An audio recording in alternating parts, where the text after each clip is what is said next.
Hi dear students, welcome back to Xylem Learning. അപ്പോൾ മിസ്സിന്റെ മക്കളെല്ലാവരും വേഗം വന്ന് എല്ലാവർക്കും ഗുഡ് ഈവനിങ് എല്ലാവർക്കും ഒരു അടിപൊളി ദിവസം ആവട്ടെ ഒന്ന്. അപ്പോൾ എല്ലാവരും ഒന്ന് വേഗം വന്ന് നമ്മളതാ മോഡൽ എക്സാം ഒക്കെ അടുത്ത് നമുക്ക് ഫൈനൽ എക്സാമും കാര്യങ്ങളൊക്കെ വരാൻ പോവുകയാണ്. അപ്പോൾ ഇത് നമ്മൾ എന്താണ് കംപ്ലീറ്റ് ചാപ്റ്റേഴ്സിന്റെ PYQ ആണ് നമ്മൾ ചെയ്യാൻ പോകുന്നത്. എന്താണ് ഈ PYQ എന്ന് പറയുന്നത്? പ്രീവിയസ് ഇയർ ക്വസ്റ്റ്യൻസ് ആണ്. സോ ഒരു ബൾക്ക് ഓഫ് ക്വസ്റ്റ്യൻസും മിസ് ഇവിടെ വന്നിട്ടുള്ളത്. എല്ലാവരും റെഡി അല്ലേ? എല്ലാ ക്വസ്റ്റ്യൻസും നമുക്ക് പഠിച്ചെടുക്കാം. അത് പഠിച്ചെടുത്താൽ നമ്മൾ എന്തെയും പരീക്ഷയ്ക്ക് അടിപൊളിയായിട്ട് മാർക്കും കാര്യങ്ങളും നമ്മൾ സ്കോർ ചെയ്യാൻ പോവാണ്. സെറ്റല്ലേ? പവറല്ലേ? അടിപൊളിയല്ലേ? എല്ലാവരും അടിപൊളിയായിട്ടും സെറ്റായി നിൽക്കല്ലേ? +2 അടിപൊളിയായിട്ട് നിൽക്കല്ലേ? അപ്പൊ നമുക്ക് തുടങ്ങാം നമ്മുടെ ലൈവ്. ഓക്കെ അല്ലേ? യെസ്. അപ്പൊ ഇവിടെ നോക്കി നമ്മളെ ഫസ്റ്റ് ക്വസ്റ്റ്യൻ എന്ന് പറയുന്നത് നമുക്കറിയാം. ഈ ഒബ്ജക്റ്റീവ് ക്വസ്റ്റ്യൻസിൽ നമുക്ക് ഏറ്റവും കൂടുതൽ മാർക്ക് സ്കോർ ചെയ്യാൻ പറ്റുന്നതും ഏറ്റവും കൂടുതൽ മാർക്ക് പോകുന്നതുമായിട്ടുള്ള ഒന്നാണ് എന്ത് എന്ന് പറയുന്നത്?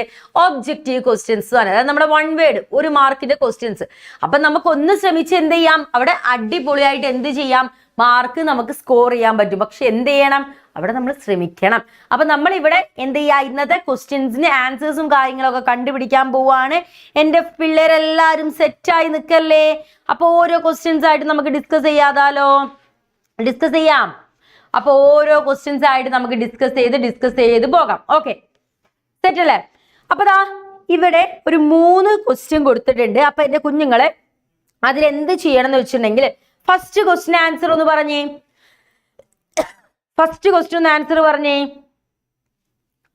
ആർക്കെങ്കിലും അറിയോ? അറിയില്ലെങ്കിൽ മിസ് പറഞ്ഞുതരും. എന്നാലും ഒന്ന് ഫസ്റ്റ് ക്വസ്റ്റ്യൻ ആൻസർ പറഞ്ഞു നോക്കിയേ. എന്തായിരിക്കും ആൻസർ എന്ന് നമുക്ക് കണ്ടുപിടിക്കാം. ഒന്ന് ആൻസർ പറഞ്ഞു നോക്കിക്കേ. യെസ്. എന്താണ്? എന്ത് ക്വസ്റ്റ്യനാ വന്നിട്ടുള്ളത്? The first Gulf War of 1990 also known as. First Gulf War എന്ത് പേരിൽ അറിയപ്പെട്ടിരുന്നു? എന്ത് പേരിലാണ് മക്കളെ അറിയപ്പെട്ടിരുന്നത്? ഏത് പേരിലാണ്? ഓപ്പറേഷൻ ഡെസേർട്ട് സ്ട്രോം അല്ലേ? ഓപ്പറേഷൻ ഡെസേർട്ട് സ്ട്രോം എന്ന പേരിൽ അറിയപ്പെട്ടിട്ടുണ്ടായിരുന്നു അല്ലേ? സോ നമ്മൾ അവിടെ എന്തു ചെയ്തു? ഒരു മാർക്ക് നമ്മൾ സ്കോർ ചെയ്തു. Then next question B. Arya Nandakumar B എന്ന് പറഞ്ഞിട്ടുണ്ട്. അപ്പൊ ആര്യ പറഞ്ഞ ആൻസർ എന്താ? കറക്റ്റ് ആണ്. ദെൻ അടുത്ത് നമുക്ക് നോക്കാം. അടുത്ത ക്വസ്റ്റ്യനിലേക്ക് നമുക്ക് പോകാം അല്ലേ? ഇവിടെ നോക്കണേ. Identify the commission which is popularly known as second backward classes. അത് ഏത് കമ്മീഷൻ ആണ് സെക്കൻഡ് ബാക്ക്വേർഡ് ക്ലാസസ് എന്ന് അറിയപ്പെട്ടിട്ടുണ്ടായിരുന്നത്? യെസ്, നമ്മുടെ മണ്ഡൽ കമ്മീഷൻ ആണ്. ഏത് കമ്മീഷനാണ് ആ പേരിൽ അറിയപ്പെട്ടത്? മണ്ഡൽ കമ്മീഷൻ ആണ് സെക്കൻഡ് ബാക്ക്വേർഡ് ക്ലാസസ് എന്ന പേരിൽ അറിയപ്പെട്ടത്. Next question. The Rio Summit recommended a list of development practice. This is popularly known as എന്തായിരുന്നു? അജണ്ട 21. അപ്പൊ എന്ത് പേരിൽ അറിയപ്പെട്ടത്? അജണ്ട 21 എന്ന പേരിലാണ് അറിയപ്പെട്ടത് അല്ലെ? അജണ്ട 21 എന്ന പേരിലാണ് അറിയപ്പെട്ടത്.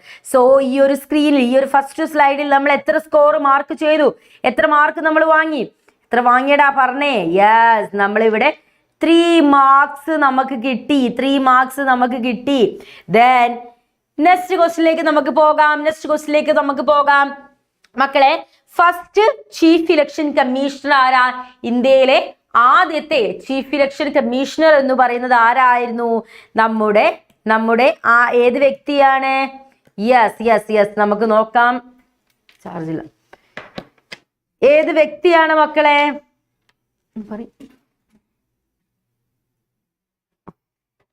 ഒരു മിനിറ്റ് ഏടാ, ഒറ്റ മിനിറ്റ്.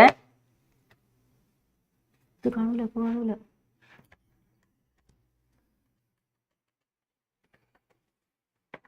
ഒരു മിനിറ്റ് എപ്പം മിസ് മാർക്ക് ചെയ്ത് തരാവേ.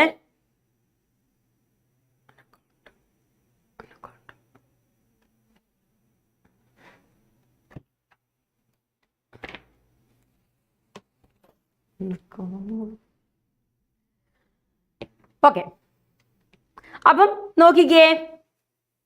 ഇപ്പൊ സ്ക്രീൻ കിട്ടുന്നുണ്ടോ? സ്ക്രീന് കട്ടായിട്ടുണ്ട്. ഓക്കെ, അപ്പൊ നമ്മള് ഇവിടെ 3 മാർക്സ് നമ്മൾ എന്ത് ചെയ്തു? സ്കോർ ചെയ്ത് കഴിഞ്ഞു.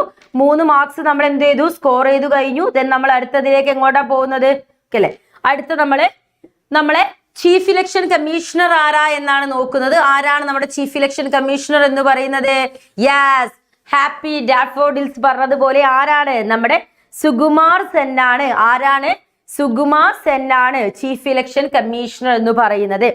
ഇനി abolition of privy purses, special privileges given to the former പ്രിൻസസിന് കിട്ടിയിട്ടുണ്ടായിരുന്ന സ്പെഷ്യൽ പ്രിവിലേജ് എന്ത് ചെയ്തിട്ടുണ്ട്? അബോളിഷൻ ചെയ്തിട്ടുണ്ടായിരുന്ന ആരാണ്? ഇന്ദിരാഗാന്ധിയാണ്. ആരാണ്? ഇന്ദിരാ ഗാന്ധിയാണ്. ആരാണടാ? ഇന്ദിരാ ഗാന്ധിയാണ്. Okay, yes. അത് നമുക്കൊക്കെ ഓൾറെഡി ആൻസർ പറയാം, അതുകൊണ്ട് പറയുന്നുണ്ട്.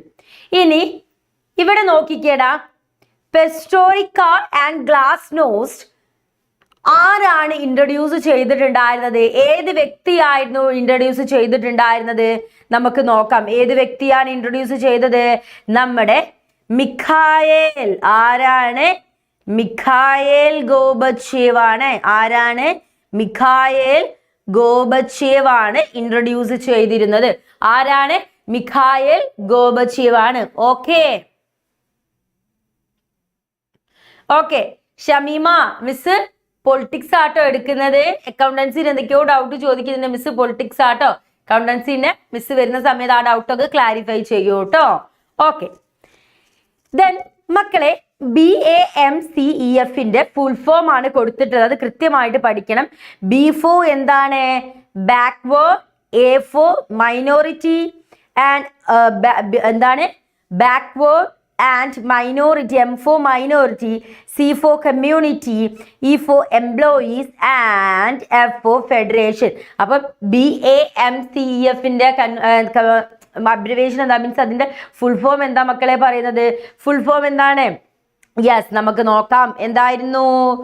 Backward and minority community employees federation. Backward and minority community employees federation ആണ് കേട്ടോ. Okay, then find out the commission which investigated into the excess committed during national emergency. National എമർജൻസിന്റെ സമയത്ത് investigation ആർക്കായിരുന്നു കൊടുത്തിട്ടുണ്ടായിരുന്നത്? നമ്മുടെ Shah commission ആയിരുന്നു അതിന്റെ എന്തുണ്ടായിരുന്നത്? അതിന്റെ എന്തുണ്ടായിരുന്നത്? ചുമതല ഉണ്ടായിരുന്നത് ഷാ കമ്മീഷൻ ആണ്. ദെൻ അടുത്ത മക്കളെ ഒരു ക്വസ്റ്റ്യൻ നോക്കിക്കേ.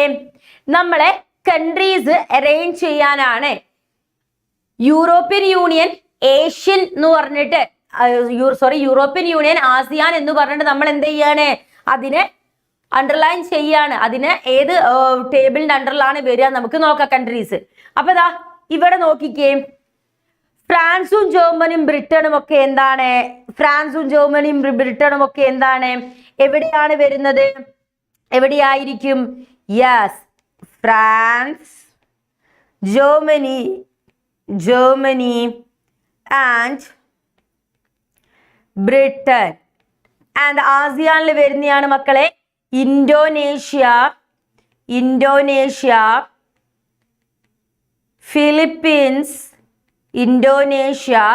Philippines, Singapore. ഇതില് ബ്രിട്ടൻ യൂറോപ്യൻ യൂണിയൻ ആയിരുന്നു. പക്ഷെ ഇപ്പം നിലവിൽ ബ്രിട്ടൻ എന്താ? യൂറോപ്യൻ യൂണിയൻ അല്ല. എന്നാലൊട്ട് ആസിയാന്റെ ഭാഗവും ആയിട്ടില്ല. പൂർണ്ണമായിട്ട് ആസിയാന്റെ ഭാഗവും ആയിട്ടില്ല. അത് നോക്കി വെക്കണം കേട്ടോ മക്കള്. അതൊന്ന് ശ്രദ്ധിക്കണേ. ഓക്കെ, അടുത്ത ക്വസ്റ്റ്യനിലേക്ക് നമുക്ക് പോകാം. മാച്ച് ദ ഫോളോവിങ് ആണ് മക്കളെ ചോദിക്കുന്നത്. മാച്ച് ദ ഫോളോവിങ് ആണ്. ഇവിടെ സോഷ്യലിസ്റ്റ് പാർട്ടി, കമ്മ്യൂണിസ്റ്റ് പാർട്ടി, ഭാരതീയ ജനസംഘ്, സ്വതന്ത്ര പാർട്ടി എന്ന് പറഞ്ഞ 4 പാർട്ടികൾ കൊടുത്തിട്ടുണ്ട്. ഇവരുമായിട്ട് കണക്റ്റഡ് ആയിട്ടുള്ള പേരുകൾ നമുക്ക് മാർക്ക് ചെയ്യാം. ആദ്യം നമുക്ക് വന്നത് സോഷ്യലിസ്റ്റ് പാർട്ടിയാണ്. സോഷ്യലിസ്റ്റ് പാർട്ടിയുടേത് ആരാണ് നമ്മുടെ സോഷ്യലിസ്റ്റ് പാർട്ടിയുടേത്? നമ്മുടെ ആചാര്യ നരേന്ദ്രദേവാണ് സോഷ്യലിസ്റ്റ് പാർട്ടിയുടേത്. ആരാണ്? ആചാര്യ നരേന്ദ്രദേവ്. ഇനി കമ്മ്യൂണിസ്റ്റ് പാർട്ടിയുടേത് ആരാണ്? കമ്മ്യൂണിസ്റ്റ് പാർട്ടിയുടേത് AK ഗോപാലനാണ് കമ്മ്യൂണിസ്റ്റ് പാർട്ടിയുടേത് വരുന്നത് കേട്ടോ മക്കളെ. ഏതാണ്? AK ഗോപാലൻ. ഇനി ഭാരതീയ ജനസംഘ് ആരുടേതാ? ദീൻ ദയാൽ ഉപാധ്യായ. അപ്പൊ ഇവരെ പേര് കണക്റ്റഡ് ആയുള്ള ആളുകൾ നമ്മൾ എന്ത് ചെയ്യാ? മാർക്ക് ചെയ്യുക. ദെൻ സ്വതന്ത്ര പാർട്ടി ആരാണ്? സി രാജഗോപാലാചാരി. ആരാണ്? സി രാജഗോപാലാചാരി. അപ്പൊ എന്ത് ചെയ്യാ? ഇവിടെ ഈ ഒരു ക്വസ്റ്റ്യൻ പഠിച്ചു വെച്ചാൽ ഇവിടെ നിങ്ങൾക്ക് എത്ര മാർക്ക് കിട്ടി? 4 മാർക്ക് കിട്ടി. എത്ര മാർക്ക് കിട്ടി? 4 മാർക്കാണ് മക്കളെ ഇവിടെ കിട്ടുന്നത്. എത്ര മാർക്കാണ്? 4 മാർക്കാണ്. ആ 4 മാർക്ക് നിങ്ങൾ എന്ത് ചെയ്യരുത്? ഒഴിവാക്കരുത്. 4 മാർക്ക് എന്ത് ചെയ്യരുത്? ഒഴിവാക്കരുത്. ഈസി ആയിട്ട് നമുക്ക് എന്താ മാർക്ക് സ്കോർ ചെയ്യാൻ പറ്റുന്നതാണ് ഈ ഒരു 4 മാർക്സ് എന്ന് പറയുന്നത്. ഓക്കെ ഓക്കെ, നെക്സ്റ്റ് നോക്കിക്കേ, അടുത്ത ക്വസ്റ്റ്യൻ നമുക്ക് നോക്കാം. What are the factors responsible for the dominance of Congress party in first 3 general election? ആദ്യത്തെ 3 ജനറൽ ഇലക്ഷനിൽ നമുക്കറിയാം കോൺഗ്രസ് പാർട്ടിക്ക് എന്തുണ്ടായിരുന്നു? ഒരു ഡോമിനൻസ് ഉണ്ടായിരുന്നു. എന്തുണ്ടായിരുന്നു? ഒരു ഡോമിനൻസ് കോൺഗ്രസ് പാർട്ടിക്ക് ഉണ്ടായിരുന്നു. അതാണ് നമ്മൾ ഇനി നോക്കുന്നത്. Okay, the Congress was the only party to have organization spread all over the country. So Congress പാർട്ടിക്ക് മാത്രമുള്ളൂ കൺട്രി മൊത്തമായിട്ട് എന്തുള്ളത്? ഒരു ഓർഗനൈസേഷനും കാര്യങ്ങളൊക്കെ ഉള്ളത്. അതേപോലെ തന്നെ ഇവർക്ക് എന്തുണ്ട്? നാഷണൽ മൂവ്മെന്റിന്റെ ലെഗസി അവകാശപ്പെടാനുണ്ടായിരുന്നു. എന്തിൻ്റെതാ മക്കളെ? നാഷണൽ മൂവ്മെന്റിന്റെ ലെഗസി അവകാശപ്പെടാനുണ്ടായിരുന്നു. പിന്നെ എന്താ കാരണമായിട്ട് പറയുന്നത്? ജവഹർലാൽ നെഹ്റുവിനെ പോലെ ഒരുപാട് ചെരിസ്മാറ്റിക് ലീഡേഴ്സ് ആർക്കുണ്ടായിരുന്നു? കോൺഗ്രസ് പാർട്ടിക്ക് ഉണ്ടായിരുന്നു. അതേപോലെ തന്നെ എന്താണ്? ഈ കാരണങ്ങളൊക്കെ കൊണ്ടാണ് ആദ്യത്തെ 3 ജനറൽ ഇലക്ഷനിൽ കോൺഗ്രസ് പാർട്ടി ജയിക്കാൻ കാരണം. ഇത് പരീക്ഷയ്ക്ക് വരുന്ന ഒരു ക്വസ്റ്റ്യൻ ആണ് മക്കളെ. ഒരുപാട് തവണ റിപ്പീറ്റ് ചെയ്ത് വന്നിട്ടുള്ള ഒരു ക്വസ്റ്റ്യൻ ആണ്. അത് ഇപ്പൊ തന്നെ പഠിച്ചു വെച്ചോളൂ കേട്ടോ. അടുത്ത ക്വസ്റ്റ്യനിലേക്ക് നമുക്ക് പോകാം. അടുത്തൊരു ഇമ്പോർട്ടൻറ്റ് ക്വസ്റ്റ്യൻ തന്നെയാണ്. എല്ലാം ഞാൻ ഇമ്പോർട്ടൻ്റ് എന്ന് പറയുന്നില്ല. എല്ലാം നിങ്ങൾക്ക് എന്താ വളരെയധികം ഇമ്പോർട്ടൻ്റ് ആയിട്ടുള്ള ക്വസ്റ്റ്യൻസ് ആണ് കേട്ടോ. ഇവിടെ explain any 3 consequences of emergency declare on 25th June 1975. നമുക്കറിയാം 1975 ഇന്ത്യൻ ചരിത്രത്തിന്റെ കറുത്ത കാലഘട്ടം, ഇന്ത്യൻ ചരിത്രത്തിന്റെ dark period of Indian history എന്ന് പറയുന്ന എമർജൻസി ഡിക്ലെയർ ചെയ്തത്. സോ ആഫ്റ്റർ ദ എമർജൻസി എന്തൊക്കെ കോൺസിക്വൻസസ് ആണ് നമ്മൾ ഫേസ് ചെയ്തത്? നമുക്ക് അക്കോർഡിംഗ് ടു ഷാ കമ്മീഷന്റെ അഭിപ്രായത്തിൽ എന്തുണ്ടായിരുന്നു? 1,11,000 പീപ്പിൾസിനെ അറസ്റ്റ് ചെയ്യുന്നുണ്ട്. എന്തിനാണ് ഇവരെയൊക്കെ അറസ്റ്റ് ചെയ്യുന്നത്? എന്തും പറഞ്ഞിട്ടാണ്? Preventive detention law. എന്താണ് ഈ പ്രിവെന്റീവ് ഡിറ്റൻഷൻ ലോ എന്ന് മക്കളെ പറയുന്നത്? അതായത് ഒരു വ്യക്തി കുറ്റം ചെയ്തേക്കാമെന്ന് തോന്നിയിട്ട്, അല്ലെങ്കിൽ ഒരു വ്യക്തി കുറ്റം ചെയ്തേക്കാമെന്ന് ആരോ പറഞ്ഞു, അതിന്റെ പേരിൽ എന്താണ്? ആ വ്യക്തിയെ കൊണ്ട് എന്ത് ചെയ്യാണ്? അറസ്റ്റ് ചെയ്യുകയാണ് കേട്ടോ. അതിനെയാണ് പ്രിവെന്റീവ് ഡിറ്റൻഷൻ ലോ എന്ന് പറയുന്നത്. ഓൾമോസ്റ്റ് 1,11,000 പീപ്പിൾസിനെ എന്ത് ചെയ്തിരുന്നു? അറസ്റ്റ് ചെയ്തിരുന്നു. ദെൻ പിന്നെ എന്ത് സംഭവിച്ചു? ഒരുപാട് ആളുകളെ ടോർച്ചർ ചെയ്തു. ഒരുപാട് കസ്റ്റഡിയൽ ഡെത്ത് നടന്നു. ജയിലിൽ വെച്ചിട്ട് കസ്റ്റഡിയിൽ ഇരിക്കുക ഒരുപാട് പേരെന്ത് ചെയ്തു? മരണപ്പെട്ടു. ആളുകളൊക്കെ എന്തായിരുന്നു? അവരെ കമ്പൽസറി സ്റ്റെറിലൈസേഷനിലേക്ക് കൊണ്ടുപോയി. ആളുകൾക്ക് താല്പര്യമില്ലാതിരുന്നിട്ടും ആളുകളെ നിർബന്ധപൂർവം എങ്ങോട്ട് കൊണ്ടുപോവുക? അവരെ സ്റ്റെറിലൈസേഷനിലേക്ക് കൊണ്ടുപോയി. അതേപോലെ തന്നെ ഈ സമയത്തായിരുന്നു formation of Janata party and the defeat of the Congress in most of the States. ഇവിടെ സമയത്ത് എന്ത് സംഭവിച്ചു?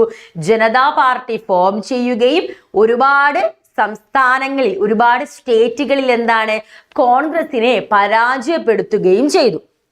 ആൻഡ് ഡെമോക്രാറ്റിക് ഫങ്ഷൻസും കാര്യങ്ങളൊക്കെ എന്ത് ചെയ്തു? സ്റ്റോപ്പ് ചെയ്തു. ആ സമയത്ത് നമുക്ക് ഫണ്ടമെന്റൽ റൈറ്റ്സും കാര്യങ്ങളും ഒന്നും നമുക്ക് ഉണ്ടാകില്ല കേട്ടോ. ആ സമയത്ത് എന്താ? ഫണ്ടമെന്റൽ റൈറ്റ്സും കാര്യങ്ങളൊന്നും നമുക്ക് ഉണ്ടാകില്ല. ഇനി അടുത്ത question. India and Bangladesh have differences over several issue. Identify any 3 of them.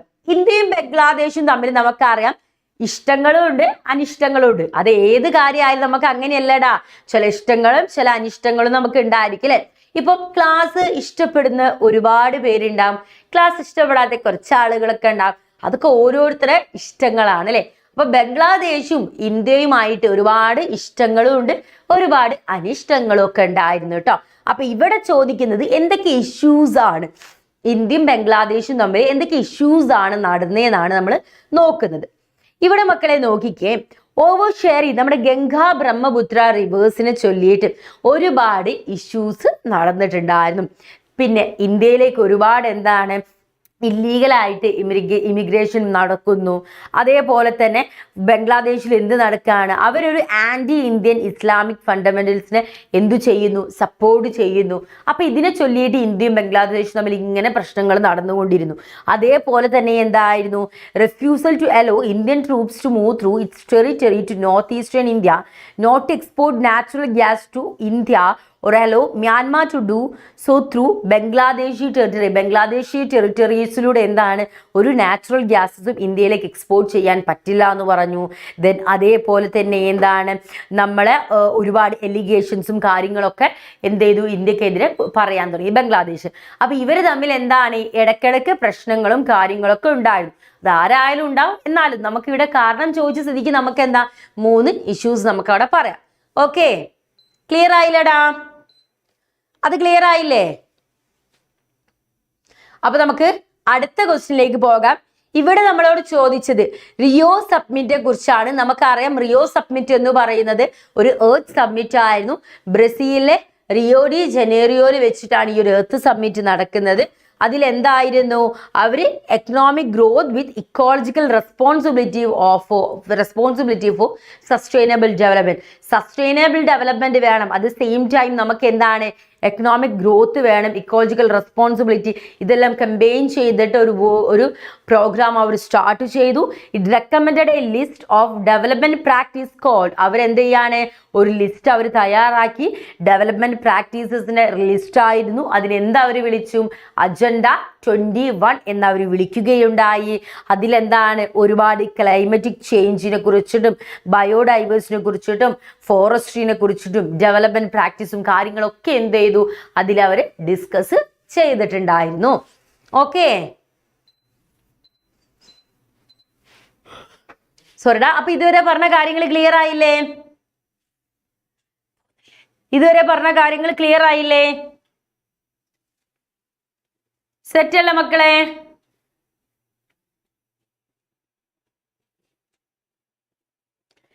ഇതുവരെ പറഞ്ഞ കാര്യങ്ങൾ സെറ്റ് ആയില്ലടാ? എന്തെങ്കിലും ഡൗട്ടോ കാര്യങ്ങളോ ഉണ്ടോ? ഒന്ന് വേഗം കമന്റ് ചെയ്തേ മക്കളെ, ഒന്ന് വേഗം കമന്റ് ചെയ്തേ.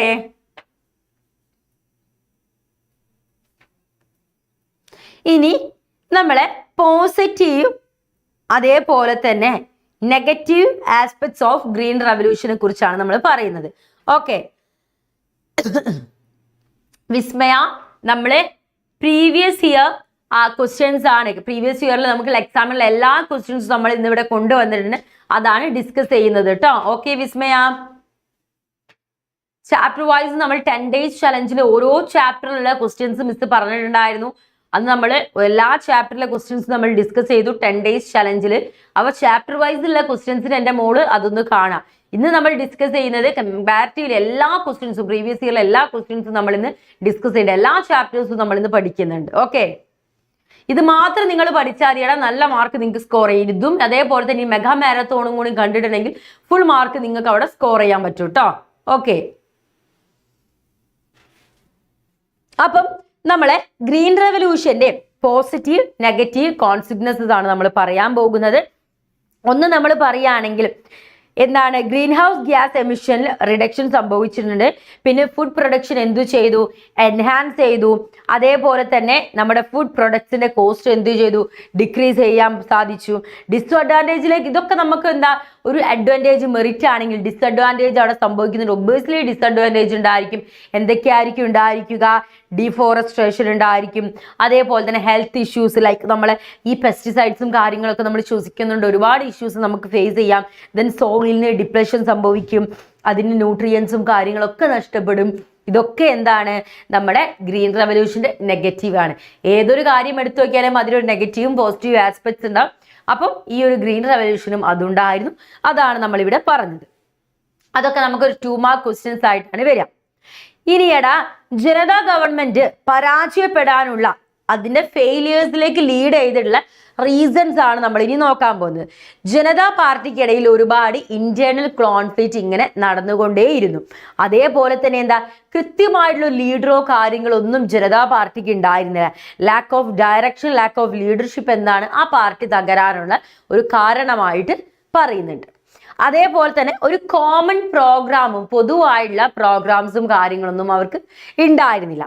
അതേപോലെ പിന്നെ പറയുന്നത് വെച്ചാൽ it could not bring a fundamental change in policy follow by the Congress party. Congress party കൊണ്ടുവന്നിട്ടുണ്ടായിരുന്ന ഫണ്ടമെന്റൽ ആയിട്ടുള്ള പോളിസിന്ന് ഒരു മാറ്റവും വരുത്താൻ ആർക്ക് സാധിച്ചില്ല? നമ്മുടെ ജനതാ പാർട്ടിക്ക് സാധിച്ചില്ല. അർഷാദി മിസ് മലയാളത്തിൽ പറയുന്നുണ്ടല്ലോടാ, മലയാളത്തിൽ പറയുന്നുണ്ട്, അത് ശ്രദ്ധിച്ച് കേട്ടാ മനസ്സിലാവും കേട്ടോ. അതേപോലെ തന്നെ ജനതാ പാർട്ടിയിൽ എന്ത് ചെയ്യുന്നുണ്ട്, സ്പ്ലിറ്റ് സംഭവിക്കുന്നു, ഗവൺമെന്റ് എന്ത് ചെയ്യുക, അങ്ങനെ തകർന്നു പോവുകയാണ് ചെയ്തത്. ഗവൺമെന്റ് എന്താണ്, അതിനൊരു ഫോൾ സംഭവിക്കുകയാണ്, ഇടിവ് സംഭവിക്കുകയാണ് ചെയ്തത്. ഇതൊക്കെ ജനതാ പാർട്ടിയുടെ പരാജയത്തിലേക്ക് ലീഡ് ചെയ്തിട്ടുള്ള കാരണങ്ങളായിരുന്നു. ഇനി മാച്ച് ദ ഫോളോവിങ് ആണ് ഇവിടെ മിസ് മാർക്ക് ചെയ്തു. 2 എണ്ണം ഇവിടെ കിടക്കുന്നുണ്ട്, അതൊന്ന് റിമൂവ് ചെയ്താളട്ടെ, കാരണം അത് നിങ്ങൾ കണ്ടിട്ടുണ്ടെങ്കിൽ നിങ്ങൾ അവിടെ ആൻസർ പറയും. അപ്പൊ ദാ ഈ മാച്ച് ദ ഫോളോവിങ്ങിന് ഒന്ന് ആൻസർ പറഞ്ഞേ. ഈ മാച്ച് ദ ഫോളോവിങ്ങിന് ഒന്ന് ആൻസർ പറഞ്ഞേ മക്കളെ, ഒന്ന് വേഗം പറഞ്ഞേ. ഈ മാച്ച് ദ ഫോളോവിങ്ങിന് ആർക്കൊക്കെ അറിയാൻ നോക്കട്ടെ. മിസ് ഇതൊന്ന് സ്ക്രീൻ ഒന്നുകൂടെ ഒന്ന് വലുതാക്കാം, അപ്പൊ നമുക്ക് കുറച്ചുകൂടെ കാണുമല്ലോ. Okay,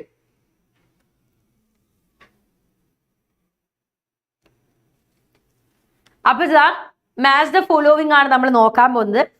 Sheikh Abdullah, E.V. Ramaswamy, Indira Gandhi, Laldenga, Mizo national front, operation blue star, national conference and Dravida Kazhagam. ഇതിലേതൊക്കെയാണ്? നമുക്കിങ്ങനെ വരയ്ക്കുന്നതിനെക്കാട്ടും നമുക്ക് അണ്ടർലൈൻസ് യൂസ് ചെയ്യാം, കാരണം അങ്ങോട്ടും ഇങ്ങോട്ടും വരയ്ക്കുമ്പോൾ നിങ്ങൾക്ക് മനസ്സിലാവില്ല. അപ്പൊ ഷേഖ് അബ്ദുള്ളയുടെ ഏതാണ്? ഷേഖ് അബ്ദുള്ള നാഷണൽ കോൺഫറൻസ് ആണ്. And E.V. രാമസ്വാമി ഏതാണ് മക്കളെ? നമ്മുടെ ദ്രാവിഡ കഴകമാണ് E.V. രാമസ്വാമി എന്ന് പറയുന്നത്. ദെൻ അടുത്തത് എന്താണ്? നമ്മുടെ ഇന്ദിരാഗാന്ധി എല്ലാവർക്കും അറിയാം, എന്താണ്? ഓപ്പറേഷൻ ബ്ലൂ സ്റ്റാർ ആണ്. ദെൻ മീസോ, എന്താ ഇവിടെ പറയുന്നത്? മീസോ. അടുത്തത് ആരെയാണ്? മീസോ അല്ലെ. ലാൽജംഗ് ആണ് മീസോ നാഷണൽ ഫ്രണ്ടിന്റെ. ലാൽജംഗ് ആണ് മീസോ നാഷണൽ ഫ്രണ്ടിന്റെ ആൾക്കാർ. അപ്പൊ നമ്മൾ എന്ത് ചെയ്തു? ഈ സംഭവം നമ്മൾ എന്ത് ചെയ്തു? മാച്ച് ദ ഫോളോവിങ് നമ്മൾ മാർക്ക് ചെയ്തു. എന്നാലും നസില അങ്ങോട്ട് വരട്ടെ കേട്ടോ മിസ്. 8 മാർക്സിന്റെ ഷുവർ ക്വസ്റ്റ്യൻസ് മിസ് പറയാം, അങ്ങോട്ട് എത്തട്ടെ. ഇപ്പൊ നമ്മൾ ഫസ്റ്റ് ഒരു എക്സാമിന് നമ്മൾ സ്റ്റാർട്ടിംഗ് ഉള്ള മുതൽ നമ്മൾ പോവുകയാണ്. 8 മാർക്സിലേക്ക് എത്തുമ്പോൾ മിസ് പറഞ്ഞു തരാം കേട്ടോ എന്തൊക്കെയാണെന്നുള്ളത്. ലൈവ് മൊത്തമായിട്ട് കാണണം. ലൈവ് മൊത്തമായിട്ട് കണ്ടിട്ടുണ്ടെങ്കിൽ നമ്മൾ ഷുവർ ക്വസ്റ്റ്യനും കാര്യങ്ങളൊക്കെ ഡിസ്കസ് ചെയ്ത് നിങ്ങൾക്ക് കേൾക്കാൻ പറ്റും കേട്ടോ. അപ്പൊ ലൈവ് പകുതി മാത്രം ആവരുത് കാണുന്നത്, കംപ്ലീറ്റ് ആയിട്ട് ലൈവ് കാണണം കേട്ടോ. ഓക്കെ, ദെൻ നമ്മുടെ ആസിയാൻ നമുക്കറിയാം, അതിന് ഒരു എക്കണോമിക് അസോസിയേഷൻ ഉണ്ട്. എന്തൊക്കെയാണ് ആസിയാന്റെ ഈ ഒരു എക്കണോമിക് അസോസിയേഷന്റെ റോൾ എന്നാണ് നമ്മൾ നോക്കുന്നത്. ആസിയാന്റെ എക്കണോമിക് അസോസിയേഷന്റെ പ്രധാനപ്പെട്ട ഡ്യൂട്ടി എന്ന് പറയുന്നത് എന്താണ്? Create a common market and production base with ASEAN state and to aid social and economic development in this region. ആസിയാന്റെ എക്കണോമിക് അസോസിയേഷന്റെ മെയിൻ എയിം എന്ന് പറയുന്നത് എന്താണ്? ഒരു കോമൺ മാർക്കറ്റ് ക്രിയേറ്റ് ചെയ്യുക, എന്നിട്ട് എന്ത് ചെയ്യാണ്? ആസിയാൻ സ്റ്റേറ്റിനിടയ്ക്ക് ഒരു പ്രൊഡക്ഷൻ ബേസ് ആയിട്ടുള്ള ഒരു കോമൺ മാർക്കറ്റ് ക്രിയേറ്റ് ചെയ്യുക. എന്നാൽ നമുക്ക് എന്താ, ആസിയാൻ സ്റ്റേറ്റിലുള്ളവർക്ക് എന്താണ്, ഒരു സോഷ്യൽ ആയിട്ടുള്ള എക്കണോമിക്കൽ ആയിട്ടുള്ള ഒരു ഡെവലപ്മെന്റ് അവരുടെ റീജിയനിൽ തന്നെ ഉണ്ടാകും. അതാണ് ആസിയാന്റെ എക്കണോമിക് അസോസിയേഷന്റെ മെയിൻ എയിം. ദെൻ പിന്നെ പറയുന്നത് വെച്ചിട്ടുണ്ടെങ്കിൽ എന്താണ്, എന്തെങ്കിലും ഈ ഒരു ആസിയാൻ കമ്മ്യൂണിറ്റിയിലുള്ള സ്റ്റേറ്റുകൾ തമ്മിൽ എന്തെങ്കിലും ഡിസ്പ്യൂട്ട്സോ കാര്യങ്ങളോ ഉണ്ടാകുമ്പോൾ അതെന്ത് ചെയ്യാം, ഒത്തുതീർപ്പും കാര്യങ്ങളൊക്കെ ആക്കാം. ഇതാണ് ആസിയാന്റെ എക്കണോമിക് അസോസിയേഷന് ഡ്യൂട്ടി എന്ന് പറയുന്നത്. ക്ലിയർ ആയോടാ? ക്ലിയർ ആയോ? ഓക്കെ അല്ലേ?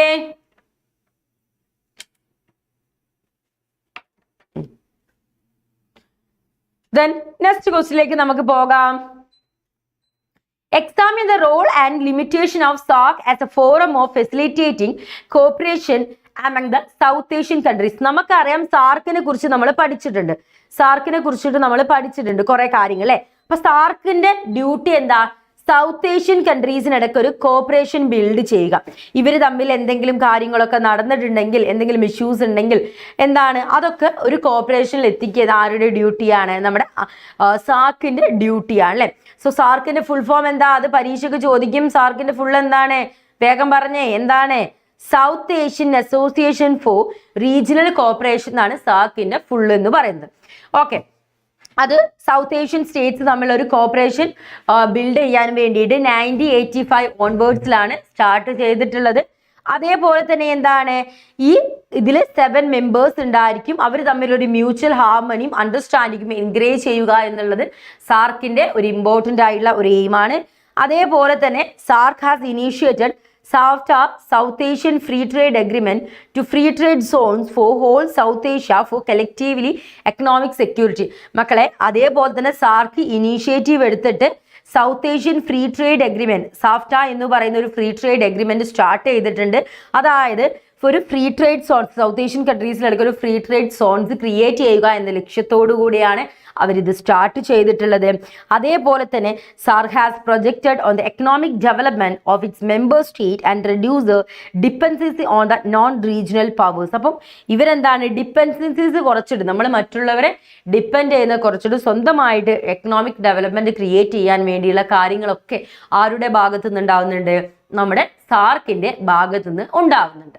അതാണ് സാർക്കിനെ കുറിച്ച് അവിടെ പറയുന്നത്. അതേപോലെ തന്നെ ഈ സാർക്കിന് എന്താണ് ലിമിറ്റേഷൻസ് ഉണ്ട്. ആ ലിമിറ്റേഷൻസ് ആണ് ഇനി നമ്മൾ ഡിസ്കസ് ചെയ്യാൻ പോകുന്നത്. എന്തൊക്കെ ലിമിറ്റേഷൻസ് ആണ് നമ്മുടെ സാർക്കിനുള്ളത്? SAARC is growing slowly due to political differences among its member state. സാർക്കിന്റെ അണ്ടറിൽ ഉണ്ടായിരുന്ന സ്റ്റേറ്റുകൾ തമ്മിൽ ഒരുപാട് വ്യത്യാസങ്ങൾ ഉണ്ടായിരുന്നു, പൊളിറ്റിക്കൽ ഡിഫറൻസസ് ഉണ്ടായിരുന്നു. സോ അതുകൊണ്ട് ഇതിന്റെ ഒരു ഗ്രോയിങ് എന്ന് പറയുന്നത് വളരെ സ്ലോ ആയിട്ടായിരുന്നു നടന്നിട്ടുണ്ടായിരുന്നത്. അതേപോലെ തന്നെ കാശ്മീർ പ്രോബ്ലം, ഇന്ത്യ പാക്, ആ ഇഷ്യൂസും കാര്യങ്ങളൊക്കെ ഒന്ന് സോൾവ് ചെയ്യാനൊന്നും വേണ്ടിയിട്ട് ആർക്ക് സാധിച്ചിട്ടുണ്ടായിരുന്നില്ല? നമ്മുടെ ഈ ഒരു സാർക്കിന് സാധിച്ചിട്ടുണ്ടായിരുന്നില്ല. അതേപോലെ തന്നെ പിന്നെ പറയുന്നത് വെച്ചിട്ടുണ്ടെങ്കിൽ ചില ആളുകൾ, സാർക്കിന്റെ അണ്ടറിലുള്ള ചില കൺട്രീസിലെ ആളുകൾ വിചാരിച്ചിരുന്ന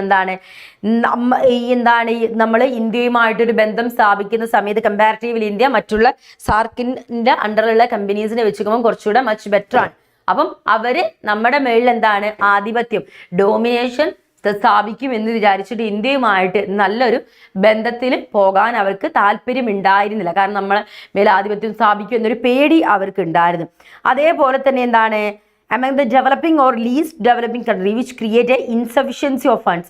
ഇവർക്ക് പലപ്പോഴും എന്താണ് ഇത് ഡെവലപ്ഡ് കൺട്രീസ് അല്ല, ഡെവലപ്പിംഗ് കൺട്രീസിലാണ് സാർക്ക് വരുന്നത്. സോ ഇവർക്ക് എന്താ സഫീഷ്യൻ്റ് ആയിട്ടുള്ള ക്യാഷും കാര്യങ്ങളൊന്നും ഇല്ലാത്തത് എന്താണ് എന്തിൻ്റെ പരാജയത്തിന് കാരണമായിട്ടുണ്ട്? എന്തിൻ്റെ നമ്മളെ ഈ ഒരു സാർക്ക് നല്ല രീതിയിൽ നടക്കുന്നതിന് ഒരു പരാജയമായിട്ടുണ്ട്.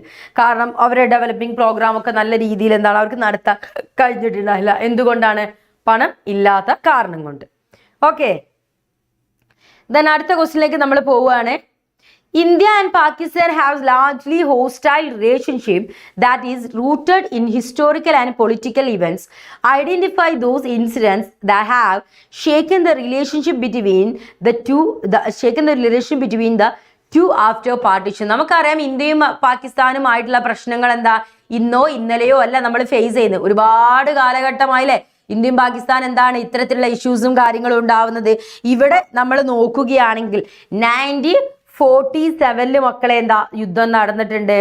1947, 1965 ബംഗ്ലാദേശ് ലിബറേഷൻ വാർ 1971 നടന്നിട്ടുണ്ട്. അതേപോലെ അൺഒഫീഷ്യലായിട്ട് 1999 ഒരു കാർഗിൽ വാർ നമുക്ക് സംഭവിച്ചിട്ടുണ്ട്. ഇതൊക്കെ എന്താണ് ഇന്ത്യയും പാകിസ്ഥാനും തമ്മിലുള്ള പ്രശ്നങ്ങളാണ് അവിടെ കാണിക്കുന്നത് അല്ലേ. ഇതൊക്കെ എന്താണ് ഒരു നല്ലൊരു ഹോസ്റ്റൽ റിലേഷൻഷിപ്പ് അല്ല ആരുമായിട്ട് ഇന്ത്യയും പാകിസ്ഥാനുമായിട്ട് ഉണ്ടായിരുന്നെന്ന് കാണിക്കുന്ന സംഭവങ്ങളാണതൊക്കെ.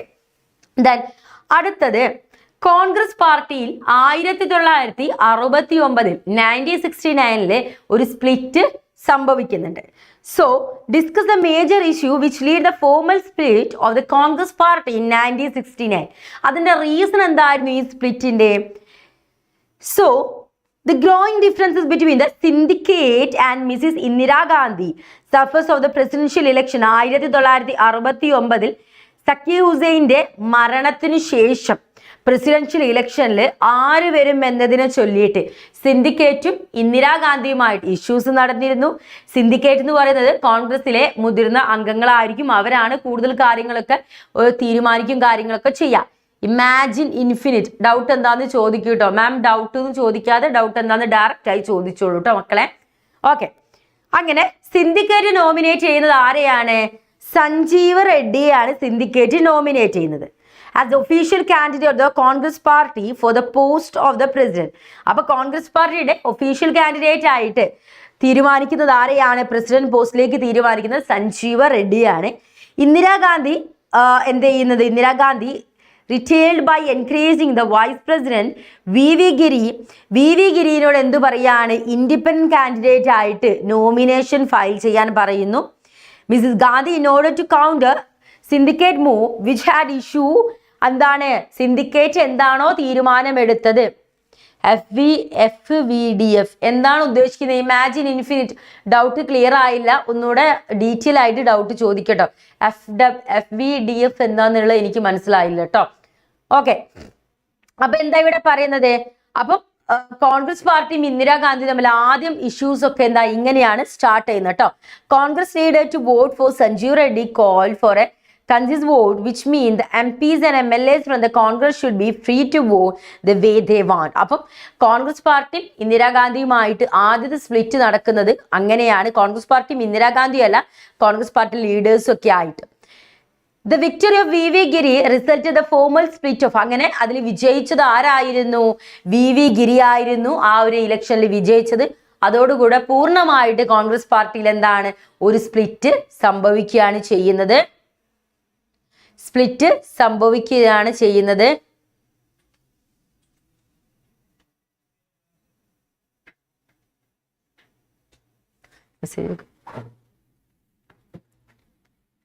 ഒരു സ്പ്ലിറ്റ് സംഭവിക്കുകയാണ് ചെയ്യുന്നത്.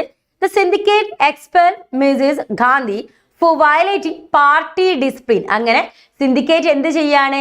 ഇന്ദിരാഗാന്ധിനെ പാർട്ടി ഡിസിപ്ലിൻ വയലേറ്റ് ചെയ്തു എന്ന് പറഞ്ഞിട്ട് എക്സ്പെൽ ചെയ്യുന്നു, പുറത്താക്കുന്നു. When she left, more than 400 Congress supporters walked out. അങ്ങനെ എന്ത് സംഭവിക്കുകയാണ് ചെയ്യുന്നത്? എന്ത് സംഭവിക്കുകയാണ്? നമ്മുടെ ഇന്ദിരാഗാന്ധിനെ പുറത്താക്കിയതിനെ തുടർന്ന് 400ഓളം കോൺഗ്രസ് പ്രവർത്തകർ എന്ത് ചെയ്യാണ്? നമ്മളെ കോൺഗ്രസിൽ നിന്ന് പുറത്തിറങ്ങി പോവുകയാണ്, മീൻസ് ആ പാർട്ടിയിൽ നിന്ന് ഇറങ്ങി പോവുകയാണ്. And came to be regard as, അവർ കോൺഗ്രസ് 6 ഫോം ചെയ്യുന്നു. R stood for requisitionist. It came to be regarded as a new Congress and projected itself to be pro-poor in nature. So ഒരു പുതിയൊരു കോൺഗ്രസ് എന്ത് ചെയ്യാണ്? അവിടെ ഫോം ചെയ്യുകയാണ് ചെയ്യുന്നത്. ആൻഡ് 1971 ഇലക്ഷനിൽ almost all the leaders of syndicate were defeated. എല്ലാ syndicate ലീഡേഴ്സും പരാജയപ്പെട്ടു. Indira Gandhi won the 2/3 majority in Lok Sabha. ലോക്സഭയിൽ 2/3 മെജോറിറ്റി ആർക്ക് ലഭിച്ചു? ഇന്ദിരാഗാന്ധിക്ക് ലഭിക്കുന്നു. അതാണ് നമ്മളെ ഈ ഒരു സ്പ്ലിറ്റ്, കോൺഗ്രസിലെ സ്പ്ലിറ്റ് പറയുന്നത് ആ ഒരു കാര്യമാണ്. അത് ആരായിരുന്നു? നസില സിലു ചോദിച്ചിരുന്നു. 8 മാർക്ക് ക്വസ്റ്റ്യൻ പറയൂ. ഇതൊരു 8 മാർക്ക് ക്വസ്റ്റ്യൻ ആണ്. ഇതെന്താണ്? 8 മാർക്ക് ക്വസ്റ്റ്യൻ ആണ്. 8 മാർക്ക് ക്വസ്റ്റ്യൻ ആണ്. ഓക്കെ, അപ്പം വളരെ ഇമ്പോർട്ടൻ്റ് ആയിട്ടുള്ള ഒരു ക്വസ്റ്റ്യൻ ആണ്. അപ്പൊ എന്ത് ചെയ്യുക? അത് കൃത്യമായിട്ട് പഠിച്ചു വെക്കുക. കൃത്യമായിട്ട് പഠിച്ചു വെച്ചാൽ തന്നെ നമുക്ക് എന്താ മാർക്ക് നമുക്ക് കിട്ടുകയുള്ളൂ. ദെൻ നെക്സ്റ്റ് ക്വസ്റ്റ്യനിലേക്ക് നമുക്ക് പോകാം. Explain the 3 types of US hegemony. US hegemony examples വെച്ച് പറയാനാണ്. എന്തൊക്കെയാണ് 3 US ഹെജിമണി എന്ന് പറയുന്നത്? Military, political, economic. ഏതൊക്കെയാണ് ഹെജിമണി? Military, political, economic. അങ്ങനെ 3 ഹെജിമണീസ് ആണുള്ളത്. നെറ്റ് കിട്ടുന്നില്ല, ക്ലാസ് കിട്ടുന്നില്ല, നോക്കും പോകുന്നുണ്ടോ? ഓക്കെ, അപ്പം 3 ഹെജിമണീസ് ആണുള്ളത്. 3 ടൈപ്സ് ആണ്: military, political and economic. So നമുക്ക് hegemony as a hard power നമുക്ക് ആദ്യം തന്നെ ക്ലിയർ ചെയ്യാം. ഹെജിമണി ആസ് ഹാർഡ് പവർ നമുക്ക് ഫസ്റ്റ് ഡിസ്കസ് ചെയ്യാം. This hegemony signify military status of America to be both absolute and relative. അതായത് ഇവിടെ പറയുന്നത് എന്താണ്? അമേരിക്കയുടെ ആ ഒരു മിലിറ്ററി സ്റ്റാറ്റസ് ആണ് അവിടെ പറയുന്നത്.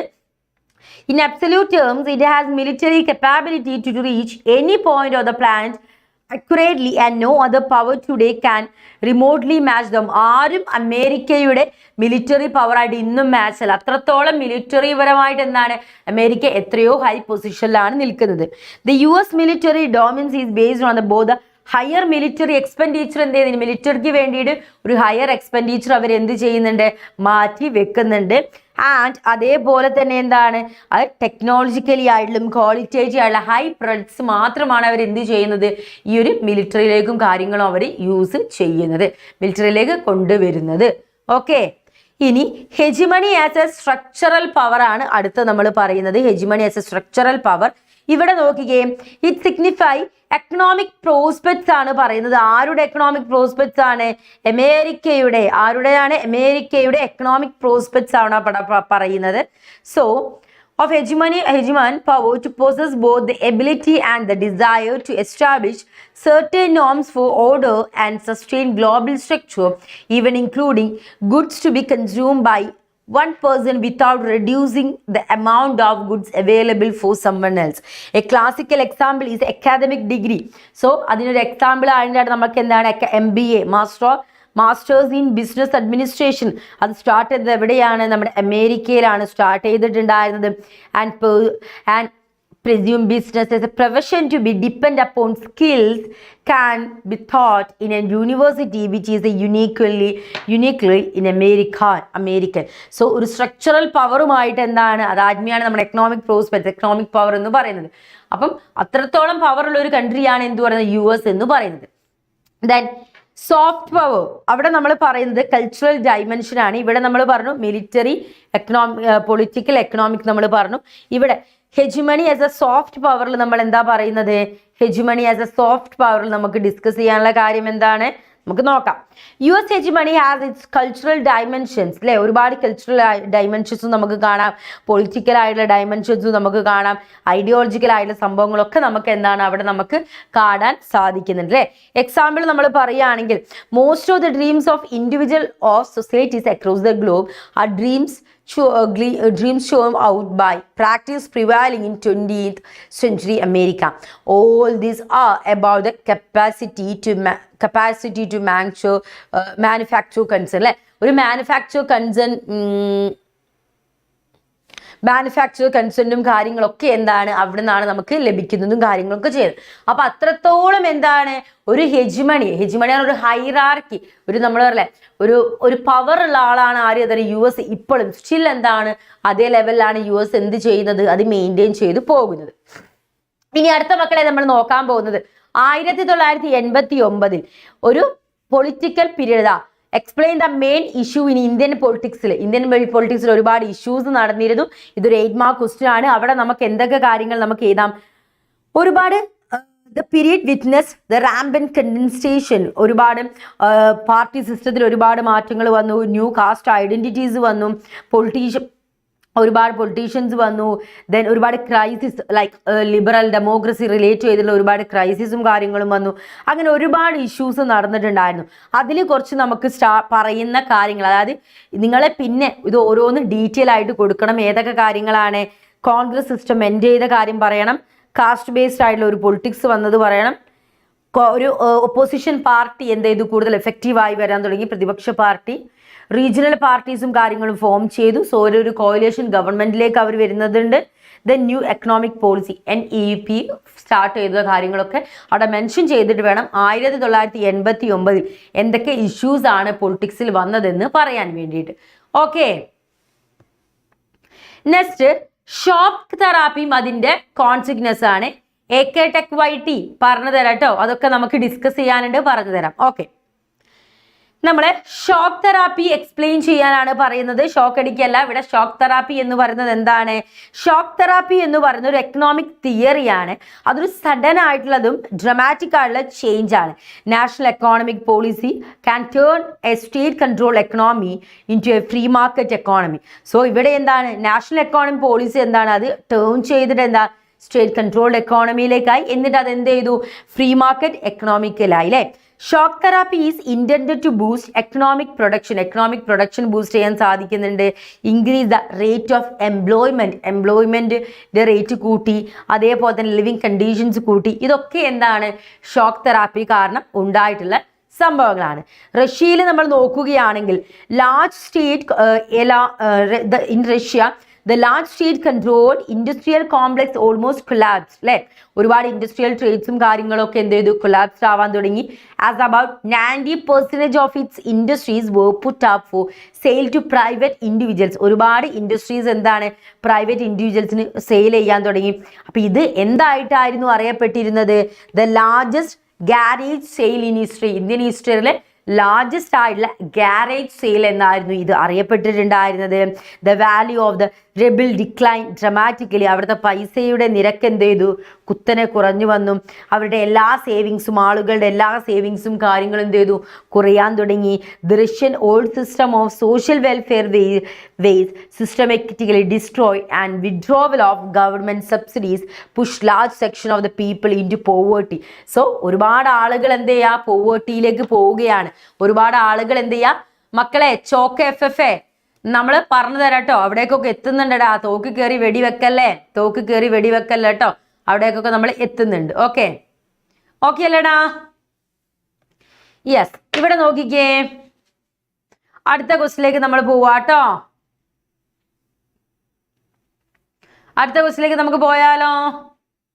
പോകാം.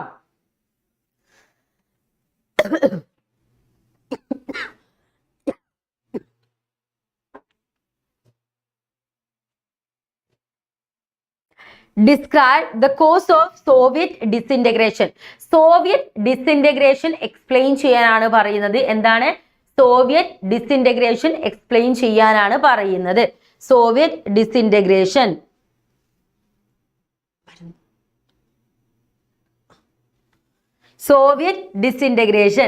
Okay. The disintegration of Soviet Union occurred during 1991 എന്ത് സംഭവിക്കുന്നത്? സോവിയറ്റ് ഡിസിൻറ്റഗ്രേഷൻ സംഭവിക്കുന്നത്. It was follow by internal politics അല്ലേ. അവർ ഇന്റേണൽ പൊളിറ്റിക്സിന്റെ ഫലമായിട്ട്, എക്കണോമിക്സിന്റെ ഫലമായിട്ട്, എത്നിക് ഡിസിൻറ്റഗ്രേഷന്റെ ഫലമായിട്ടൊക്കെയാണ് എന്ത് നടക്കുന്നത്? സോവിയറ്റ് ഡിസിൻറ്റഗ്രേഷൻ നടക്കുന്നത്. which led to the end of Soviet Union existence in sovereign state. So Soviet യൂണിയന്റെ ഡിസിൻറ്റഗ്രേഷനിലേക്ക് നയിച്ച കാരണങ്ങളാണ് എക്കണോമി വീക്കായത്, political stubbornness, emergence of nationalism. ഇതൊക്കെ എന്താണ്? സോവിയറ്റ് യൂണിയന്റെ ഡിസിൻറ്റഗ്രേഷനിലേക്ക് നയിച്ചിട്ടുണ്ടായിരുന്നു. ഇതൊക്കെ എന്താണ്? സോവിയറ്റ് യൂണിയന്റെ ഡിസിൻറ്റഗ്രേഷനിലേക്ക് നയിച്ച കാര്യങ്ങളാണ്. ഓക്കെ, അത് ക്ലിയർ ആയില്ലടാ?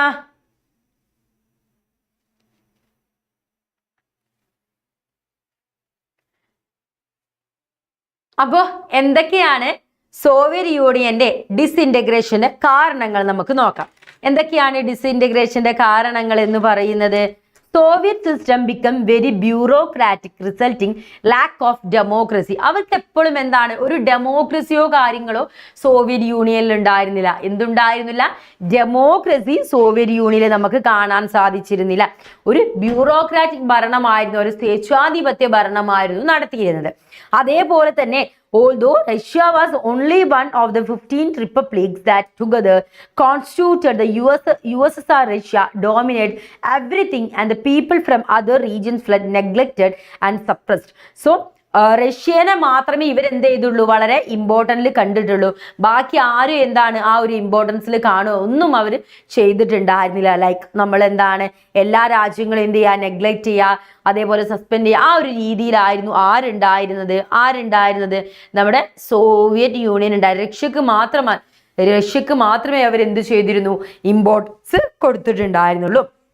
അതേപോലെ തന്നെ it lagged behind the West in technology and infrastructure and also in fulfilling the political or economic aspiration of citizens. So ജനങ്ങളുടെ പൊളിറ്റിക്കൽ ആയിട്ടുള്ളതും എക്കണോമിക്കൽ ആയിട്ടുള്ള ആസ്പിറേഷൻസിനെ മീറ്റ് ചെയ്യാൻ വേണ്ടിയിട്ട് അവർക്ക് സാധിച്ചില്ല. ഇതെല്ലാം എന്താണ് കാരണങ്ങളായിട്ട് നമുക്ക് അവിടെ പറയാം. ദെൻ നെക്സ്റ്റ് ക്വസ്റ്റ്യൻ, ഇതൊക്കെ 8 മാർക്കിന്റെ ക്വസ്റ്റ്യൻ ആണ്. ഇതൊക്കെ എന്താണ്? 8 മാർക്ക് ക്വസ്റ്റ്യൻ ആണ്. 8 മാർക്ക് എന്ന് ഇവിടെ എഴുതി വെക്കുന്നുണ്ട്. നിങ്ങൾക്ക് ഇനി കാണാണ്ടായി പോകണ്ട, ഞാൻ വെണ്ടക്ക അക്ഷരത്തിൽ ഇവിടെ 8 മാർക്ക് എഴുതി വെക്കുന്നുണ്ട്. അതേപോലെ തന്നെ എന്താ ഇതും ഇനി നമ്മൾ ഡിസ്കസ് ചെയ്യാൻ പോകുന്ന ഈ ഒരു ക്വസ്റ്റ്യനും എന്താണ്? 8 മാർക്ക് ക്വസ്റ്റ്യൻ ആണ്. ഈ ഒരു ക്വസ്റ്റ്യനും എന്താണ്? 8 മാർക്ക് ക്വസ്റ്റ്യൻ ആണ്. ഓക്കെ, ഇതാ ഇതും 8 മാർക്കിന്റെ ക്വസ്റ്റ്യൻ ആണ് കേട്ടോ മക്കളെ. ശ്രദ്ധിച്ചിരിക്കുക മക്കളെ. നമ്മള് പാർട്ടീഷൻ സംഭവിച്ചപ്പം എന്താ നടന്നത്? ഇതൊരു ജിയോഗ്രഫിക്കൽ ഒരു ഡിവിഷൻ മാത്രമായിട്ടില്ല, ഒരുപാട് ഹൃദയങ്ങളുടെ ഒരു ഡിവിഷനും അവിടെ സംഭവിച്ചിരുന്നു. Based on the above statement, ഈ ഒരു സ്റ്റേറ്റ്മെന്റ് വെച്ചിട്ട് എന്തൊക്കെ ഡിഫിക്കൽട്ടീസ് ആണ്, കോൺസിക്വൻസ് ആണ് നമ്മൾ ഫേസ് ചെയ്തതാ മക്കളെ. എസ്സേ ഈ ഒരു ക്വസ്റ്റ്യൻ വന്നിട്ടുണ്ടെങ്കിൽ ഷുവറായിട്ട് നിങ്ങളിത് തിരഞ്ഞെടുക്കണം. കാരണം ഈസി ആയിട്ട് നിങ്ങൾക്ക് ഇവിടെ മാർക്ക് സ്കോർ ചെയ്യാൻ പറ്റും. നമുക്ക് സ്വാതന്ത്ര്യം കിട്ടിയ സമയത്ത് നമ്മൾ ഒരുപാട് ആഗ്രഹിച്ച് കിട്ടിയ സംഭവം, പക്ഷെ അതിൻ്റെ അതേ ഒരു ഇതിൽ നമുക്ക് എന്താണ് എൻജോയ് ചെയ്യാൻ പറ്റിയിട്ടുണ്ടായിരുന്നില്ല. ഒരുപാട് പേര് കഷ്ടപ്പെട്ടിട്ട് സ്വാതന്ത്ര്യം നമുക്ക് ബ്രിട്ടീഷുകാരിൽ നിന്ന് കിട്ടി. പക്ഷെ അവരിവിടുന്ന് പോകുന്ന സമയത്തും ഈ പറയുന്ന കാര്യങ്ങളൊക്കെ മക്കൾ എഴുതണം കേട്ടോ. അവരിവിടുന്ന് പോകുന്ന സമയത്തും കുത്തിത്തിരിപ്പ് ഉണ്ടാക്കിയിട്ടാ പോയത്. ഒന്നെങ്കിൽ നിങ്ങൾക്ക് എന്താണ് ആരുടെ ഇന്ത്യയുടെ കൂടെ ചേരാം, പാകിസ്ഥാന്റെ കൂടെ ചേരാം, അല്ലെങ്കിൽ നിങ്ങൾക്ക് സ്വതന്ത്രമായിട്ട് നിൽക്കാന്ന് പറഞ്ഞു. അപ്പം ഇന്ത്യയും പാകിസ്ഥാനായിട്ട് വിഭജിക്കാൻ തീരെ താല്പര്യമില്ലാതെ ഇന്ത്യയും പാകിസ്ഥാനും ജനിച്ചതാണ്. ഒരിക്കലും 1947 ഓഗസ്റ്റ് 15 ഇന്ത്യയുടെ മാത്രം സ്വാതന്ത്ര്യം എന്നല്ല, ആ ദിനത്തിൽ സ്വാതന്ത്ര്യം കിട്ടിയതാണ് പാകിസ്ഥാൻ. പക്ഷെ ഒരിക്കലും അങ്ങനെ ഒരു 2 രാജ്യം ഫോം ചെയ്യണം എന്ന രീതിയിലൊന്നുമല്ല നമ്മൾ സ്വാതന്ത്ര്യത്തിന് വേണ്ടി മെനക്കെട്ടത്. പക്ഷേ അവസാനം എന്ത് ചെയ്യാണ്? 2 രാജ്യങ്ങൾ ഫോം ചെയ്യുന്നു. ഒരുപാട് വേദനകൾ എന്ത് ചെയ്യുന്നുണ്ട്? അവിടെ നടക്കുന്നുണ്ട് മക്കളെ. നോക്കിക്കേ, people of all religions have been living in India for centuries. ഒരുപാട് ആളുകൾ സമാധാനത്തോടുകൂടെ ഹാർമണി ആയിട്ട് ജീവിച്ചു പോവുകയായിരുന്നു അല്ലെ. until the British colonies show up, they use the famous divide and rule. അവരെപ്പോഴും ബ്രിട്ടീഷുകാരെപ്പോഴും ശ്രമിച്ചത് ഭിന്നിപ്പിച്ചു ഭരിക്കുക എന്നാണ്. ഞങ്ങളാണ് ഇവരുടെ യഥാർത്ഥ എതിരാളി എന്ന് മനസ്സിലാകാതിരിക്കാൻ വേണ്ടിയിട്ട് ഹിന്ദുക്കളോട് പറയുന്നു മുസ്ലിമാണ് നിങ്ങളെ എതിരാളി, മുസ്ലിമിനോട് പറയുന്നു ഹിന്ദുക്കളാണ് നിങ്ങളെ എതിരാളി. അപ്പോൾ ഡിവൈഡ് ആൻഡ് റൂൾ എന്താണ്? ഭിന്നിപ്പിച്ചു ഭരിക്കുക എന്ന നയമായിരുന്നു അവർക്ക് ഉണ്ടായത്. ഇവിടെ ഉള്ള സമയം മുഴുവൻ അവർ അങ്ങനെയായിരുന്നു ചെയ്തത്. ബ്രിട്ടീഷുകാർ വരുന്നവരെ നമ്മൾ നല്ല രീതിയിൽ ഹാർമണി ആയിട്ട് പോയതായിരുന്നു. പക്ഷെ ബ്രിട്ടീഷുകാർ തമ്മിൽ തല്ലിക്കാൻ വേണ്ടി, കാരണം തമ്മിൽ തല്ലിച്ചോണ്ടിരുന്നാലേ നമ്മൾ ബ്രിട്ടീഷുകാർ നമ്മളെ ഊറ്റിക്കൊണ്ടോന്നൊന്നും നമ്മൾ ശ്രദ്ധിക്കാതിരിക്കുള്ളൂ. അപ്പൊ അതിന് വേണ്ടിയിട്ട് ഇങ്ങനെ എന്ത് ചെയ്തു? അവര് ശ്രമിച്ചുകൊണ്ടേയിരുന്നിരുന്നു. Strategies cause communal conflict. ഇന്ത്യയിൽ ഒരുപാട് കമ്മ്യൂണൽ കോൺഫ്ലിക്റ്റ് എന്ത് ചെയ്തു? നടന്നു. കമ്മ്യൂണൽ കോൺഫ്ലിക്റ്റ് നടന്നതിന്റെ ഫലമായിട്ടാണ് ഇന്ത്യയും പാകിസ്ഥാനും എന്ത് ചെയ്തിട്ടുണ്ട്? ഫോം ചെയ്യേണ്ടി വന്നത് അല്ലെ. മില്യൺസ് ഓഫ് ഇന്ത്യൻ, ഒരുപാട് ആളുകൾ എന്ത് ചെയ്തോടാ? മരണപ്പെട്ടു. ഒരുപാട് ആളുകൾ അവർ ജനിച്ചു വളർന്ന സ്ഥലത്ത് നിന്ന് പോകേണ്ട ഒരു സിറ്റുവേഷനിലേക്ക് വന്നു. The native leaders also become ruthless to consolidate the power of India soon the British left, but neither the Muslim League nor the Congress was interested to compromise. ഒരുപാട് ഇഷ്യൂസ് അവർ ഫേസ് ചെയ്തിരുന്നു. അപ്പൊ ഇതൊക്കെ എന്ത് ചെയ്യാ? ഇൻക്ലൂഡ് ചെയ്തിട്ട് വേണം മക്കൾ എന്ത് ചെയ്യാൻ? ആ ഒരു ക്വസ്റ്റ്യൻ ആൻസർ ചെയ്യാൻ. 8 മാർക്ക് ക്വസ്റ്റ്യൻ ആണ്. മിസ് ഈ പറഞ്ഞ കാര്യങ്ങളൊക്കെ എന്ത് ചെയ്യണം? അവിടെ മാർക്ക് ചെയ്തിട്ട് വേണം നിങ്ങൾ എന്ത് ചെയ്യാൻ? ആൻസർ ചെയ്യാൻ വേണ്ടിയിട്ട് മാർക്ക് ചെയ്തിട്ടാണ് കേട്ടോ ആൻസർ ചെയ്യേണ്ടത്. അപ്പം അത് നമ്മൾ ക്ലിയർ ചെയ്തു. നെക്സ്റ്റ് നമ്മൾ ഡിസ്കസ് ചെയ്യാൻ പോകുന്നത് ഏത് ക്വസ്റ്റ്യൻ ആണ്? യെസ് പറഞ്ഞേ, ഏത് ക്വസ്റ്റ്യൻ ആണ്? കുറച്ച് 1 വേർഡ് ക്വസ്റ്റ്യൻസ് നമുക്ക് നോക്കിയാലോ? അപ്പൊ എന്റെ മക്കളൊന്ന് ആൻസർ പറയണേ. ഇത് 1 വേർഡ് ക്വസ്റ്റ്യൻസ് ആണ്, നിങ്ങളൊന്ന് ആൻസർ പറയാം മക്കളെ. Indonesia was A colony of. Indonesia ആരുടെ കോളനി ആയിരുന്നു? ഇന്തോനേഷ്യ ആരുടെ കോളനി ആയിരുന്നു മക്കളെ? ആരുടെ കോളനി ആയിരുന്നു ഇന്തോനേഷ്യ എന്ന് പറയുന്നത്? ഒന്ന് പറഞ്ഞേ, ആരുടെ കോളനിയാടാ?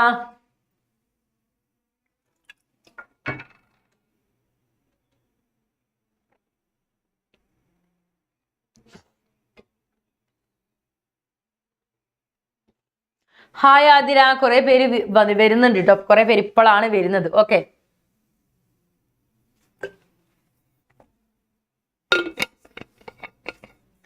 ഇന്തോനേഷ്യ ആരുടെ കോളനിയാ?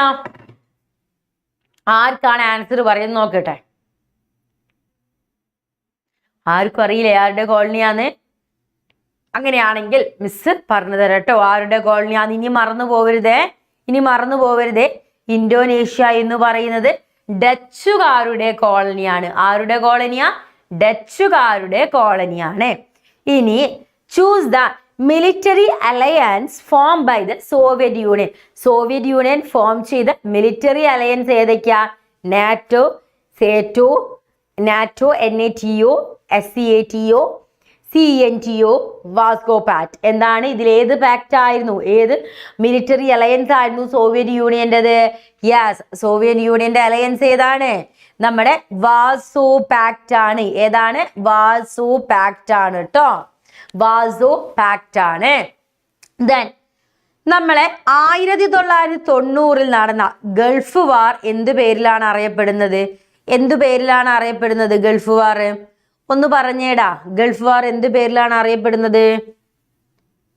ഇതൊന്നും മാർക്ക് അറിയില്ലേ? ഇതൊക്കെ നമുക്ക് ഈസി ആയിട്ട് മാർക്ക് കിട്ടുന്ന ക്വസ്റ്റ്യൻസ് ആട്ടോ. അപ്പൊ ഇത് അറിഞ്ഞിട്ടില്ലെങ്കിൽ എന്താണ്, നമുക്ക് അവിടെ മാർക്കൊക്കെ പോകും. അപ്പം 1 മാർക്ക് ഈസി ആയിട്ട് നമുക്ക് വാങ്ങാൻ പറ്റുന്നതല്ലേ? എന്ത് പേരിലാണ്? അപ്പൊ അതൊന്ന് കമന്റ് ചെയ്യട്ടോ. അതിന് ആൻസർ മിസ് പറഞ്ഞുതരില്ല, ഒന്ന് പറഞ്ഞേ.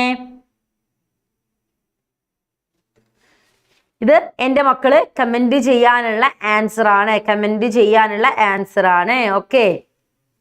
Then next question.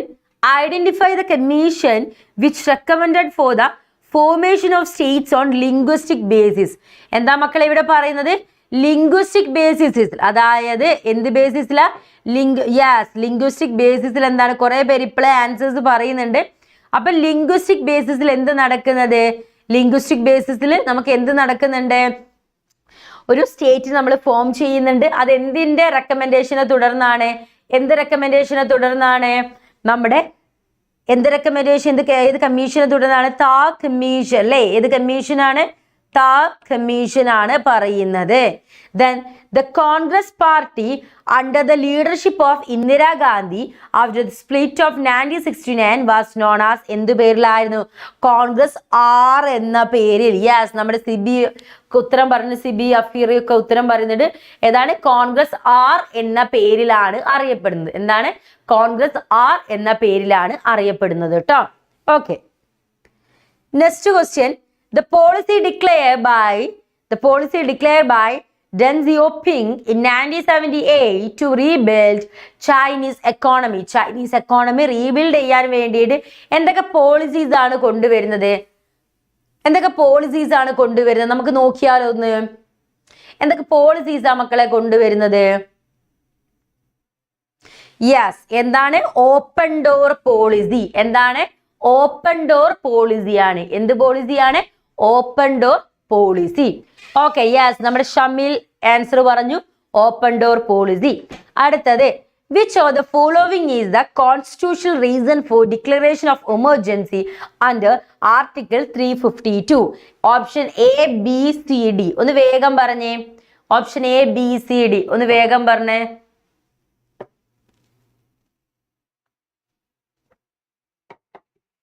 ഒന്ന് വേഗം പറഞ്ഞേ.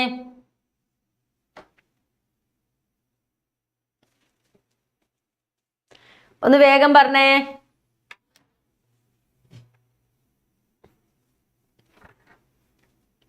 Yes, option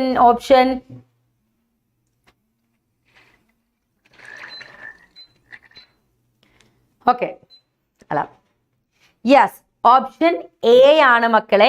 if the nation faces external aggression or armed rebellion to its security. അതാണ് മക്കളെ എന്ത് എന്ന് പറയുന്നത്? ആൻസർ കേട്ടോ. അതാണ് ആൻസർ ആയി വരുന്നത്. ദെൻ അടുത്തത്. Given below are some stages of the formation of European Union. Among them chronologically. Europe യൂണിയന്റെ എന്താ പറയുന്നത്? അതിന്റെ ഫോർമേഷൻ ആണ്. അതൊന്ന് എന്ത് ചെയ്യാൻ? ക്രോണോളജിക്കൽ ഓർഡർ ചെയ്യാനാ പറയുന്നത്. അപ്പൊ ഒന്ന് പറഞ്ഞേ, ഏതൊക്കെയാ? 1, 2, 3 നമുക്ക് മാർക്ക് ചെയ്യാം. 1, 2, 3 ഏതൊക്കെയാണ്? ഒന്ന് മാർക്ക് ചെയ്യാം, വേഗം പറഞ്ഞേ.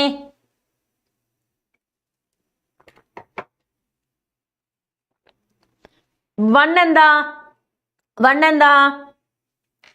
വൺ ഇതാണ് ഒന്നാമത്.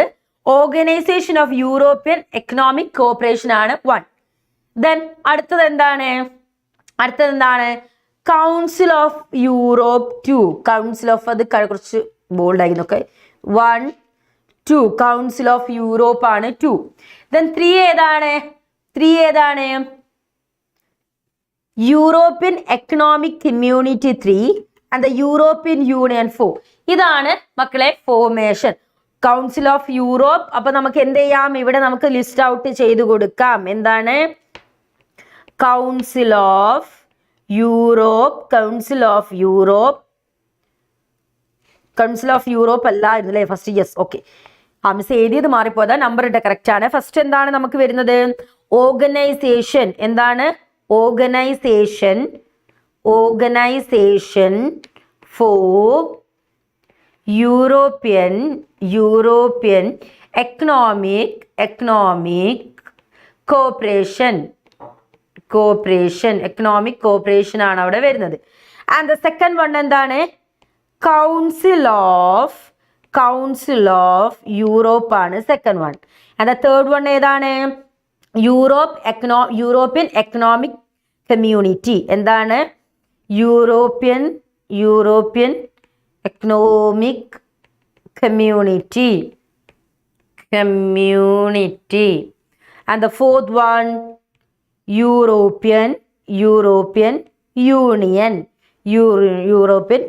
ഇങ്ങനെയാണ് നമുക്ക് എന്താണ് അവിടെ ഉള്ളത് അല്ലേ? അപ്പൊ ഇതെന്ത് ചെയ്യാ? ഒന്ന് ലിസ്റ്റ് ഔട്ട് ചെയ്ത് വെക്കുക. ഇതൊന്ന് ലിസ്റ്റ് ഔട്ട് ചെയ്ത് വെക്കുക കേട്ടോ. ഓക്കെ.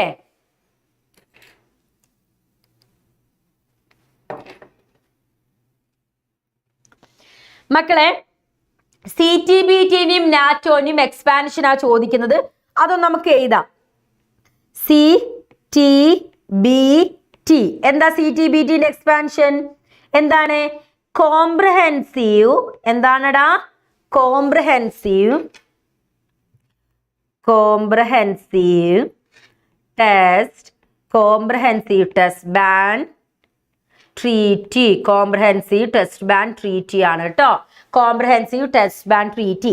ഇനി എന്താണ്? നാറ്റോയുടെ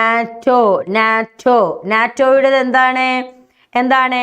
നോർത്ത് അറ്റ്ലാന്റിക്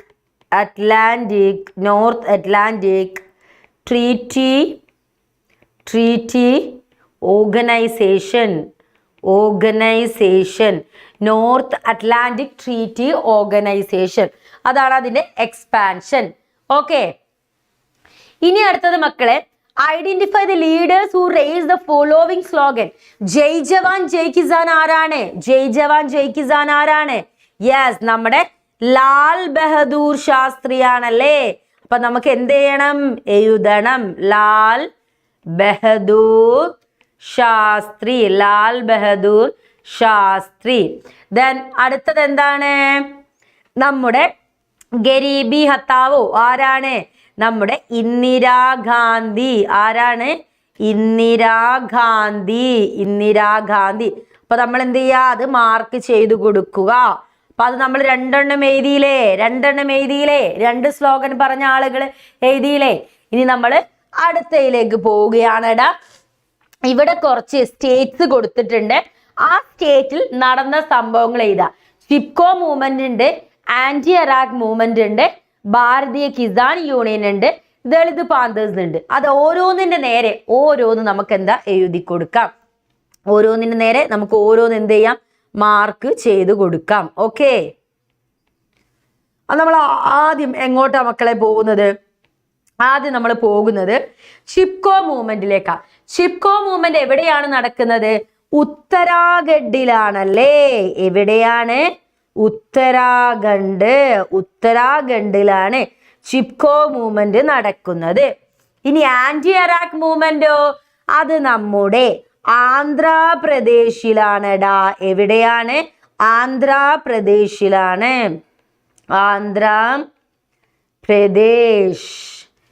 ഇനി നമ്മളെ ഭാരതീയ കിസാൻ യൂണിയനോ BKUന്നോ?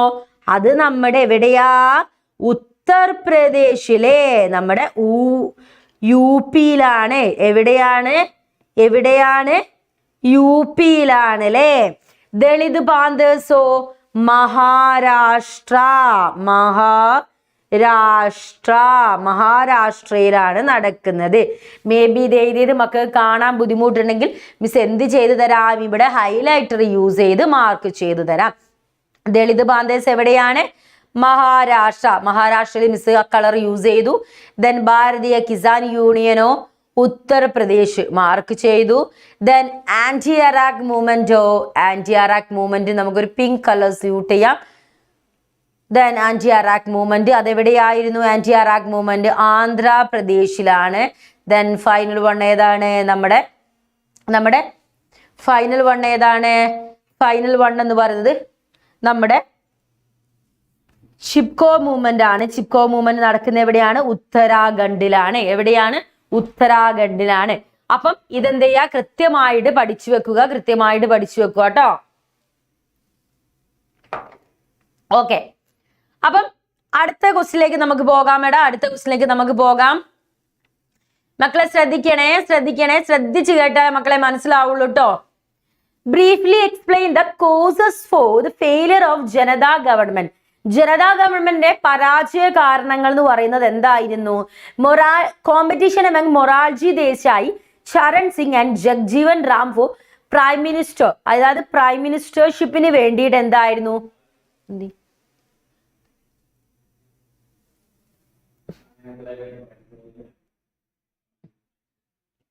അപ്പം എന്തായിരുന്നു നമ്മുടെ ജനതാ ഗവൺമെന്റ് പരാജയത്തിലേക്കുള്ള കാരണം എന്താണ്? നമ്മുടെ മൊറാർജി ദേശായും ചരൺ സിംഗും ജഗ്ജീവൻ റാമും തമ്മിൽ പ്രൈം മിനിസ്റ്റർ ആവാൻ വേണ്ടിയിട്ട് ഇവർ ഇങ്ങനെ എന്ത് ചെയ്തിരുന്നു? ഇങ്ങനെ വാദിച്ചുകൊണ്ടേ നിന്നിരുന്നു, കോമ്പറ്റീഷൻ നടന്നിരുന്നു. എന്നിട്ട് അവസാനം എന്തു സംഭവിക്കുന്നു? നമ്മുടെ Morarji become prime minister but power conflict continued. Prime minister ആര് വരുന്നു? മൊറാർജി ദേശായി വന്നെങ്കിലും പിന്നെയും ഇവർ തമ്മിലുള്ള പ്രശ്നങ്ങൾ ഇങ്ങനെ നടന്നുകൊണ്ടേയിരുന്നു. Janata government lack direction. പലപ്പോഴും നമ്മുടെ ജനതാ ഗവൺമെന്റ് എന്താ കൃത്യമായിട്ടുള്ള ഡയറക്ഷനോ ലീഡറോ ഒരു കോമൺ പ്രോഗ്രാമോ ഒന്നും ഇവർക്ക് ഉണ്ടായിരുന്നില്ല. അറ്റ് ദ സെയിം ടൈം എന്തു സംഭവിക്കുന്നു? Fail bringing the fundamental change in policies. Fundamental ചേഞ്ചും കാര്യങ്ങളൊന്നും വന്നിട്ടുണ്ടായിരുന്നില്ല. കോൺഗ്രസ് എന്താണോ നടത്തിയത് അതേപോലെ തന്നെയായിരുന്നു ഇവർക്കും ഉണ്ടായിരുന്നത്. അതുകൊണ്ട് എന്തു ചെയ്തു? ഇവര് പരാജയപ്പെട്ടതിന് ഒരു കാരണമായിട്ട് പറയാം. പരാജയ കാരണമായിട്ട് എന്താ നമുക്കിത് പറയാം കേട്ടോ. ഓക്കെ അല്ലേ? പരാജയ കാരണമായിട്ട് നമുക്ക് പറയാം. ദെൻ അടുത്ത ക്വസ്റ്റ്യൻ എന്താണ്? Which is the first linguistic state in India? ഇന്ത്യയിൽ ഭാഷാടിസ്ഥാനത്തിൽ ഫോം ചെയ്തിട്ടുള്ള ആദ്യത്തെ സ്റ്റേറ്റ് ഏതാണ് മക്കളെ?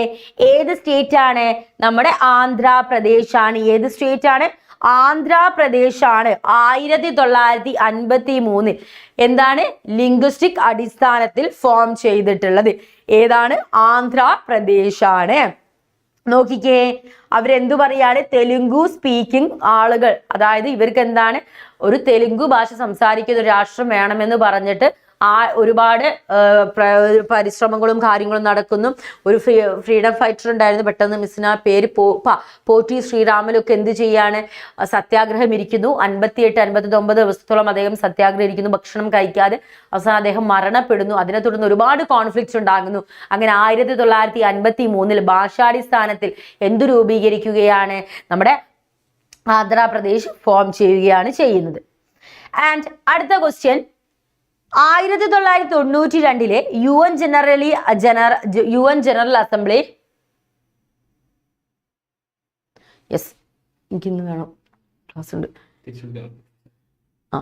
അപ്പം 1992 UN ജനറൽ അസംബ്ലി അഡോപ്റ്റഡ് ഒരു റെസൊല്യൂഷൻ അഡോപ്റ്റ് ചെയ്തിരുന്നു. Which was based on 3 main complaints for the reform of the security council ഒരു റിഫോം വേണമെന്ന് പറഞ്ഞിട്ടായിരുന്നു.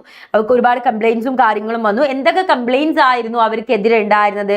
UN ജനറൽ അസംബ്ലിക്ക് എതിരെ ഉണ്ടായിരുന്ന കംപ്ലൈൻസ് എന്തൊക്കെയായിരുന്നു? ഒന്ന് മക്കളെ, security council does not represent the current political situation in the വേൾഡിൽ എന്താണോ കറന്റ്ലി നടക്കുന്നത് അത് റെപ്രസെന്റ് ചെയ്യാൻ ആർക്കും ടൈം ഉണ്ടായിരുന്നില്ല. അടുത്തത്, ഈ decision reflect the interest of western countries. എപ്പോഴും വെസ്റ്റേൺ കൺട്രീസിനെ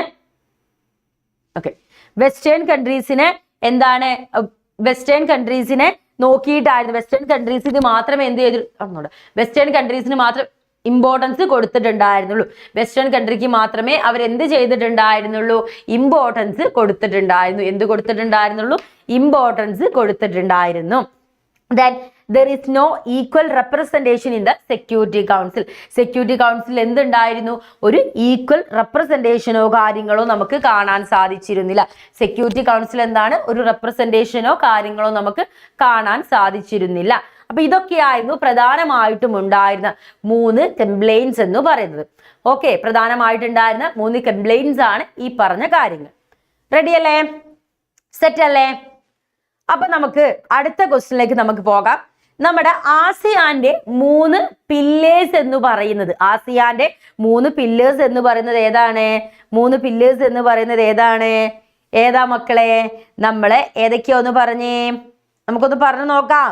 നമ്മുടെ ASEAN political security community, ASEAN economic community, അതേപോലെ തന്നെ എന്താണ് നമ്മുടെ ASEAN socio cultural community, APSC, AESC, അതേപോലെ ASCC. ഇത് പരീക്ഷയ്ക്ക് എന്താണ് ചോദിക്കുന്ന ക്വസ്റ്റ്യൻ ആണ്. അപ്പൊ ഇത് പഠിച്ചു വെക്കുക, ഈസി ആയിട്ട് നമുക്ക് മാർക്ക് അവിടെ വാങ്ങാൻ പറ്റും. 3 പില്ലേഴ്സ് ആണ് അവിടെ ചോദിക്കുന്നത്.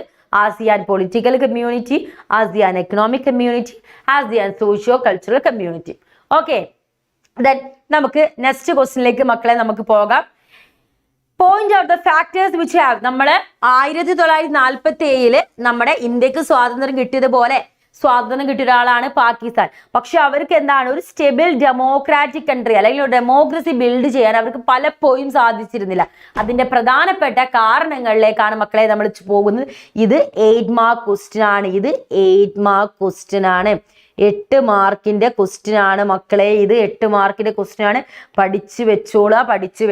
8 മാർക്കിന്റെ ക്വസ്റ്റ്യൻ ആണ്. ഓക്കെ, പഠിച്ചു വെക്കുക. വീണ്ടും വീണ്ടും പഠിക്കാൻ തന്നെയാണ് മിസ് പറയുന്നത്. 8 മാർക്കിന്റെ ക്വസ്റ്റ്യൻ ആണ്. ഒന്ന് മക്കളെ പറയുന്ന പ്രശ്നം എന്താന്ന് വെച്ചിട്ടുണ്ടെങ്കിൽ ഇവർക്ക് പലപ്പോഴും മിസ് മാർക്ക് ചെയ്തുതരാം. The lack of genuine international support for democratic rule in Pakistan, it has encouraged the military to continue its dominance. പലപ്പോഴും ഇവർക്ക് എന്ത് സംഭവിച്ചിട്ടുണ്ടായിരുന്നു? ഒരു ജെനുവിൻ ഇന്റർനാഷണൽ സപ്പോർട്ട് ഇവർക്ക് ഉണ്ടായിരുന്നില്ല. ജെനുവിൻ ആയിട്ടുള്ള ഒരു ഇന്റർനാഷണൽ സപ്പോർട്ടോ കാര്യങ്ങളോ ആർക്കില്ലായിരുന്നു? നമ്മുടെ പാകിസ്ഥാന് ഇല്ലായിരുന്നു. അവരെപ്പോഴും പറയുന്നത് അവരെന്താണ്? സ്റ്റിൽ മിലിറ്ററി എന്നെ കണ്ടിന്യൂ ചെയ്തു പോവുക തന്നെയായിരുന്നു പറഞ്ഞിട്ടുണ്ടായിരുന്നത്. അടുത്തത് എന്താ? The US and other countries have also support military rule due to fulfillment of their own interest. US പോലുള്ള പല കൺട്രികളും അവരവരുടെ ഇൻട്രസ്റ്റ് മാത്രം നോക്കി, അവർക്ക് അവരുടെ ഇൻട്രസ്റ്റ് എന്താണ്? അവിടെ മിലിറ്ററി റൂള് മെയിൻറ്റെയിൻ ചെയ്തു പോകുക. അതിന് വേണ്ടിയിട്ട് എന്താണ് അവർ പറഞ്ഞു? നിങ്ങൾ മിലിറ്ററി റൂൾ തന്നെ നിന്നാൽ മതി, അത് തന്നെയാണ് നിങ്ങൾക്ക് നല്ലതെന്ന് പറഞ്ഞിട്ട് അവരും എന്താണ്? മിലിറ്ററി റൂളിനെയാണ് സപ്പോർട്ട് ചെയ്തത്. Global Islamic terrorism and their apprehension that Pakistan's nuclear arsenal might fall into hands of those terrorist groups, the military regime in Pakistan was seen as a protector of Western interests in West Asia and South Asia. Pakistan conflict with India has made pro-military groups more powerful, which have often said that the political parties and democracy in Pakistan are flawed. Pakistan's security would be harmed by selfish-minded parties and democracy and armies stay in the power unjustified. പല ആളുകളും പറയുന്നത് എന്താണ്? ഇന്ത്യയും പാകിസ്ഥാനായിട്ട് നമുക്ക് ഇഷ്യൂസും കാര്യങ്ങളൊക്കെ നടക്കുന്ന സമയത്ത് നമ്മൾ എപ്പോഴും മലയാളത്തിൽ എക്സ്പ്ലെയിൻ ചെയ്യുന്നുണ്ട് കേട്ടോ അജു. മലയാളത്തിൽ സ്ലൈഡ് ഇല്ല, മലയാളത്തിൽ മിസ് എക്സ്പ്ലെയിൻ ചെയ്തു തരാം കേട്ടോ. എല്ലാ വേർഡ് ബൈ വേർഡ് ആയിട്ടും എല്ലാ കാര്യങ്ങളും മലയാളത്തിൽ അജുവിന് എക്സ്പ്ലെയിൻ ചെയ്തു തരാം. ഓക്കെ, അപ്പൊ എന്താ ഇവര് പറഞ്ഞിട്ടുണ്ടായിരുന്നത്? ഇവര് പറയാണ് എന്താണ്? നമ്മള് മിലിറ്ററി ആയി നിൽക്കുന്നത് തന്നെയാ നല്ലത്. കാരണം എന്താണ്? ഇന്ത്യയിൽ നമ്മൾ എപ്പോഴും പ്രശ്നങ്ങൾ ഉണ്ടാവുന്നുണ്ട്. അപ്പൊ നമ്മളൊരു ഡെമോക്രസി ആയി നിന്നാൽ നമ്മൾ പാകിസ്ഥാന്റെ സെക്യൂരിറ്റിനെ അത് ബാധിക്കും. എപ്പോഴും പാകിസ്ഥാന് നല്ലത് എന്താണ്? ഡെമോക്രസി അല്ല, മിലിറ്ററി തന്നെയാണ് നല്ലതെന്നാണ് പറയുന്നത്. അത് പറഞ്ഞവരെ justify ചെയ്തുകൊണ്ടേയിരിക്കും. The social dominance of military clergy and hand-owning aristocracy has led to the frequent overthrow of elected government and the establishment of military governments. പലപ്പോഴും അവർക്ക് എന്താണ് ഒരു മിലിറ്ററി ഗവൺമെന്റ്സിന് ഇപ്പൊ ഉള്ള പൊളിറ്റീഷ്യൻസ് ആണെങ്കിലും അവരും പറയാം നിങ്ങൾ പൊളിറ്റിക്സ് ഒന്നും നോക്കണം, നമുക്ക് മിലിറ്ററി തന്നെ ആയാൽ മതി, എന്നാൽ അവർക്ക് അവരുടേതായിട്ടുള്ള ദൂർത്തും കാര്യങ്ങളും നടക്കുള്ളൂ. അപ്പൊ ആരും പാകിസ്ഥാൻ ഒരു ഡെമോക്രസി ആയിട്ട് ഡെമോക്രാറ്റിക് കൺട്രി ആയിട്ട് നിലനിൽക്കാൻ വേണ്ടി സഹായിക്കുന്നുമില്ല, അതിന് സപ്പോർട്ട് പോലും ചെയ്യുന്നില്ല കേട്ടോ ഇവര്. ദെൻ മക്കളെ അടുത്തത് 1975 നമ്മളെ നാഷണൽ എമർജൻസി നടക്കുന്നുണ്ട്. ആരോ ഏതോ ഒരു മോനോ മിസ് നോർമല്ല ചോദിച്ചിരുന്നു എമർജൻസിനെ കുറിച്ച് പറയുന്നത്. എമർജൻസിനെ കുറിച്ചാണ് നമ്മൾ പറയുന്നത്. എമർജൻസിനെ കുറിച്ച് നമ്മൾ എന്തൊക്കെയാണ് എമർജൻസി നടന്നതുകൊണ്ട് 1975 ഇന്ത്യൻ ഹിസ്റ്ററിയിൽ ഇത് നമുക്ക് എന്താണ് 8 മാർക്ക് ക്വസ്റ്റ്യൻ ആണ്. 8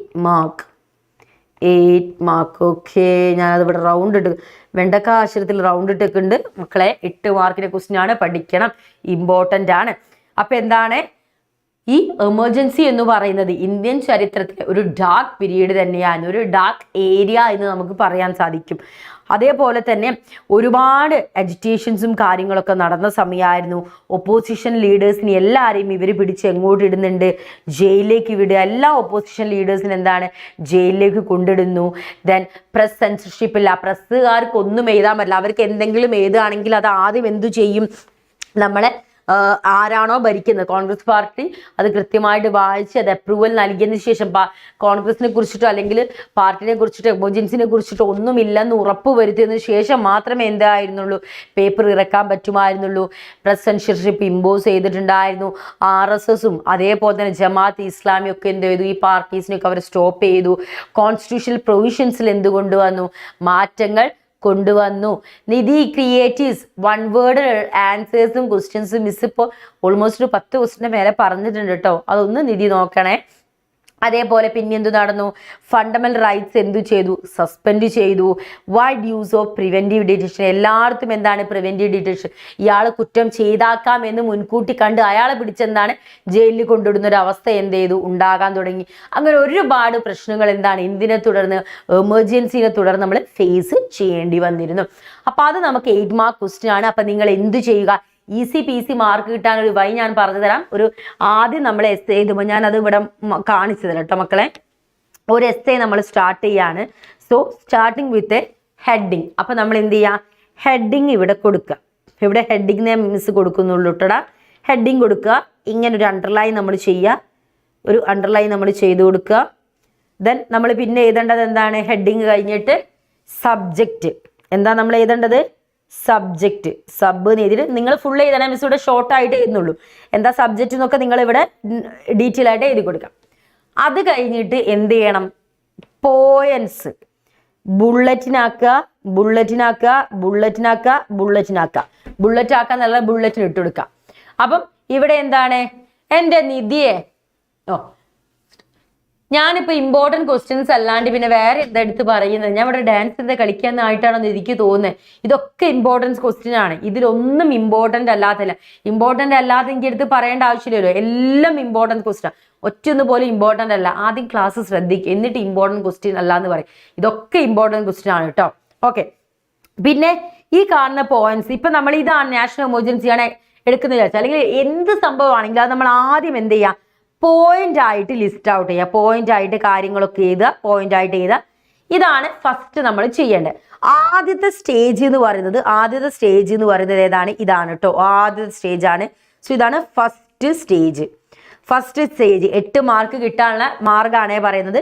സോ ഫസ്റ്റ് സ്റ്റേജ് നമ്മൾ ചെയ്തു കഴിഞ്ഞു. തരം നമ്മൾ എങ്ങോട്ട് പോവുകയാണ്, സെക്കൻഡ് സ്റ്റേജിലേക്ക് പോവുകയാണ്. സെക്കൻഡ് സ്റ്റേജിൽ നമ്മൾ എന്തൊക്കെ കാര്യങ്ങൾ അറേഞ്ച് ചെയ്യണം, സെക്കൻഡ് സ്റ്റേജ് ആണ് നമ്മൾ നോക്കുന്നത്.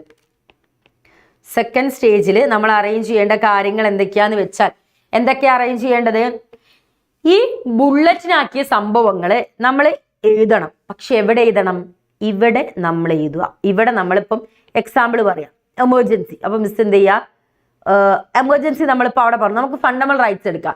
ഇവിടെ നമ്മൾ ഫണ്ടമെന്റൽ റൈറ്റ്സ് ലിസ്റ്റ് ഔട്ട് ചെയ്തു. ഇവിടെ നമ്മൾ എന്താ, റൈറ്റ് ടു ഫ്രീഡം റൈറ്റ്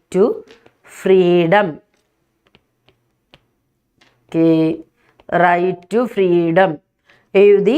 എന്നിട്ട് എന്ത് ചെയ്യുക, നേരത്തെ പറഞ്ഞതുപോലെ തന്നെ നമ്മൾ എന്ത് ചെയ്തു കൊടുക്കുക, ഒരു വര അങ്ങോട്ട് വരച്ചു കൊടുക്കുക, ഒരു വര അങ്ങോട്ട് വരച്ചു കൊടുക്കുക, ഒരു വര അങ്ങോട്ട് വരച്ചു കൊടുക്കുക. എന്നിട്ട് എന്ത് ചെയ്യുക, ഇതെല്ലാം എന്ത് ചെയ്യുക, ഡീറ്റെയിൽ ആയിട്ട് നമ്മൾ കൊടുക്കുക. അതായത് ഉണ്ണി എന്ത് ചെയ്യുക, റൈറ്റ് ടു ഫ്രീഡം എന്താണെന്നുള്ളത് നമ്മൾ എന്ത് ചെയ്യുക, എക്സ്പ്ലെയിൻ ചെയ്ത് കൊടുക്കുക. റൈറ്റ് ടു ഫ്രീഡം നമ്മൾ എക്സ്പ്ലെയിൻ ചെയ്തു. അത് കഴിഞ്ഞിട്ട് അടുത്ത ഏതാണ്, അടുത്തത് നമുക്ക് റൈറ്റ് ടു റിലീജിയൻ. അപ്പോൾ നമ്മൾ എന്ത് ചെയ്യുക, വീണ്ടും റൈറ്റ് ടു റിലീജിയൻ എന്ന് പറഞ്ഞിട്ട് കൊടുക്കുക.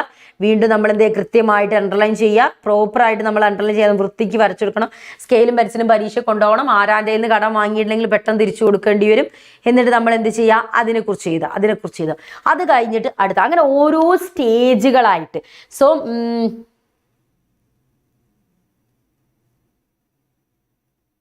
ഓക്കെ അജു. അപ്പൊ ദാ നമ്മള് ഫസ്റ്റ് സ്റ്റേജ് നോക്കി, സെക്കൻഡ് സ്റ്റേജ് ഇങ്ങനെ, തേർഡ് സ്റ്റേജിൽ കൺക്ലൂഷൻ. അങ്ങനെ 3 സ്റ്റേജുകളായിട്ട് കൃത്യമായിട്ട് എന്ത് ചെയ്യണം, ഒരു ഇൻട്രൊഡക്ഷൻ വേണം, ഒരു ബോഡി വേണം, ഒരു കൺക്ലൂഷൻ. എന്തൊക്കെ കാര്യങ്ങളാ സ്ലൈഡിൽ വേണ്ടത്, എന്തൊക്കെ കാര്യങ്ങളാണ് ഞാൻ ഇവിടെ ലിസ്റ്റ് ഔട്ട് ചെയ്തു തരാം. അത് എഴുതിയെടുക്കുക. ഇൻട്രൊഡക്ഷൻ, ഇൻട്രോ ഉണ്ടായിരിക്കണം, ഇൻട്രോ ഉണ്ടാവണം, ഇൻട്രൊഡക്ഷൻ. ദെൻ പിന്നെ എന്ത് വേണം, ഒരു ബോഡി ഉണ്ടായിരിക്കണം. അറിയില്ല നിധി ക്രിയേറ്റീവ്, ഞാൻ സ്ലൈഡ് കഴിഞ്ഞാൽ കൈയിട്ടോ, ഞാൻ സമയമൊന്നും തീരുമാനിച്ചിട്ടില്ല. എന്തായാലും നമുക്ക് നോക്കാം, ഏതുവരെ പോകും നോക്കാം. ബോഡി, പിന്നെ എന്ത് ചെയ്യണം, കൺക്ലൂഷൻ. എന്ത് വേണം, കൺക്ലൂഷൻ. ഈ 3 കാര്യങ്ങൾ എന്തിൽ ഉൾപ്പെടുത്തണം, നമ്മളെ 8 മാർക്കിൻ്റെ. ഇത് എന്ത് 8 മാർക്ക് ചോദിച്ചാലും ഈ 3 കാര്യങ്ങൾ നിങ്ങൾ കൃത്യമായിട്ട് ഇൻക്ലൂഡ് ചെയ്താൽ മാത്രമേ നമുക്ക് അവിടെ മാർക്ക് സ്കോർ ചെയ്യാൻ പറ്റുള്ളൂ കേട്ടോ. ഓക്കെ, ഇത് നമുക്ക് അടുത്ത ക്വസ്റ്റ്യനിലേക്ക് നമുക്ക് പോകാം. ചിപ്കോ മൂവ്മെന്റിനെ കുറിച്ചുള്ള ക്വസ്റ്റ്യൻ ആണ് മക്കളെ ചോദിക്കുന്നത്. Chipko movement was one of the noted environment movement in our country. നമ്മുടെ കൺട്രിയിൽ നടന്നിട്ടുണ്ടായിരുന്ന ഒരു ഇമ്പോർട്ടന്റ് ആയിട്ടുള്ള നോട്ടഡ് ആയിട്ടുള്ള ഒരു എൻവയോൺമെന്റ് മൂവ്മെന്റ് ആണ്. അതിനെ കുറിച്ചൊരു ഷോർട്ട് നോട്ട് എഴുതാനാണ് ചോദിക്കുന്നത്. അപ്പൊ നമുക്ക് എന്തൊക്കെ കാര്യങ്ങൾ അവിടെ പറയാം, ചിപ്കോ മൂവ്മെന്റ് നടന്നത് എന്നാണ് 1950 1970s ചിപ്കോ മൂവ്മെന്റ് നടന്നത്. Bus A non violent movement ആയിരുന്നു. അതെന്താണ്, ഒരു നോൺ വയലന്റ് മൂവ്മെന്റ് ആണ്. അതിന്റെ എയിം എന്തായിരുന്നു, അവരുടെ ലക്ഷ്യം എന്തായിരുന്നു, പ്രൊട്ടക്ഷൻ ആൻഡ് കൺസർവേഷൻ ഓഫ് ട്രീസിന്റെ പ്രൊട്ടക്ഷനും കൺസർവേഷൻ ആയിരുന്നു അവരുടെ എന്ത് എന്ന് പറയുന്നത്, മെയിൻ എയിം ആയിട്ട് അവർ പറയുന്നത്. And 1 minute dears. Okay, then പിന്നെ എന്താണ് അവർ പറഞ്ഞിട്ടുണ്ടായിരുന്നത്, അപ്പം for trees and forest being destroyed ചെയ്യുന്നതിന് പ്രൊട്ടക്ട് ചെയ്യുക എന്നതാണ് അവരുടെ മെയിൻ എയിം എന്ന് പറയുന്നത്. അതേപോലെ തന്നെ ചിപ്കോ മൂവ്മെന്റ് ഒറിജിനേറ്റ് ചെയ്തിട്ടുണ്ടായിരുന്ന എംബ്രേസ് എന്ന് പറയുന്ന ഒരു വേർഡ് എന്നായിരുന്നു. As a village use to hug the tree and protect them for the wood cutters from the cutting them. അവരെന്ത് ചെയ്തു, ട്രീനെ ഹഗ് ചെയ്തുകൊണ്ട് എന്ത് ചെയ്യുക, ഇനി വുഡ് കട്ടേഴ്സ് ട്രീ മരം വെട്ടി നശിപ്പിക്കുന്ന ആളുകൾ എന്നല്ല, വുഡ് കട്ടേഴ്സ് കട്ട് ചെയ്യാതിരിക്കാൻ അവർ മരത്തിനെ കെട്ടിപ്പിടിച്ച് എന്ത് ചെയ്യാണ്, പ്രൊട്ടസ്റ്റ് ചെയ്യുകയാണ് ഈ ഒരു ചിപ്കോ മൂവ്മെന്റ് എന്ന് പറയുന്നത്.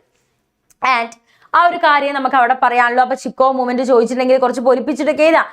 പിന്നെയൊക്കെ എന്ന് പറയുന്നത് തള്ളുക എന്ന് പറയുന്ന ആഭാര തള്ളം കൂടി തള്ളി കൊടുക്കുക. ചിപ്കോ മൂവ്മെന്റ് അങ്ങനെയാണ് ഇങ്ങനെയാണെന്നൊന്നും പറഞ്ഞിട്ട് എഴുതാനല്ല ഉദ്ദേശിക്കുന്നത്.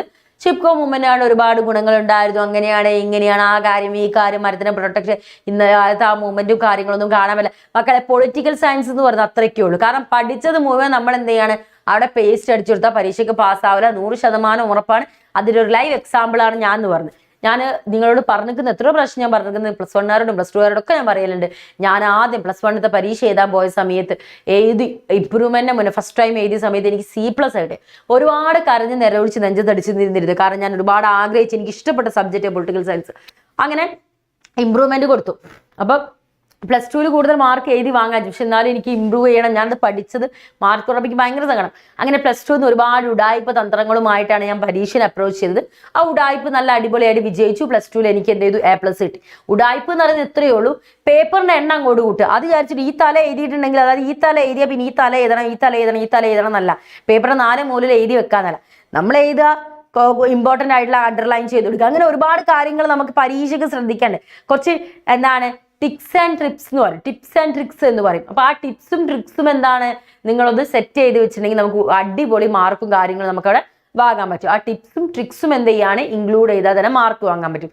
ടിപ്സും ട്രിക്സൊക്കെ അറിയാൻ ആഗ്രഹമുണ്ട്, ചോദിക്കാം, മിസ് പറഞ്ഞുതരാം.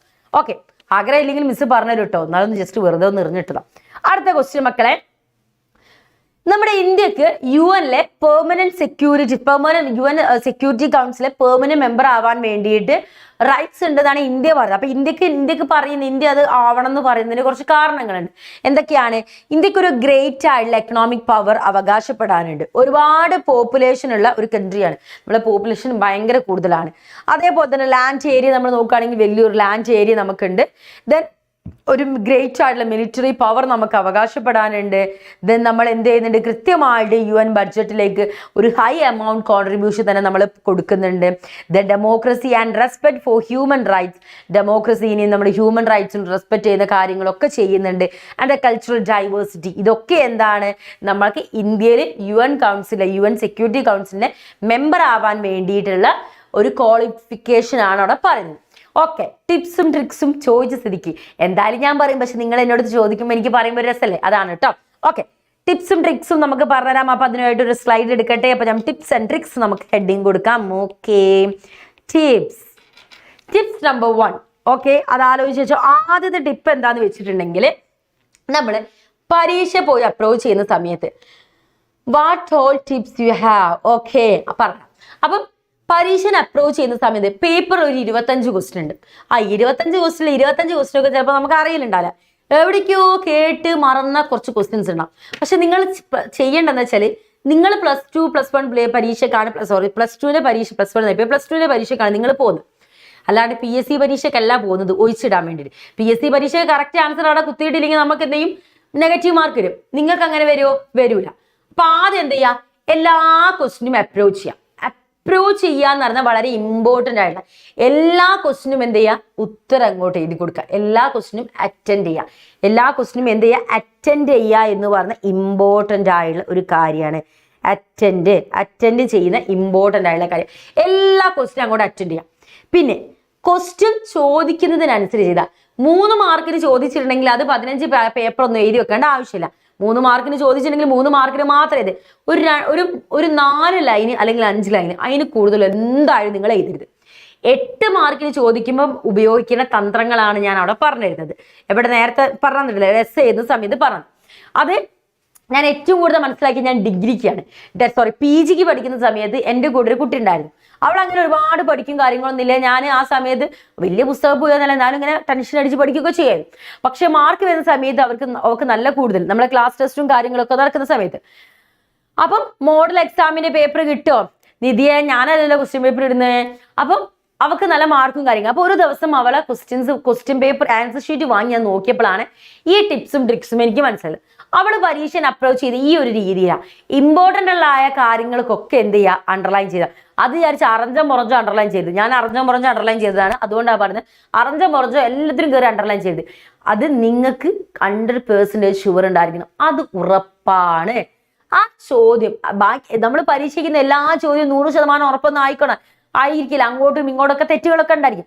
പക്ഷേ ഇതെനിക്ക് നല്ല രീതിയിൽ അറിയാം. ലൈക്ക് നമ്മൾ എന്തെങ്കിലും ഒരു പ്രോവേബ്സോ അല്ലെങ്കിൽ ഏതെങ്കിലും മഹാന്മാർ പറഞ്ഞ കാര്യങ്ങളൊക്കെ അവിടെ നമ്മൾ കൊടുക്കുന്ന സമയത്ത്, നേരത്തെ പറഞ്ഞേ ഇന്ത്യയുടെ പാർട്ടീഷൻ എന്ന് പറയുന്നത്, ഇന്ത്യയുടെ വിഭജനം എന്ന് പറയുന്നത് ജിയോഗ്രഫിക്കലി ഭൂമിശാസ്ത്രപരമായിട്ടുള്ള വിഭജനമല്ല. അതെന്താണ്? ഹൃദയങ്ങൾ തമ്മിലുള്ള വിഭജനമാണ്. അതൊക്കെ വരുന്ന സമയത്ത് അങ്ങോട്ട് അണ്ടർലൈൻ ചെയ്ത് കൊടുക്കുക, അതോ അങ്ങോട്ട് നീട്ടി അങ്ങോട്ട് വരയ്ക്കുക. അപ്പൊ ഇത് കാണുന്ന സമയത്ത് ഈ ടീച്ചർമാർ എന്ന് പറയുന്നത് നമ്മളെ പോലെ തന്നെയാണ്. ഇവർക്ക് 10-15 പേപ്പർ ഉണ്ട്, ഇത് മുഴുവൻ വായിച്ച് ഇവർക്ക് തലപ്രാന്തെടുത്ത് നിൽക്കുകയാണ്.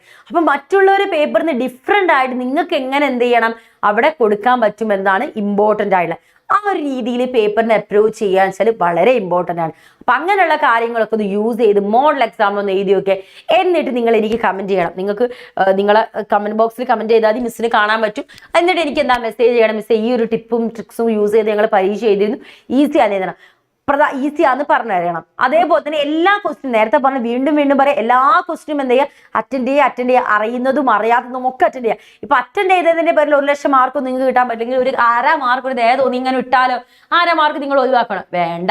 അപ്പൊ എന്തെങ്കിലും അതിൽ അറിയുന്ന ഒരു പോയിന്റ്സ് നിങ്ങൾ അവിടെ കൊടുക്കുക എന്നുള്ള ഇമ്പോർട്ടൻസ്. എല്ലാ ക്വസ്റ്റ്യനും അറ്റൻഡ് ചെയ്യുക എന്നുള്ള ഫസ്റ്റ് ഇമ്പോർട്ടൻ്റ് ആയുള്ള കാര്യം, അത് മറന്നു പോകരുത് കേട്ടോ. ഓക്കെ അല്ലേ? അപ്പം ടിപ്സ് നമുക്ക് വൈൻഡപ്പ് ചെയ്യാം. നമുക്ക് ക്ലാസ് കണ്ടിന്യൂ ചെയ്യാം അല്ലേ? ഓക്കെ, ഇടയ്ക്കിടയ്ക്ക് നമുക്ക് ടിപ്സും കാര്യങ്ങളൊക്കെ പറയാം. അടുത്ത ക്വസ്റ്റ്യൻ മക്കളെ ഇവിടെ നോക്കിയേ. Write any 4 lessons of regional aspiration. Regional ആസ്പിരേഷന്റെ 4 ലെസൺസ് ആണ് പറയാൻ പറയുന്നത്. റീജിയണൽ ആസ്പിരേഷന്റെ 4 കാര്യങ്ങൾ. മക്കളെ, റീജിയണൽ ആസ്പിരേഷൻ എന്ന് പറയുന്നത് എന്താണ്? നമ്മുടെ ഡെമോക്രസിയുടെ ഒരു ഭാഗം തന്നെയാണ്. ഡെമോക്രസിയുടെ ഒരു ഭാഗം തന്നെയാണ്. ഡെമോക്രാറ്റിക് പൊളിറ്റിക്സിന്റെ ഒരു പാർട്ട് തന്നെയാണ് എന്ത് എന്ന് പറയുന്നത്? റീജിയണൽ ആസ്പിരേഷൻ എന്ന് പറയുന്നത്. Then democratic negotiation are the best way to resolve regional aspiration. ഇപ്പം നമുക്ക് എന്തെങ്കിലും പ്രശ്നം ഉണ്ടെങ്കിൽ നമ്മൾ അവിടെ തല്ലി തീർക്കുകയാണോ ചെയ്യുക? അല്ല, പറഞ്ഞു തീർക്കുകയാണ്. അപ്പം നമുക്ക് ഒരു പുതിയ സ്റ്റേറ്റ് വേണം, അല്ലെങ്കിൽ നമുക്ക് ഇങ്ങനെ ഭാഷാടിസ്ഥാനത്തിൽ സംസ്ഥാനങ്ങൾ രൂപീകരിക്കണം, അല്ലെങ്കിൽ നമുക്ക് ഇന്നത് വേണം അന്നത് വേണം എന്നൊക്കെ പറയുമ്പോൾ നമ്മൾ അവിടെ എന്താ? നെഗോഷിയേഷൻ. ഇങ്ങനെ ചെയ്താൽ കുറച്ചുകൂടെ ബെറ്റർ ആയിരിക്കും, അല്ലെങ്കിൽ ഇങ്ങനെ ചെയ്താൽ കുറച്ചുകൂടെ ബെറ്റർ ആയിരിക്കും, നമ്മൾ നെഗോഷിയേഷൻസ് അവിടെ കൊടുക്കും അല്ലേ? യെസ്, അതേപോലെ തന്നെ നെഗോഷിയേഷനിലൂടെ മാത്രമേ നമുക്ക് ഈ റീജിയണൽ ആസ്പിരേഷനൊക്കെ സോൾവ് ചെയ്യാൻ പറ്റുള്ളൂ. ദെൻ പിന്നെ എന്താ പറയുന്നത്? Significance of power sharing. Power sharing എന്ന് പറഞ്ഞാൽ വളരെ പ്രധാനപ്പെട്ടാണ്.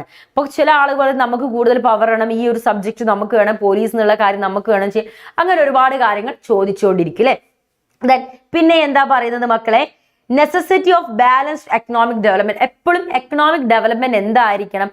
ഒരു ബാലൻസ്ഡ് ആയ രീതിയിലായിരിക്കണം. എന്തായിരിക്കണം? ഒരു ബാലൻസ്ഡ് ആയിട്ടുള്ള രീതിയിലായിരിക്കണം ഉണ്ടായിരിക്കേണ്ടത്.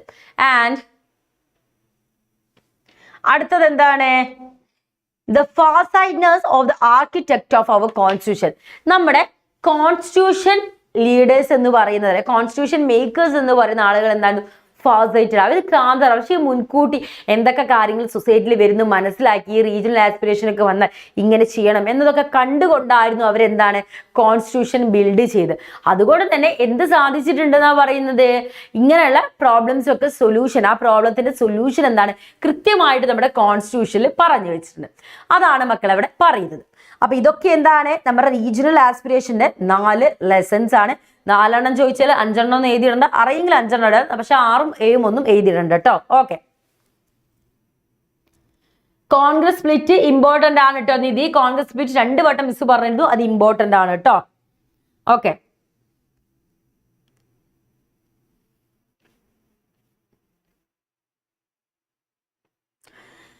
നെക്സ്റ്റ് ക്വസ്റ്റിലേക്ക് നമുക്ക് പോകാം. Point out 2 popular movement related with environment issue. അതിനെക്കുറിച്ച് ഒരു പാരഗ്രാഫ് എഴുതാനാണ് പറയുന്നത്. എൻവയോൺമെന്റ് ഇഷ്യൂ ആയിട്ട് നമുക്ക് ബന്ധപ്പെട്ട് ചിപ്കോ മൂവ്മെന്റ് നമ്മൾ നേരത്തെ പഠിച്ചു, അത് നമുക്ക് പറയാം. അപ്പൊ ചിപ്കോ മൂവ്മെന്റ് എപ്പോഴായിരുന്നു? ഉത്തരാഖണ്ഡിൽ 1973 ചിപ്കോ മൂവ്മെന്റ് സ്റ്റാർട്ട് ചെയ്തിട്ടുണ്ടായിരുന്നത്. ഇവര് ഫോറസ്റ്റില് ആളുകൾക്ക്, അവിടെയുള്ള ആളുകൾക്ക് എന്താണ്? പെർമിഷൻ കൊടുത്തില്ല. അവിടെ എന്താണ്? ഫയർവുഡും കാര്യങ്ങളൊക്കെ കളക്ട് ചെയ്യാൻ വേണ്ടിയിട്ട്. എന്നിട്ട് എന്ത് ചെയ്യുക? സ്പോർട്സ് എക്യുപ്മെന്റ് കമ്പനിക്ക് മരം വെട്ടാൻ വേണ്ടിയിട്ട് പെർമിഷൻ കൊടുക്കുന്നു. ഇതിനെ ചൊല്ലിയിട്ട് എന്ത് ചെയ്യാണ്? പീപ്പിൾ എന്ത് ചെയ്യണം? അതിനെ എഗെയിൻസ്റ്റ് ആയിട്ട് വരുന്നു. മരത്തിനെ കെട്ടിപ്പിടിച്ചുകൊണ്ട് അവർ സ്ട്രൈക്ക് സ്റ്റാർട്ട് ചെയ്യുന്നു. അങ്ങനെ ഇതെന്താണ്? ഈ ഒരു ഇഷ്യൂവിൽ ലീഡർ ആയിട്ടുണ്ടായിരുന്നത് നമ്മുടെ സുന്ദർലാൽ ബഹുഗുണയായിരുന്നു. അങ്ങനെ ട്രീനെ കട്ട് ചെയ്യരുത് എന്ന് പറഞ്ഞിട്ടാണ് ഇവർ ഈ മൂവ്മെന്റും കാര്യങ്ങളൊക്കെ നടത്തിയത്. അതാണ് നമ്മുടെ അവിടെ ചിപ്കോ മൂവ്മെന്റ് എന്ന് പറയുന്നത്. അവർ ഡിമാൻഡ് ചെയ്ത കാര്യങ്ങൾ എന്ന് പറയുന്നത് അവരെ നാച്ചുറൽ റിസോഴ്സ് എന്ന് പറയുന്നത് ഏതൊക്കെയാണ്? വാട്ടർ, ഫോറസ്റ്റ്, ലാൻഡ് ഒക്കെ അവർക്ക് തന്നെ എന്ത് ചെയ്യണം? കൺട്രോൾ ചെയ്യാൻ വേണ്ടിയിട്ടുള്ള റൈറ്റ്സ് ഉണ്ടായിരിക്കണം. അതേപോലെ തന്നെ സ്മോൾ സ്കെയിൽ ഇൻഡസ്ട്രീസ് ലോ കോസ്റ്റിൽ സ്റ്റാർട്ട് ചെയ്യാനുള്ള കാര്യങ്ങൾ ഗവൺമെന്റിന്റെ ഭാഗത്തുനിന്ന് ഉണ്ടായിരിക്കണം. അതേപോലെ എൻവയോൺമെന്റിനെ എന്ത് ചെയ്യുക? ഹാം ചെയ്യാത്ത തരത്തിലുള്ള ഡെവലപ്മെന്റ്സും കാര്യങ്ങളും ഉണ്ടായിരിക്കണം. ദെൻ അടുത്തത് വിമൻ റേസ് ദ, സ്ത്രീകളെല്ലാവരും നമ്മുടെ ആൽക്കഹോളിസം റിലേറ്റഡ് ആയിട്ടുള്ള കാര്യങ്ങൾക്ക് അവർ വോയിസ് റേസ് ചെയ്തിരുന്നു. ഇതിന്റെ റിസൾട്ട് എന്താന്ന് പറയുന്നത്, അടുത്ത 15 വർഷത്തേക്ക് എന്താണ്? ഈ റീജിയന്ന് മരം കട്ട് ചെയ്യാൻ പാടില്ല എന്ന് പറഞ്ഞുകൊണ്ട് എന്ത് ചെയ്യാണ്? ഗവൺമെന്റിന്റെ ഒരു ഉത്തരവിറക്കാണ്. ഗവൺമെന്റ് ബാൻ ചെയ്യാൻ ഈ ഒരു ഏരിയയിൽ നിന്ന് ട്രീ കട്ട് ചെയ്യരുത് എന്ന് പറഞ്ഞുകൊണ്ട്. അപ്പൊ ആ കാര്യങ്ങളാണ് നമുക്കിവിടെ പറയുന്നത്. അതേപോലെ തന്നെ 2 എൻവയോൺമെന്റ് മൂവ്മെന്റ് പറഞ്ഞിട്ടുണ്ട്. ഒന്ന് നമ്മൾ പറഞ്ഞു ചിപ്കോ മൂവ്മെന്റ്, രണ്ടാമത് നർമ്മദ ബച്ചാവോ ആന്തോളനാണ്. 1980 ഇത് നടക്കുന്നത്. ഡാം, അതായത് നർമ്മദ നദികളിലും അതിന്റെ ട്രിബ്യൂട്ടറീസിലും എന്താണ്? ഡാം ക്രിയേറ്റ് ചെയ്യുക എന്നുള്ള ലക്ഷ്യമായിരുന്നു ഉണ്ടായിരുന്നത്. ഈ നർമ്മദ റിവർ പാസ് ചെയ്തു പോകുന്ന സ്ഥലങ്ങൾ എന്ന് പറയുന്നത് മക്കളെ ഗുജറാത്ത്, മധ്യപ്രദേശ്, മഹാരാഷ്ട്ര ആയിരുന്നു പാസ് ചെയ്തു പോകുന്നത്. ഓൾമോസ്റ്റ് ഈ ഒരു പ്ലാനിൽ 300ഓളം ചെറിയ ഡാമുകളും 135ഓളം മീഡിയം ഡാമുകളും 30ഓളം ബിഗ് ഡാമുകളും അവർ ക്രിയേറ്റ് ചെയ്യാൻ തീരുമാനിക്കുന്നു. അതിൻ്റെ കൂടെ 2 ലാർജ് ഡാമുകളായ സരോവർ ഡാമും നർമ്മദ സാഗർ ഡാമും അവർ തീരുമാനിക്കുന്നു. സരോവർ ഡാം നമ്മുടെ സരോവർ ഡാമും നർമ്മദ സാഗർ ഡാമും ക്രിയേറ്റ് ചെയ്യാൻ അവർ തീരുമാനിക്കുന്നു. അങ്ങനെ അബൌട്ട് 250 വില്ലേജസ് എന്ത് ചെയ്യാണ്, അവർ ഒരു ഡേഞ്ചർ സിറ്റുവേഷനിലേക്ക് പോവുകയാണ്. ഒരുപാട് ആളുകൾക്ക് ഡിസ്പ്ലേസ്മെന്റ് ഇഷ്യൂ വരുന്നു. ഈ ഒരു സ്ഥലത്ത് നിന്ന് മറ്റൊരു സ്ഥലത്തേക്ക് എന്താ അവരെ മാറ്റി പാർപ്പിക്കേണ്ടി വരുന്നു. അങ്ങനെ അവരുടെ കൾച്ചറൽ ഡിസ്ട്രക്ഷനിലേക്ക് ഇത് ലീഡ് ചെയ്യുന്നു. അവർ ഡിസ്പ്ലേസ്മെന്റ് കാരണം അവരുടെ ലൈവ്ലിഹുഡ് എന്ത് ചെയ്യുക, എൻഡ് ചെയ്യുകയാണ്. ഒരുപാട് എൻവയോൺമെന്റ് പ്രോബ്ലം, ഡാമേജും കാര്യങ്ങളും ക്രിയേറ്റ് ആവുന്നു. ഇതാണ് നർമ്മദ ബച്ചാവോ ആന്തോളൻ എന്ന് പറയുന്നത്. അങ്ങനെ എന്ത് പഠിച്ചു, നാച്ചുറൽ മൂവ്മെന്റ്സ് പഠിച്ചു. അപ്പം ഇത് രണ്ടും പരീക്ഷയ്ക്ക് വരുന്ന സംഭവങ്ങളാണ്. അത് എന്ത് ചെയ്യാൻ പരീക്ഷയ്ക്ക് ആൻസർ ആയിട്ട് കൊടുക്കണം കേട്ടോ. ഓക്കെ, ദെൻ അടുത്ത ക്വസ്റ്റിലേക്ക് നമുക്ക് പോകാം. എന്താണ്? Write a short note on India's policy of non alignment in cold war period. Cold war പീരീഡിലെ നോൺ അലൈൻമെന്റ് പോളിസിയാണ് ഇന്ത്യയുടെ പോളിസി. ഇന്ത്യ എങ്ങനെയായിരുന്നു ഇതിനെ അപ്രോച്ച് ചെയ്തത് എന്നാണ് നമ്മൾ നോക്കുന്നത്. ഇന്ത്യ എങ്ങനെയായിരുന്നു അപ്രോച്ച് ചെയ്തത് എന്നാണ് നമ്മൾ ഇനി നോക്കാൻ പോകുന്നത്. പോലാമാ നമുക്ക് നോക്കാം ഇന്ത്യ എങ്ങനെയായിരുന്നു അപ്രോച്ച് ചെയ്തത് എന്നുള്ളത്. ഓക്കെ, ഇവിടെ ക്വസ്റ്റ്യൻ നമ്പർ കറക്റ്റ് ആ ഒരു നമ്പറിൽ ഓർഡറിലല്ല. അപ്പൊ മക്കളെ ക്വസ്റ്റ്യൻ നമ്പർ ഫോക്കസ് ചെയ്യണ്ട കേട്ടോ. ആ ക്വസ്റ്റ്യൻസ് ഫോക്കസ് ചെയ്ത് പഠിച്ചാൽ മതി. ഓക്കെ,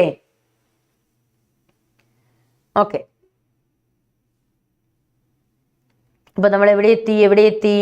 യെസ്, ഇന്ത്യന്റെ അപ്രോച്ച് പറയുകയാണെങ്കിൽ ഇന്ത്യ കോൾഡ് വാറിന്റെ സമയത്ത് എങ്ങനെയായിരുന്നു ഉണ്ടായിരുന്നത്? ആസ് എ ലീഡർ ഓഫ് നാം എന്ന് പറയുന്നത് എന്താ? നോൺ അലൈൻഡ് മൂവ്മെന്റ് ആണ്. എന്താണ്? നോൺ അലൈൻഡ് മൂവ്മെന്റ് ആണ്. നോൺ അലൈൻഡ് മൂവ്മെന്റ് ആണ്. നോൺ അലൈൻഡ് മൂവ്മെന്റ്, ഒരു മിനിറ്റ്, നോൺ അലൈൻഡ് മൂവ്മെന്റ് ആണ്. ആസ് എ ലീഡർ ഓഫ് നാം, India's response to the ongoing Cold War was twofold. At one level, it took particular care staying away from the two alliances. രണ്ട് അലയൻസിൽ നിന്ന് മാറി നിൽക്കുക. ആരിലൊക്കെ മാറി നിൽക്കാൻ വേണ്ടിയിട്ടായിരുന്നു? ആരിലൊക്കെ മാറി നിൽക്കാനാണ്? യെസ്, അന്നത്തെ സൂപ്പർ പവേഴ്സ് ആയിരുന്ന USSR മാറി നിൽക്കുക. അതേപോലെ തന്നെ രണ്ടാമത് എന്തായിരുന്നു അവർ ചെയ്തിട്ടുണ്ടായിരുന്നത്?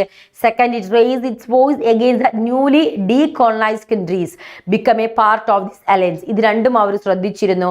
Non aligned position of India serve her interest in two ways. First, non aligned allow India to take international decision and stand that serve its interest rather than the interest of super powers and their alliance. So ഇവിടെ കൃത്യമായിട്ടും ഇന്ത്യക്ക് എന്താണോ ഇന്ത്യയുടെ ലക്ഷ്യം എന്നുള്ളത് India അവിടെ പറഞ്ഞു. ഇന്ത്യയുടെ ഒരു ഇന്റർനാഷണൽ ഡിസിഷൻ അവിടെ പറഞ്ഞു. പക്ഷെ അതൊരിക്കലും എന്തല്ല, ആരുടെ പക്ഷം ചേരുന്നതല്ല, നമ്മുടെ US-ന്റെയോ അല്ലെങ്കിൽ USSR-ന്റെയോ ഭാഗമാവുന്നതല്ല. USSR-ന്റെയോ ഭാഗമാവുന്ന കാര്യമല്ല ഇന്ത്യ പറഞ്ഞു. ഇന്ത്യ ആരുടെ ഭാഗം ചേരുന്നില്ല. ഇവരിൽ നിന്ന് മാറി നിൽക്കുക എന്ന ലക്ഷ്യമാണ്, മാറി നിൽക്കുകയാണ് ഇന്ത്യ ചെയ്തിട്ടുണ്ടായിരുന്നത്. കാരണം നമ്മൾ ഒരാളെ കൂടെ നിന്നിട്ടുണ്ടെങ്കിൽ ഇവർ തോറ്റിട്ടുണ്ടെങ്കിൽ മറ്റവർക്ക് നമ്മളോട് ശത്രുതയുണ്ടാവും. അതിനല്ല നമ്മൾ ആരെ പക്ഷം ചേരാൻ നിൽക്കുക. അതാണ് അവർ ചെയ്തിട്ടുണ്ടായിരുന്നത്. ദെൻ അടുത്ത ഇന്ത്യ ചെയ്തിട്ടുണ്ടായിരുന്നത് ഈ സൂപ്പർ പവേഴ്സിന് ഒരു ബാലൻസിൽ നിലനിന്ന് പോവാം. കാരണം നമ്മൾ ഇന്ന ആളെ കൂടിയിലും ആ ഒരു ലെവലിൽ നിലനിന്ന് പോകാൻ ഇന്ത്യ ശ്രമിച്ചിട്ടുണ്ടായിരുന്നു. അത് മാത്രം നമുക്ക് അവിടെ മാർക്ക് ചെയ്താൽ മതി. പിന്നെ നമുക്ക് ഡിസ്കസ് ചെയ്യാനുള്ള കാര്യം അടുത്ത ക്വസ്റ്റ്യൻ എന്ന് പറയുന്നത് എന്താണ്? നമ്മുടെ USA implementing its hegemony in international politics through 3 different areas. US 3 different ഏരിയാസിലാണ് ഇന്റർനാഷണൽ പോളിസീസിൽ എന്ത് ചെയ്യുന്നത്? അവരെ ഹെജിമണി കാണിക്കുന്നത്. മക്കളെ ഹൈ വെയിറ്റേജിന്റെ ചാപ്റ്റേഴ്സ് ആണ് ഇതൊക്കെ കേട്ടോ. Which area those 3 different areas? Write a discussion note. മക്കളെ ഇതിന് കൂടെ ഒരു കാര്യം കൂടി പറയാനുണ്ട്. നമ്മളെ ലൈവ് നിങ്ങൾ 10 days ചലഞ്ച് കാണാത്ത ആളുകളാണെങ്കിൽ അതൊന്ന് കാണാൻ. ഫസ്റ്റ് ലൈവിൽ 5 ചാപ്റ്റേഴ്സ്, സെക്കൻഡ് ലൈവിൽ 5 ചാപ്റ്റേഴ്സ് എന്ന് പറഞ്ഞാൽ 10 ചാപ്റ്റേഴ്സ് ഇമ്പോർട്ടൻ്റ് ആയിട്ടുള്ള ഏറ്റവും കൂടുതൽ വെയിറ്റേജ് വരുന്ന ചാപ്റ്റേഴ്സിലേക്ക് എല്ലാ ക്വസ്റ്റ്യൻസും മിസ് അവിടെ ഡിസ്കസ് ചെയ്തിട്ടുണ്ട്. മക്കൾ അതൊന്ന് എടുത്ത് കാണണം, നിർബന്ധമായിട്ടും കണ്ടിരിക്കുക. കാരണം അതിൽ ഒരുപാട് ക്വസ്റ്റ്യൻസ് ഉണ്ട്. അതും ഇതും പഠിച്ചിട്ടുണ്ടെങ്കിൽ മക്കൾക്ക് എല്ലാ കാര്യങ്ങളും മിസ് ഡിസ്കസ് ചെയ്തേ വരുള്ളൂ. കാരണം എല്ലാം ഞാൻ പറഞ്ഞാ പിന്നെ വേറെ പുറത്തുനിന്ന് ഏത് ചോദ്യം വരാനാ? ആ ക്വസ്റ്റ്യൻസും പഠിക്കുക, ഈ ക്വസ്റ്റ്യൻസും പഠിക്കുക. അപ്പൊ പരീക്ഷയ്ക്ക് മോഡൽ എക്സാമിന് നല്ല രീതിയിൽ എഴുതാൻ പറ്റും. ഒന്നൊന്ന് ട്രൈ ചെയ്ത് നോക്കിയേ. ഈ ക്വസ്റ്റ്യൻ കാണുന്നില്ല. ഓക്കെ, അപ്പൊ ഒന്ന് മക്കളൊന്ന് ട്രൈ ചെയ്ത് നോക്കിയേ. ട്രൈ ചെയ്ത് കിട്ടിയില്ലെങ്കിൽ പോട്ടെ, പക്ഷെ മിസ് പറയുന്ന രീതിയിൽ ഒന്ന് ചെയ്ത് നോക്കിയേ. ആ 10 days ചലഞ്ചിൽ 2 ക്ലാസ്സുകളുണ്ട്, 2 ലൈവ് ഉണ്ട്. അതിൽ നമ്മൾ 10 ചാപ്റ്റേഴ്സ് വെച്ച് നമ്മൾ പഠിച്ചിരിക്കുന്നത്. ആ ക്വസ്റ്റ്യൻ ഒന്ന് പഠിക്കാം. അത് കംപ്ലീറ്റ് ആയിട്ടൊന്ന് പഠിച്ചേക്കാം. ഇന്ന് നമ്മൾ ഡിസ്കസ് ചെയ്യുന്നതും പഠിക്കാം. വേറെ ഒന്നും പഠിക്കേണ്ട. ഇത് രണ്ടും പഠിച്ചാൽ മാത്രം മതി. ആ ലൈവും ഇതും മാത്രം, മൊത്തം 3 ലൈവ്, അന്നത്തെ 2 ലൈവ്, ഇന്നത്തെ ഒരു ലൈവ്, 3 ലൈവിലെ കാര്യങ്ങൾ മാത്രം പഠിച്ചു പോവാ. ഇതിന്റെ നോട്ട്സ് നിങ്ങൾക്ക് കമ്മ്യൂണിറ്റി ഗ്രൂപ്പിലുണ്ട്, അത് വെച്ച് പഠിച്ചാൽ മതി. എന്നിട്ടൊന്ന് പരീക്ഷ എഴുതി നോക്കിയേ. എങ്ങനെ നിങ്ങൾക്ക് പരീക്ഷ എഴുതാൻ പറ്റി എന്നുള്ളതൊന്ന് മിസ്സിനെ വിശ്വസിച്ചൊന്ന് പോയി നോക്കിയേ. നിങ്ങൾക്ക് മിസ്സിനെ അറിയാം, നല്ല മാർക്ക് നിങ്ങൾക്ക് അവിടെ കിട്ടും. ഒരു പേടിയില്ലാതെ ഒന്ന് പോയി നോക്കിയാൽ നല്ല മാർക്ക് നിങ്ങൾക്ക് അവിടെ സ്കോർ ചെയ്യാൻ പറ്റുള്ളൂ. അത്രയും ഉറപ്പുള്ളത് കൊണ്ടാണ് അവിടെ പറയുന്നത്, അല്ലെങ്കിൽ വെറുതെ കിടന്ന് തള്ളൂലല്ലോ. അത്രയും ഉറപ്പുള്ളതുകൊണ്ടാണ് പറയുന്നത് കേട്ടോ. ഒന്ന് പോയിട്ടൊന്ന് അങ്ങനെ പരീക്ഷ എഴുതി നോക്കണേ. അപ്പൊ ഇവിടെ നമ്മളോട് ചോദിച്ച കാര്യം എന്താണ്? US-ന്റെ ഹെജിമണി എന്ന് പറയുന്നത് ആദ്യം എന്താണ്? നമുക്ക് പരീക്ഷയ്ക്ക് ഇപ്പൊ ഹെജിമണി എന്ന് പറയുമ്പോൾ US ഹെജിമണി എന്ന് പറയുമ്പോൾ ഹെജിമണി എന്താണെന്ന് നമുക്കറിയാം. അത് ആദ്യം പറയാം നമുക്ക്. ഹെജിമണി എന്ന് പറയുന്നത് ഒരു സിറ്റുവേഷൻ ആണ് അല്ലെ, ഒരു സിറ്റുവേഷൻ ആണ് ഹെജിമണി എന്ന് പറയുന്നത്. അതായത് കൺട്രി എന്താ സ്ട്രോങ്ങർ പൊസിഷനിലാണ് മറ്റുള്ള റെസ്റ്റ് ഓഫ് ദ കൺട്രീസ്, മറ്റുള്ള വേൾഡിലെ മറ്റുള്ള കൺട്രീസിനെക്കാട്ടും എന്താണ് ഹൈ പൊസിഷനിൽ നിൽക്കുന്ന കൺട്രീനെയാണ് നമ്മൾ എന്താ ആ ഒരു പൊസിഷനെയാണ് നമ്മൾ ഹെജിമണി, ആ ഒരു സിറ്റുവേഷനെയാണ് ഹെജിമണി എന്ന് പറയുന്നത്. US-ന്റെ ഹെജിമണി അതേപോലെ തന്നെയാണ് ഉണ്ടായത്. അവരായിരുന്നു എന്താണ് മോർ പവർഫുൾ, മറ്റുള്ള വേൾഡിലെ കൺട്രീസിനെക്കാളും മോർ പവർഫുൾ അവർക്കായിരുന്നു. അത് എക്കണോമിക്കലായാലും പൊളിറ്റിക്കലായാലും കൾച്ചർ എല്ലാ സ്ഫെയറിലും അവരായിരുന്നു പവർഫുൾ ആയിട്ട് ഉണ്ടായിരുന്നത് കേട്ടോ. ഫാത്തിമ സുഹാറ, മലയാളത്തിലല്ലടാ മിസ് പറയുന്നത്. അപ്പൊ അതായത് US-നായിരുന്നു എന്താ മറ്റുള്ള കൺട്രീനെക്കാളും കൂടുതൽ എന്താ ആധിപത്യം, അവരായിരുന്നു കൂടുതൽ എന്താണ് ശക്തരായിട്ടുണ്ടായിരുന്ന US ആയിരുന്നു കേട്ടോ. അമ്മേ, അപ്പൊ നമ്മുടെ US-ന്റെ ഹെജിമണിനെ കുറിച്ച് പറയുന്ന സമയത്ത് എക്കണോമിക് ഹെജിമണി നമ്മൾ നോക്കുകയാണെങ്കിൽ വേൾഡിലെ ലാർജസ്റ്റ് എക്കണോമി എന്ന് പറയുന്നത് ആരുടേതാണ്? US-ന്റെ ആണ്. ഈ ഒരു ക്വസ്റ്റ്യൻ ഇതേ റിലേറ്റഡ് ആയിട്ടുള്ള ഒരു ക്വസ്റ്റ്യൻ നമ്മൾ ഡിസ്കസ് ചെയ്തു കഴിഞ്ഞു. അപ്പൊ അതൊന്ന് നോക്കണേ മക്കൾ, ആ ഒരു ഭാഗം കൂടെ ഇതും മിസ് കണക്ട് ചെയ്ത് പറഞ്ഞുതരാം. നമ്മൾ വേൾഡിൽ ഏറ്റവും കൂടുതൽ ലാർജസ്റ്റ് ആയിട്ടുള്ള എക്കോണമി ആർക്കാണുള്ളത്? US-നാണുള്ളത്. അതേപോലെ തന്നെ നമ്മൾ നോക്കുകയാണെങ്കിൽ one of the biggest 3 companies in every sector, എല്ലാ സെക്ടറിലെയും ഇൻ ദിസ് ചാപ്റ്റർ എത്ര മാർക്കിന് ക്വസ്റ്റ്യൻ ചോദിക്കും? ഇൻ ദിസ് ചാപ്റ്റർ ഏത് ചാപ്റ്റർ? US ഹെജിമണി ആണോ ചോദിക്കുന്നത്, അല്ലെ വേറെ ഏതെങ്കിലും ചാപ്റ്റർ ആണോ? പറ, ക്ലിയർ ആയിട്ട് പറയാം കേട്ടോ ഏത് ചാപ്റ്റർ ആണെന്നുള്ളത്. US ഹെജിമണി ആണെങ്കിൽ ഞാനിതാ ഒരു സെക്കൻഡ് ഇപ്പം നോക്കിയിട്ട് പറഞ്ഞുതരാം. 10-19 ചാപ്റ്റർ ഇല്ലേ, അപ്പം അതിൻ്റെയൊക്കെ വെയിറ്റേജ് കാണാപാഠം പഠിച്ചേക്ക്, ഞാൻ കാണാപാഠം പഠിച്ചേക്കണ്ടേ. അപ്പം എന്ത് ചെയ്യാം, നമ്മൾ നോക്കിയിട്ട് പറഞ്ഞുതരും കേട്ടോ. അപ്പം അത് നോക്കിയിട്ട് പറഞ്ഞുതരാം. ഓക്കേ, ഇവിടെ ഏടിയോ നിങ്ങൾ ചോദിക്കുമെന്ന് പറയുന്നതുകൊണ്ട് ഇവിടെ ഏടിയോ ഞാൻ എടുത്ത് വെച്ചിട്ടുണ്ടായിരുന്നു. ആ ലൈവില് കൃത്യമായിട്ട് മിസ് ഇതൊക്കെ പറഞ്ഞിട്ടുണ്ട്. ആ ലൈവ് ഒന്ന് എടുത്ത് കാണണം മക്കളെ. ഓരോ ചാപ്റ്റേഴ്സിൻ്റെ കൃത്യമായിട്ട് പറഞ്ഞിട്ടുണ്ട്. ഇപ്പം തൽക്കാലം ഞാൻ അത് എഴുതി വെച്ചിട്ടുള്ള US ഹെജിമണീൻ്റെ ചാപ്റ്ററിൻ്റെ വെയിറ്റേജ് എഴുതി വെച്ചിട്ടുള്ള സ്ലൈഡ്സ് കാണുന്നില്ല. മിസ് അതൊന്ന് നോക്കിയിട്ട് കമൻറ്റ് ചെയ്ത് തരാം.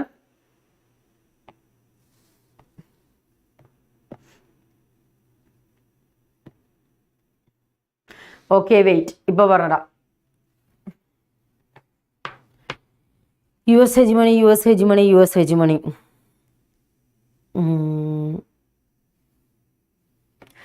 ഡിയർ, ഒന്ന് വെയിറ്റ് ചെയ്യണേ മക്കളെ, ഒന്ന് എടുക്കട്ടെ.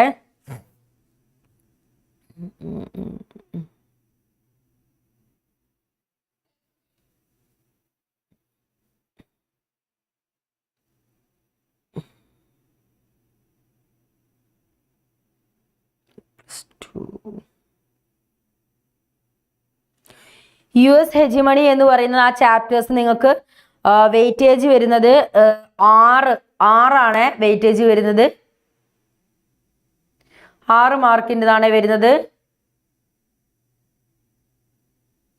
ഫറ 6 മാർക്കാണ് കേട്ടോ വെയിറ്റേജ് വരുന്നത്.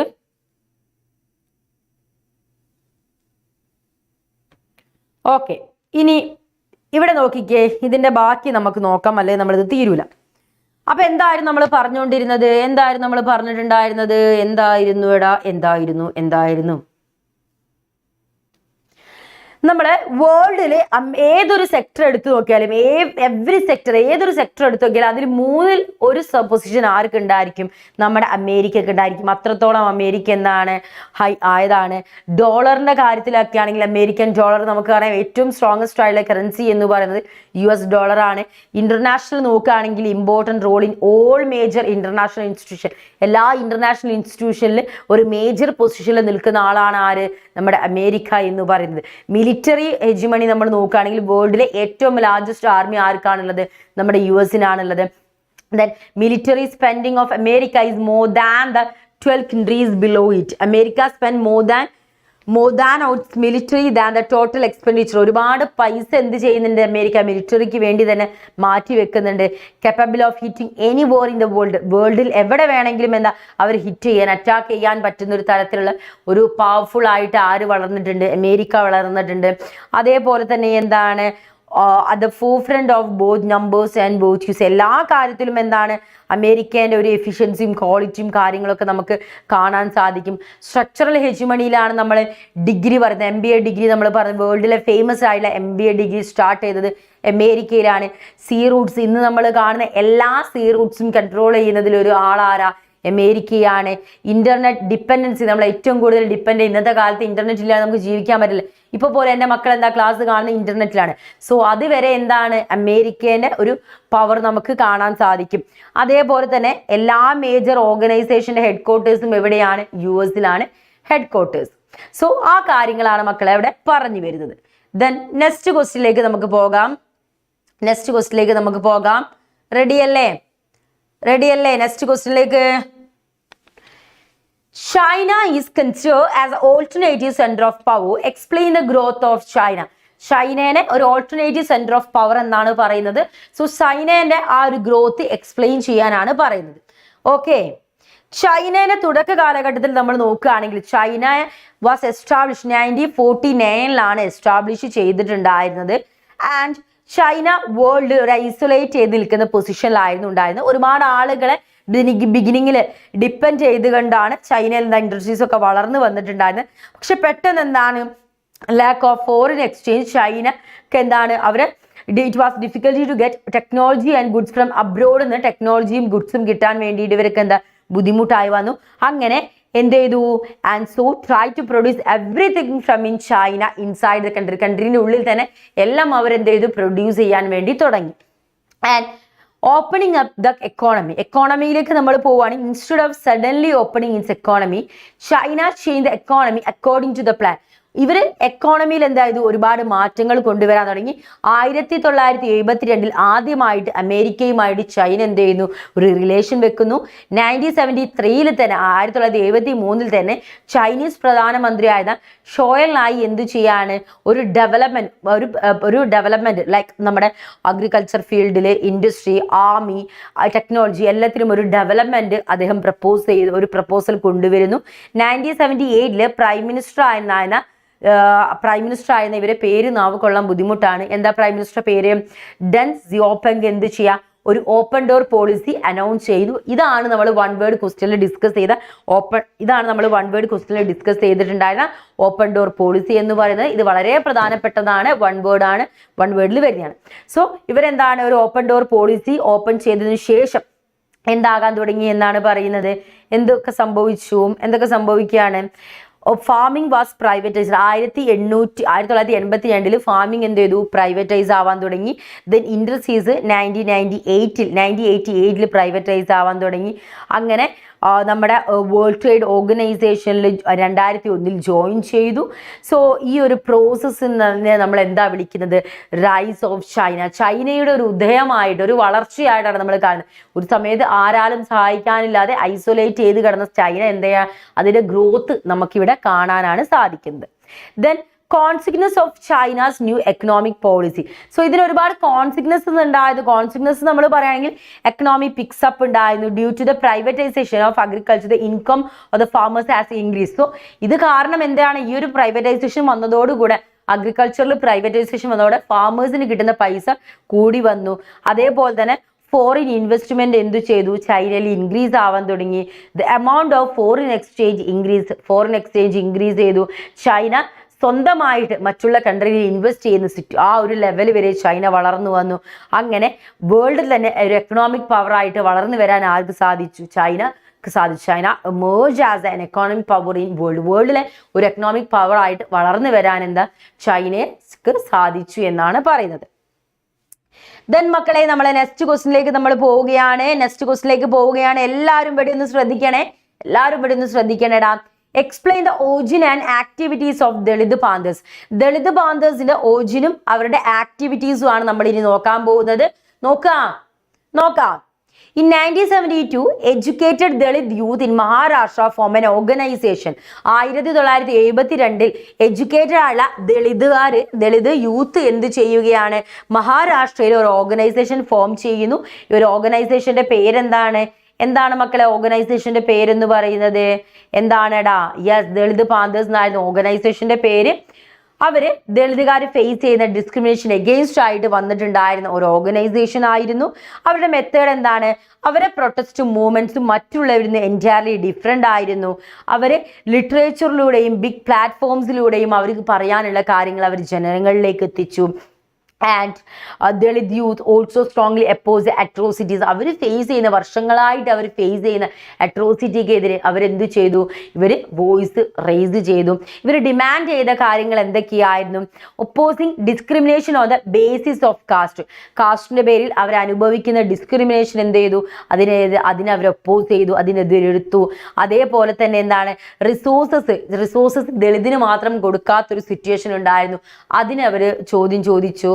Asking to follow the law and reservation properly. കൃത്യമായിട്ട് റിസർവേഷൻ നടക്കണം, അതിനു വേണ്ടി നിയമങ്ങളും കാര്യങ്ങളും വേണമെന്ന് പറഞ്ഞു. അതേപോലെ തന്നെ ദളിത് സ്ത്രീകളെ വളരെ മോശമായിട്ട് ട്രീറ്റ് ചെയ്യുന്നതിനെതിരെ അവരെന്ത് ചെയ്തു? വോയിസ് റേസ് ചെയ്തു. ദെൻ എഡ്യൂക്കേഷൻ ജനങ്ങളിലേക്ക് എത്തിച്ചു. എക്സ്പെഷ്യലി ദളിതിന് എഡ്യൂക്കേഷൻ വേണമെന്ന് പറഞ്ഞ് അവരെ പഠിപ്പിക്കുകയും കാര്യങ്ങളൊക്കെ ഇവർ ചെയ്തിട്ടുണ്ടായിരുന്നു. അപ്പോൾ ഇത് വളരെ പ്രധാനപ്പെട്ട ഒരു കാര്യമാണ്. അപ്പൊ അത് നിങ്ങൾ എന്ത് ചെയ്യുക? നിർബന്ധമായിട്ടും മക്കളെ അതിവിടെ പഠിച്ചു വെക്കണം കേട്ടോ. നിർബന്ധമായിട്ടും പഠിക്കണം, മറക്കരുതേ. ഓക്കെ അല്ലേ? ഇനി അടുത്ത ക്വസ്റ്റിലേക്ക് നമുക്ക് പോകാം. Explain the difficulties in the process of partition in India, its consequences. അത് നമ്മൾ പറഞ്ഞിട്ടുണ്ടായിരുന്നു അല്ലേ? അപ്പൊ അതിലേക്ക് നമുക്ക് കുറച്ചുകൂടെ പോയിന്റ്സ് നമുക്ക് ആഡ് ചെയ്ത് കൊടുക്കാം. സോ ഒന്ന് വെള്ളം കുടിച്ചാൽട്ടോടാ.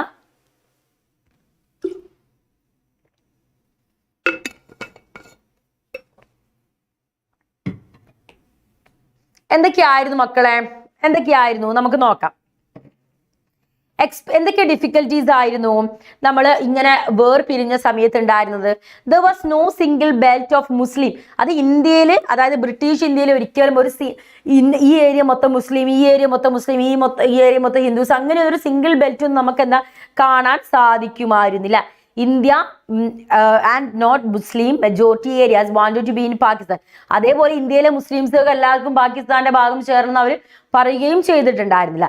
The two Muslim majority provinces British India, പഞ്ചാബും ബംഗാൾ എന്ന് പറയുന്ന രണ്ട് മുസ്ലിം പ്രൊവിൻസസ് ആണ് ഇന്ത്യയിൽ.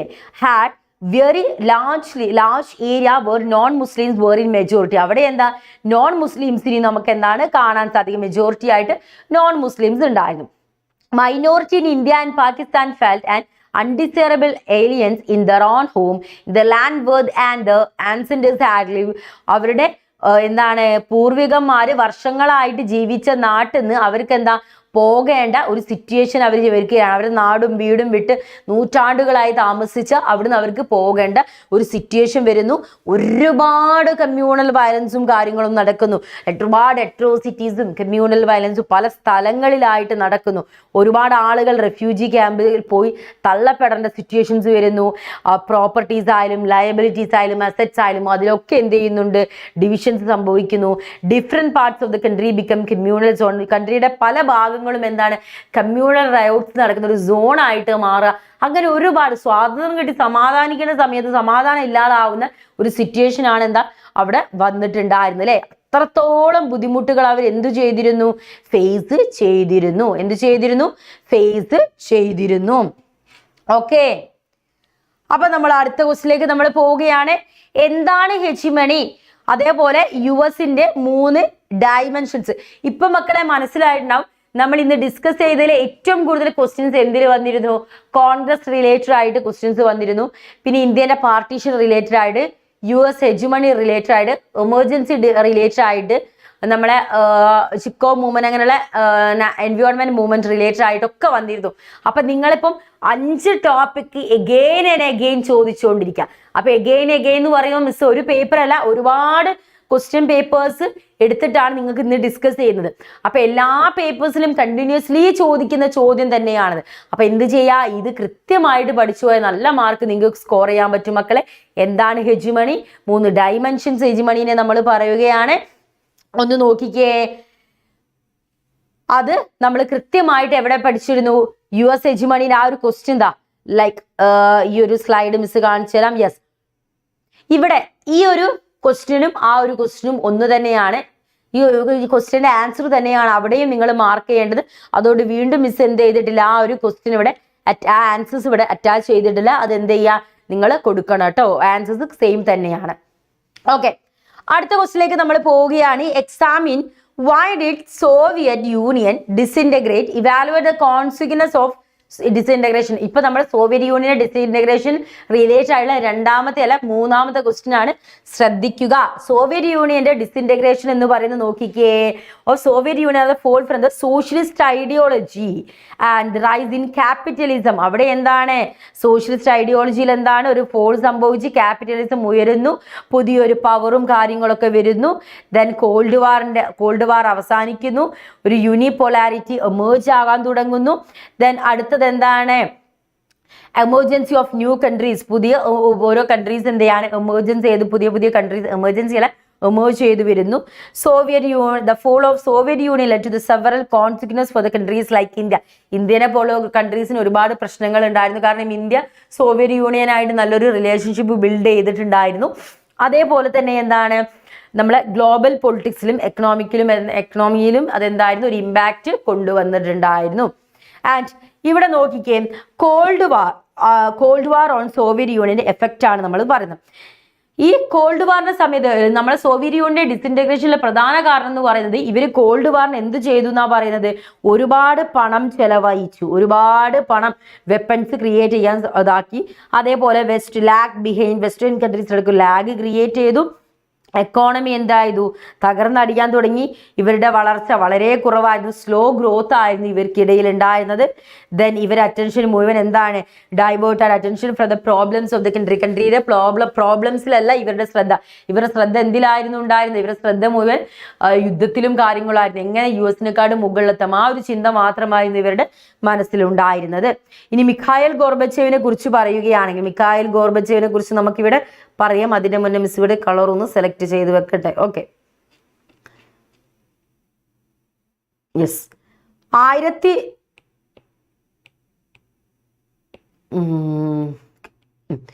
1985 മിഖായിൽ ഗോർബച്ചേവ് എന്താവുന്നത്, USSRന്റെ ലീഡറായി മാറുന്നത്. 2 പോളിസീസ് അദ്ദേഹം കൊണ്ടുവരുന്നു. ഗ്ലാസ്നോസ്റ്റും ഓപ്പൺനെസ് ആണ് പറയുന്നത്. ദെൻ പെരസ്ട്രോയിക്ക, അങ്ങനെയുള്ള 2 എന്ത് കൊണ്ടുവരികയാണ്, ഗോർബച്ചേവ് 2 റിഫോം സോവിയറ്റ് യൂണിയനിൽ കൊണ്ടുവരികയാണ്. Which are the main objective to bring the peace in the Soviet യൂണിയനിൽ ഒരു പീസ് കൊണ്ടുവരിക എന്ന ലക്ഷ്യത്തോടു കൂടിയായിരുന്നു അത് അവർ സ്റ്റാർട്ട് ചെയ്തത്. എന്തൊക്കെ പൊളിറ്റിക്കൽ റിഫോംസ് ആണ് അവിടെ നടക്കുന്നത് എന്ന് വെച്ചാൽ, ഡെമോക്രസി പ്രൊമോട്ട് ചെയ്യാൻ ഒരുപാട് കാര്യങ്ങൾ നടന്നിരുന്നു. വിഡ്രോവൽ ഓഫ് ഫോഴ്സസ് ഫ്രം അഫ്ഗാനിസ്ഥാനും ഈസ്റ്റേൺ യൂറോപ്പിൽ നിന്നും എന്ത് ചെയ്തു, നമ്മളെ ഫോഴ്സസും കാര്യങ്ങളും വിഡ്രോ ചെയ്തു. ദെൻ ജർമ്മനിയുടെ യൂണിഫിക്കേഷന് സഹായിച്ചു. ഇതൊക്കെ ചെയ്തപ്പോൾ തന്നെ ഒരുപാട് ഫിനാൻഷ്യൽ ഇംപ്രൂവ്മെന്റ് അവർക്ക് വരാൻ തുടങ്ങി. എന്തൊക്കെയായിരുന്നു, അവർ ആം റേസ് സ്റ്റോപ്പ് ചെയ്തു. ദെൻ എക്കണോമിക് ഡെവലപ്മെന്റ് പ്രൊമോട്ട് ചെയ്തു, പ്രൈവറ്റൈസേഷൻ പ്രൊമോട്ട് ചെയ്തു. ഈ കാര്യങ്ങളൊക്കെ എന്ത് ചെയ്തു, അവർ ചെയ്യാൻ തുടങ്ങി. ദെൻ സോവിയറ്റ് യൂണിയന്റെ ഡിസൊല്യൂഷനിലേക്ക് നമ്മൾ പോകുമ്പോൾ, ഇവിടെ നമുക്ക് ഡിസൊല്യൂഷനിൽ എന്തൊക്കെ കാര്യങ്ങളാണ് നമുക്ക് പറയാനുള്ളത്, എന്തൊക്കെ കാര്യങ്ങളാണ് ഡിസൊല്യൂഷനിൽ നമുക്ക് ഡിസ്കസ് ചെയ്യാനുള്ളത് നോക്കാം. Okay, Gorbachev try to reform, Soviet union reform ചെയ്യാൻ വേണ്ടി അദ്ദേഹം ട്രൈ ചെയ്തു. But his effort work completely unsuccessful. അദ്ദേഹത്തിന്റെ എഫേർട്ട് ഫുള്ളും എന്തായി, unsuccessful ആയി പോയി. Those who wanted this reform say that the reforms are taking a place very slowly, and those who were opposing this reform continue to oppose them. So ഈ reforms എന്ത് ചെയ്യാൻ നടക്കാൻ വേണ്ടി ഇത് വളരെ മെല്ലെയായിരുന്നു നടന്നിട്ട്. അപ്പൊ തന്നെ ആളുകൾക്ക് ആർക്കും താല്പര്യമില്ലാത്തൊരു സ്ഥിതിയിൽ എത്തുകയും കാര്യങ്ങളൊക്കെ ചെയ്തു. Because of this Gorbachev did not get support from anywhere. ആരുടെ കയ്യിൽ നിന്നും ഗോർബച്ചേവിന് ഒരു സപ്പോർട്ടോ കാര്യങ്ങളോ ഒന്നും ലഭ്യമായിട്ടുണ്ടായിരുന്നില്ല മക്കളെ. And 1989 the fall of Berlin Wall marked the beginning of the disintegration of Soviet Union. 1989 Berlin വാളിന്റെ തകർച്ചയോടുകൂടെ സോവിയറ്റ് യൂണിയന്റെ ഡിസിൻറ്റഗ്രേഷൻ പൂർണ്ണമായി. 1991 സോവിയറ്റ് യൂണിയൻ കംപ്ലീറ്റ്ലി എന്തായി മാറി, ഡിസിൻറ്റഗ്രേറ്റഡ് ആയി മാറി. ഇതാണ് സോവിയറ്റ് യൂണിയന്റെ ഡിസിൻറ്റഗ്രേഷനിൽ നമുക്ക് പറയാനുള്ളത്. ഇനി ഇതൊക്കെ നമുക്ക് എന്താണ്, 8 മാർക്ക് ക്വസ്റ്റ്യൻ ആണ്. ഒന്ന് ഇവിടെ മാർക്ക് ചെയ്തു തരാം. ഇതല്ല, മാറിപ്പോയി ഈ ക്വസ്റ്റ്യൻ അല്ല. യെസ്, ഈ ക്വസ്റ്റ്യൻ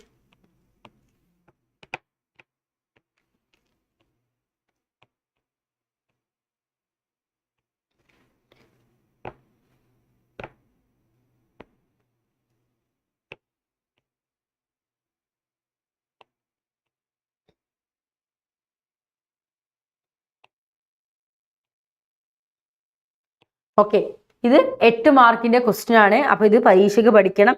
ഈ ചോദ്യം കഴിഞ്ഞിട്ടില്ല, 8 മാർക്കായതുകൊണ്ട് നമുക്ക് വീണ്ടും കുറച്ചുകൂടെ കാര്യങ്ങൾ അതിലവിടെ എന്താ പറയാനുണ്ട്, അത് നമുക്ക് പറയാം. ഓക്കെ, ശ്രദ്ധിക്കണേ. സോ എന്തൊക്കെയാണ് ഈ സോവിയറ്റ് യൂണിയന്റെ തകർച്ച, ഡെസൊല്യൂഷന്റെ റീസൺസ് എന്ന് പറയുകയാണെങ്കിൽ നമ്മൾ പറഞ്ഞു, പലപ്പോഴും ഇവർക്ക് എന്താണ് ജനങ്ങളുടെ ആസ്പിരേഷൻ, ജനങ്ങളുടെ ആഗ്രഹം എന്താണ് പൂർത്തീകരിക്കാൻ വേണ്ടി ഇവർക്ക് സാധിച്ചിട്ടുണ്ടായിരുന്നില്ല അല്ലെ. നോക്കിക്കേ,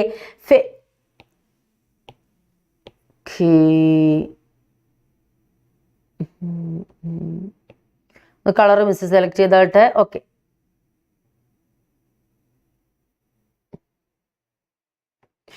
failure to fulfil the aspiration of the people, ജനങ്ങളുടെ ആവശ്യം, അവരുടെ ആസ്പിരേഷൻ നിറവേറ്റാൻ സാധിച്ചില്ല.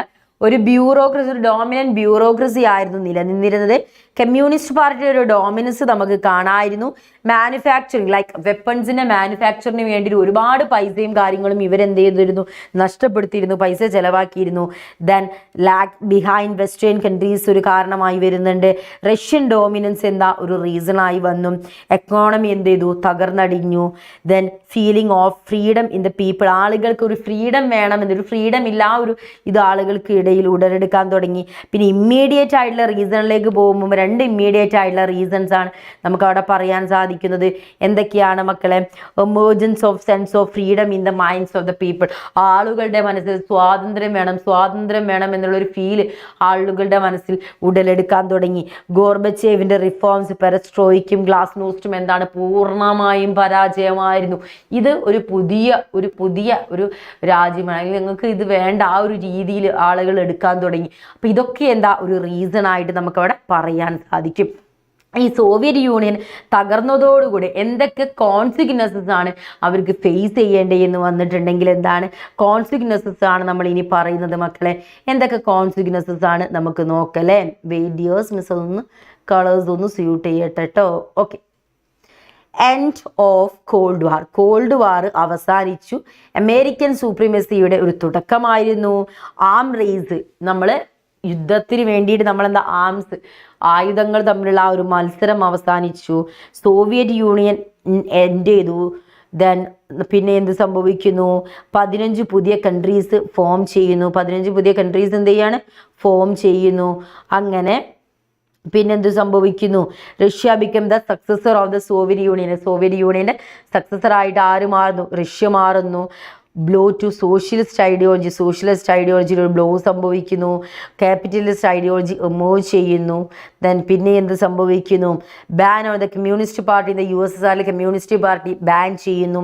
The countries who got the independence from the Soviet Union adopted a democracy and capitalism, Soviet Union independent ആയിട്ടുള്ള കൺട്രീസ് അവരെന്ത് അഡോപ്റ്റ് ചെയ്തു എന്നാ പറയുന്നത്, ഡെമോക്രസിയോ അല്ലെങ്കിൽ ക്യാപിറ്റലിസോ അവർ അഡോപ്റ്റ് ചെയ്തു. Russia got all the rights which Soviet Union എല്ലാ റൈറ്റ്സും റഷ്യക്ക് കിട്ടി. അങ്ങനെ such permanent membership in the security council of the united നേഷൻസിന്റെ സെക്യൂരിറ്റി കൗൺസിൽ ഒരു പെർമനന്റ് മെമ്പർഷിപ്പ് ആർക്ക് കിട്ടി, റഷ്യക്ക് ലഭിച്ചു. All treaties made by the Soviet Union were now to be perform by Russia, Soviet യൂണിയനുമായി ബന്ധപ്പെട്ട് നമ്മൾ ഉണ്ടായിരുന്ന എല്ലാ ട്രീറ്റീസും ഇപ്പോൾ അത് പെർഫോം ചെയ്യുന്നതാണ് റഷ്യ. സോവിയറ്റ് യൂണിയൻ സക്സസർ ആയിട്ട് ആര് മാറി, റഷ്യ മാറി എന്നാണ് പറയുന്നത്. അപ്പൊ ഇതുവരെ ക്ലിയർ ആയില്ലേ മക്കളെ, ഇതുവരെ ക്ലിയർ ആയില്ലേ? അപ്പൊ ദാ ഇത് നേരത്തെ നമ്മൾ ചോദിച്ച ക്വസ്റ്റ്യൻ ആണ്. അപ്പൊ ഇവിടെ ഓപ്ഷൻസ് കുറച്ച് കൂടുതൽ കൊടുത്തിട്ടുണ്ട്. അപ്പൊ ഇതൊന്ന് പറഞ്ഞേ, ഇതൊന്ന് എൻ്റെ മക്കളൊന്ന് പറഞ്ഞേ, ആരാ ഒന്ന് ആൻസർ പറയാ, ഒന്ന് നോക്കട്ടെ, ഒന്ന് ആൻസർ പറഞ്ഞേ. സെക്കൻഡ് ബാക്ക്വേർഡ് കമ്മീഷൻ എന്നറിയപ്പെടുന്ന ഏതാണ്, മണ്ഡൽ കമ്മീഷൻ ആണ് അല്ലേ, എന്താ അറിയപ്പെടുന്നത്, മണ്ഡൽ കമ്മീഷൻ ആണ്. സോ ഇതൊക്കെ നമ്മൾ ചോദിച്ചത്, ഈ ഒരു ക്വസ്റ്റ്യൻ നമ്മൾ ചോദിച്ചതാണ് അല്ലേ. പെട്രോസോയിക്ക് ഇൻട്രൊഡ്യൂസ് ചെയ്തത് മിഖായിൽ ഗോർബച്ചേവ് നമ്മൾ പറഞ്ഞു. എക്സ്പാൻഷൻ ഓഫ് BMCFന്റെ എക്സ്പാൻഷൻ നമ്മൾ ഡിസ്കസ് ചെയ്തു. അതൊന്നുകൂടെ നമുക്ക് ഇവിടെ നിന്ന് മാർക്ക് ചെയ്ത് കൊടുക്കാം, ഇവിടെ നിന്ന് നമുക്കൂടെ മാർക്ക് ചെയ്ത് കൊടുക്കാം. എന്താണ് ഇതിന്റെ എക്സ്പാൻഷൻ എന്ന് പറയുന്നത്, എന്തായിരുന്നു, യെസ് എക്സ്പാൻഷൻ നമുക്ക് എഴുതാം, backward and minority minority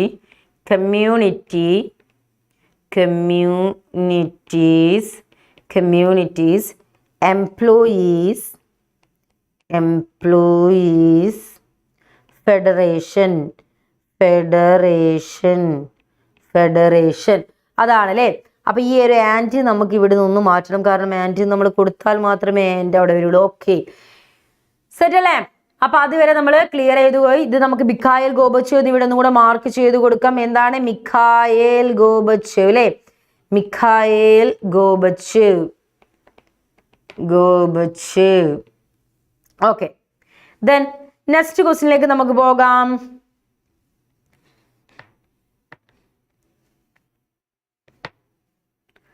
yes next ക്വസ്റ്റ്യനിലേക്ക് നമുക്ക് പോകാം. റെഡി അല്ലേ, സെറ്റ് അല്ലേ, എല്ലാവരും ഉറങ്ങിയോ? ഹലോ എന്നൊക്കെ വെച്ചിട്ട് മൂഖം വരുന്നുണ്ട്. ഓക്കെ, ഇവിടെ മക്കളെ ചോദിക്കുന്നത് India's policy of NAM was criticised on a number of counts. What were the main criticism? ഇന്ത്യയുടെ പോളിസി ആയിരുന്നു നോം അല്ല നാം, നോൺ അലൈൻ മൂവ്മെന്റ്, അതായത് ചേരാ നയം. ആരുമായിട്ട്? USSR ആയിട്ട് US ആയിട്ട് ഇന്ത്യ ചേർന്നിട്ടുണ്ടായിരുന്നില്ല. അപ്പൊ അതിന് ഒരുപാട് ക്രിട്ടിസൈസേഷനും കാര്യങ്ങളൊക്കെ വന്നിട്ടുണ്ട്. എന്തൊക്കെ കാര്യങ്ങളാണ് ആളുകൾ ഇവിടെ ക്രിട്ടിസൈസ് ചെയ്ത് പറഞ്ഞിട്ടുണ്ടായിരുന്നത്? എന്തൊക്കെ കാര്യങ്ങൾ ആളുകൾ ക്രിട്ടിസൈസ് ചെയ്ത് പറഞ്ഞിട്ടുണ്ടായിരുന്നത് നമുക്ക് നോക്കാം, എന്തൊക്കെ കാര്യങ്ങളാന്നുള്ളത്. ഒന്ന് പറഞ്ഞിട്ടുണ്ടായിരുന്നത് എന്താ, കളർ ഒന്ന് ഷൂട്ട് ചെയ്തിട്ട് സെലക്ട് ചെയ്യട്ടടാ, സ്യൂട്ട് നീപ്പി സെലക്ട് ചെയ്യട്ടെ. Okay, India's non-alignment was said to be unprincipled, the name of pursuing national interest. So ഇന്ത്യയുടെ നോൺ അലൈൻഡ് എന്താണ്, ഒരു അൺപ്രിൻസിപ്പിൾഡ് ആയിട്ടുള്ള സംഭവമാണെന്നാണ് കുറച്ച് ആളുകൾ പറഞ്ഞിട്ടുണ്ടായിരുന്നത്. India often refuse to take firm stand on a crucial international issues. India ഒരു crucial ആയിട്ടുള്ള ഒരു ഇന്റർനാഷണൽ ഇഷ്യൂ വന്ന സമയത്ത് ഒരു ഫേം ഡിസിഷൻ എടുക്കുന്നതെന്ന് പിന്തിരിഞ്ഞു എന്ന് പറഞ്ഞു. ദെൻ അതേപോലെ തന്നെ sometime India to contradictory postures having criticise other for joining alliance. India sign treaty of friendship in August 1971 with the USSR for 29 years.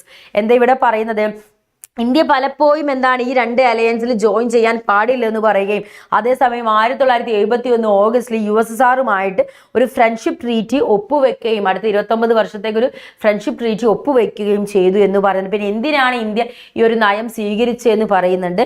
അതേപോലെ തന്നെ during Bangladesh crisis also India develop good relation even with the US in the name of diplomatic and military support. ഈ ബംഗ്ലാദേശ് ക്രൈസിസിന്റെ സമയത്ത് എന്തായിരുന്നു, US India നല്ലൊരു relationship build ചെയ്തിരുന്നു. കാരണം ഇന്ത്യക്ക് അപ്പം എന്താണ് ഒരു ഡിപ്ലോമാറ്റിക് ആയിട്ടുള്ള മിലിറ്ററി ആയിട്ടുള്ളതും സപ്പോർട്ട് വേണമെന്ന് വേണമായിരുന്നു. അപ്പം US ആയിട്ട് നല്ലൊരു ബന്ധത്തിലുണ്ടായിരുന്നു. അപ്പൊ എന്തിനാണ് ഇന്ത്യ രണ്ടുപേരുടെ കൂടെ ചേരരുതെന്ന് പറയുന്നിട്ട് ഇന്ത്യ എന്ത് ചെയ്യുന്നുണ്ട്, അവരെ സപ്പോർട്ട് ചെയ്യുന്നുണ്ട്, അല്ലെങ്കിൽ അവരെ കയ്യിൽ നിന്ന് അവരെ ഡിപ്പെൻഡ് ചെയ്തിട്ട് കാര്യങ്ങൾ ചെയ്യുന്നുണ്ടല്ലോ എന്ന് പറയുന്ന ആളുകളുണ്ട്.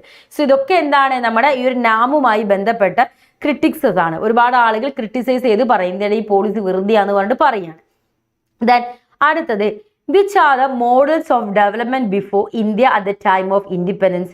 Why we adopted a mixed economy? എന്തിനാണ് നമ്മൾ മിക്സ്ഡ് എക്കോണമി അഡോപ്റ്റ് ചെയ്തത്? രണ്ട് മോഡൽസ് ആയിരുന്നു മക്കളെ ഉണ്ടായിരുന്നത്. ഏതൊക്കെ മോഡൽസ് ആണ് ഉണ്ടായിരുന്നത്? രണ്ട് മോഡൽസ് ആണ് ഉണ്ടായിരുന്നത്. ഒന്ന് എന്താണ്, 2 models of development before India liberal capitalist മോഡൽസിലും അതേപോലെ തന്നെ സോഷ്യലിസ്റ്റ് മോഡലും. ഈ ഒരു കളറാകുമ്പോൾ നിങ്ങൾക്ക് കാണാൻ കുറച്ച് ബുദ്ധിമുട്ടുണ്ട്, അപ്പോൾ അതൊന്ന് മാറ്റാം. ഓക്കെ, കളറും ഓക്കെ. ഇന്ത്യ അഡോപ്റ്റ് ചെയ്തിട്ടുണ്ടായിരുന്നത്, നമുക്ക് ഇന്ത്യ ഒരു മിക്സ്ഡ് എക്കോണമി അഡോപ്റ്റ് ചെയ്യുന്നതിന് മുന്നേ നമുക്ക് ഉണ്ടായിരുന്നത് എന്തായിരുന്നു, ഒരു ക്യാപിറ്റലിസ്റ്റ് മോഡലും സോഷ്യൽ മോഡലാണ്. ഇന്ത്യ അഡോപ്റ്റ് ചെയ്തത് ഏതായിരുന്നു, മിക്സ്ഡ് എക്കോണമിയാണ്. കാരണം മിക്സ്ഡ് എക്കോണമി ആവുന്ന സമയത്ത് മാത്രമേ എന്താണ്, mixed economy it's A combination of socialist model and capitalist model നമുക്ക് പറയാം. And our planning rapid economic growth and social justice, it is the most suitable in our present day democratic setup, which mixed economy has all the sectors such as private sector, public sector and cooperative sector coexist and work together. അപ്പോൾ mixed economy ആവുന്ന സമയത്ത് മാത്രമേ എല്ലാവരെയും ഒന്നിച്ചു ചേർത്ത് നമുക്ക് കാര്യങ്ങൾ ചെയ്യാൻ പറ്റുള്ളൂ. അതായത് നമുക്ക് എന്താണ്, ഇവിടെ നമുക്ക് എല്ലാ സെക്ടേഴ്സിനും, കോപ്പറേറ്റീവ് സെക്ടേഴ്സിനും പബ്ലിക് സെക്ടേഴ്സിനും പ്രൈവറ്റ് സെക്ടേഴ്സിനും ഒക്കെ നമുക്ക് എന്താ ഇൻക്ലൂഡ് ചെയ്തിട്ട് നമുക്ക് കാര്യങ്ങൾ ചെയ്യാം. അപ്പോൾ അതിന് നമുക്ക് എന്ത് വേണം, ഒരു മിക്സ്ഡ് എക്കോണമി വേണം. അതാണ് ആര് പറഞ്ഞത്, ഇന്ത്യ പറഞ്ഞത്. അത് തന്നെയാണ് ഇന്ത്യ എന്ത് ചെയ്തത്, അഡോപ്റ്റ് ചെയ്തിട്ടും ഉണ്ടായിരുന്നത് കേട്ടോ. ഇനി അടുത്ത മക്കളെ നമ്മൾ നോക്കുന്നത് India is against nuclear proliferation. India nuclear പ്രോലിഫറേഷന് എഗെയിൻസ്റ്റ് ആയിരുന്നു. And did not sign NPT. NPTയിൽ സൈൻ ചെയ്യുന്നില്ല. ആൻഡ് CTBTയിലും NPTയിലും സൈൻ ചെയ്യുന്നില്ല. എന്തായിരുന്നു അതിൻ്റെ കാരണങ്ങൾ എന്ന് പറയുന്നത്? എന്തായിരുന്നു reasons? India is one of the only 5 countries of either did not sign the NPT or sign but withdrew, this becoming a part of the list that include Pakistan, Israel, North Korea and South Sudan. അപ്പൊ India എന്ന് പറയുന്നത് എന്താണ്? ഇവര് NPTയിലോ CTBTയിലോ sign ചെയ്തിട്ടില്ല. ഇതേപോലുള്ള മറ്റാ 4 countries ഉണ്ട്, അവരെ കൂടെ എന്താ ഇന്ത്യയും ആവുകയാണ് ചെയ്തത്. ബാക്കി 4 കൺട്രീസ് എന്ന് പറഞ്ഞാൽ Pakistan, Israel, north Korea, south Sudan ഒന്നും ഇതിൽ അവർ സൈൻ ചെയ്തില്ല. India always consider NPT as a discriminatory and had refused to sign it. India എപ്പോഴും കണ്ടത് NPT എന്നാണ് എന്താ, അതൊരു ഡിസ്ക്രിമിനേറ്ററി ആയിട്ടുള്ള സംഭവമാണ്, അതുകൊണ്ട് ഒരിക്കലും നമുക്ക് സൈൻ ചെയ്യാൻ പറ്റില്ല എന്നാണ് ഇന്ത്യ പറയുന്നത്. India has opposed the international treaty aimed at non-proliferation since they were selectively applicable to the non-nuclear powers had legitimated the monopoly of the 5 nuclear weapons power. അതായത് India has opposed the international treaty aimed at non-proliferation since they have selectively applicable to the non-nuclear powers and legitimized the monopoly of the 5 nuclear weapons power. So ഇവിടെ നമ്മൾ ഇതിൽ sign ചെയ്തിട്ടുണ്ടെങ്കിൽ ഒരു monopoly കിട്ടും, അത് നമുക്കല്ല മറ്റുള്ളവർക്ക് ഒരു മൊണോപ്പൊളി ഉണ്ടാകും. അതിനെ തുടർന്നാണ് ഇന്ത്യ എന്ത് ചെയ്യുന്നത്, ഇതിൽ സൈൻ ചെയ്യാതെ നിൽക്കുന്നത്. India stand on CTBT. India എന്തിനു കൂടെയായിരുന്നു? CTBTയുടെ കൂടെയായിരുന്നു. India's decision to sign the CTBT is primarily based on national security consideration. National security കൺസിഡറേഷനെ ബേസ് ചെയ്തിട്ടാണ് ഇന്ത്യ എന്തിനെ കൂടെ ഭാഗമാകുന്നത്, CTBTയുടെ ഭാഗമാകുന്നത്. And India's view, nuclear weapon has deterrent against potential security threats from the neighboring countries, especially Pakistan and China. India also feels that signing CTBT would undermine its national security and strategic autonomy, as it would constrain its ability to conduct nuclear tests. So nuclear testum കാര്യങ്ങളൊക്കെ ഇതിൽ sign ചെയ്യുന്നതിൻ്റെ കൂടെ കിട്ടും. So അതിനൊക്കെ വേണ്ടിയിട്ടായിരുന്നു അവർ എന്ത് ചെയ്തിട്ടുണ്ടായിരുന്നു, India CTBTയിൽ എന്ത് ചെയ്ത് സൈൻ ചെയ്തിട്ടുണ്ടായിരുന്നത്. സ്വതന്ത്ര പാർട്ടി വലിയ ഇമ്പോർട്ടൻ്റ് അല്ല, ജസ്റ്റ് ഒന്ന് അറിഞ്ഞു വെച്ചാൽ മതി, അത്രത്തോളം ഇമ്പോർട്ടൻ്റ് അല്ല കേട്ടോ. ജസ്റ്റ് ഒന്ന് അത് ആരാണ് എന്താണ് എന്നുള്ള സംഭവം ഒന്ന് ജസ്റ്റ് അറിഞ്ഞു വെച്ചാൽ മതി, വലിയ ഇമ്പോർട്ടൻസ് ഒന്നല്ല. ഓക്കെ നിധി. ഇനി അടുത്തത് നിധി എന്നായിപ്പോയി. India's decision is rooted in desire for equitable and universal nuclear as well as the national security concern. National security കൺസേണിനെ തുടർന്നാണ് എന്ത് ചെയ്യുന്നത്, നമ്മുടെ ഇന്ത്യ ഇതിന്റെ ഭാഗമാണ്, CTBTയുടെ ഭാഗമാണ്. നിധി ക്രിയേറ്റീവ്, എനിക്ക് ഒരു വട്ടം കണ്ടാൽ മനസ്സിലാവും മക്കളെ, എന്തിനാ അങ്ങനെ തുരുതുരുങ്ങനെ ഒരേ മെസ്സേജിനെ കമന്റ് ചെയ്തുകൊണ്ടിരിക്കുന്നത്. മിസ് കാണലാന്ന് വിചാരിച്ചിട്ടാണോ? മിസ് കാണുന്നൊക്കെ ഉണ്ട് കേട്ടോ, കാണുന്ന കാര്യങ്ങളൊക്കെ ഉണ്ട്. കാണില്ല വിചാരിച്ചിട്ട് തുരുതുരുങ്ങനെ മെസ്സേജും കാര്യങ്ങളൊന്നും അയക്കാൻ നിൽക്കണ്ട. Okay, yes. അടുത്ത ക്വസ്റ്റിലേക്ക് നമ്മൾ പോകാം. ഗ്ലോബലൈസേഷന്റെ കോൺസിക്വൻസസ് ആണ് നമ്മൾ നോക്കുന്നത്. എന്തൊക്കെ കോൺസിക്വൻസസ് ആണ് ഗ്ലോബലൈസേഷൻ ഉണ്ടായിരുന്നത്, എന്തൊക്കെ കോൺസിക്വൻസസ് ആണ് ഗ്ലോബലൈസേഷൻ ഉണ്ടായിരുന്നതല്ല ഉള്ളത് എന്നാണ് നമ്മൾ നോക്കുന്നത്. അപ്പൊ ഗ്ലോബലൈസേഷന്റെ കോൺസിക്വൻസസിലേക്ക് നമുക്ക് നോക്കിയാലോ, പോവല്ലേ? ഗ്ലോബലൈസേഷന്റെ കോൺസിക്വൻസസിലേക്ക് നമുക്ക് പോകാം.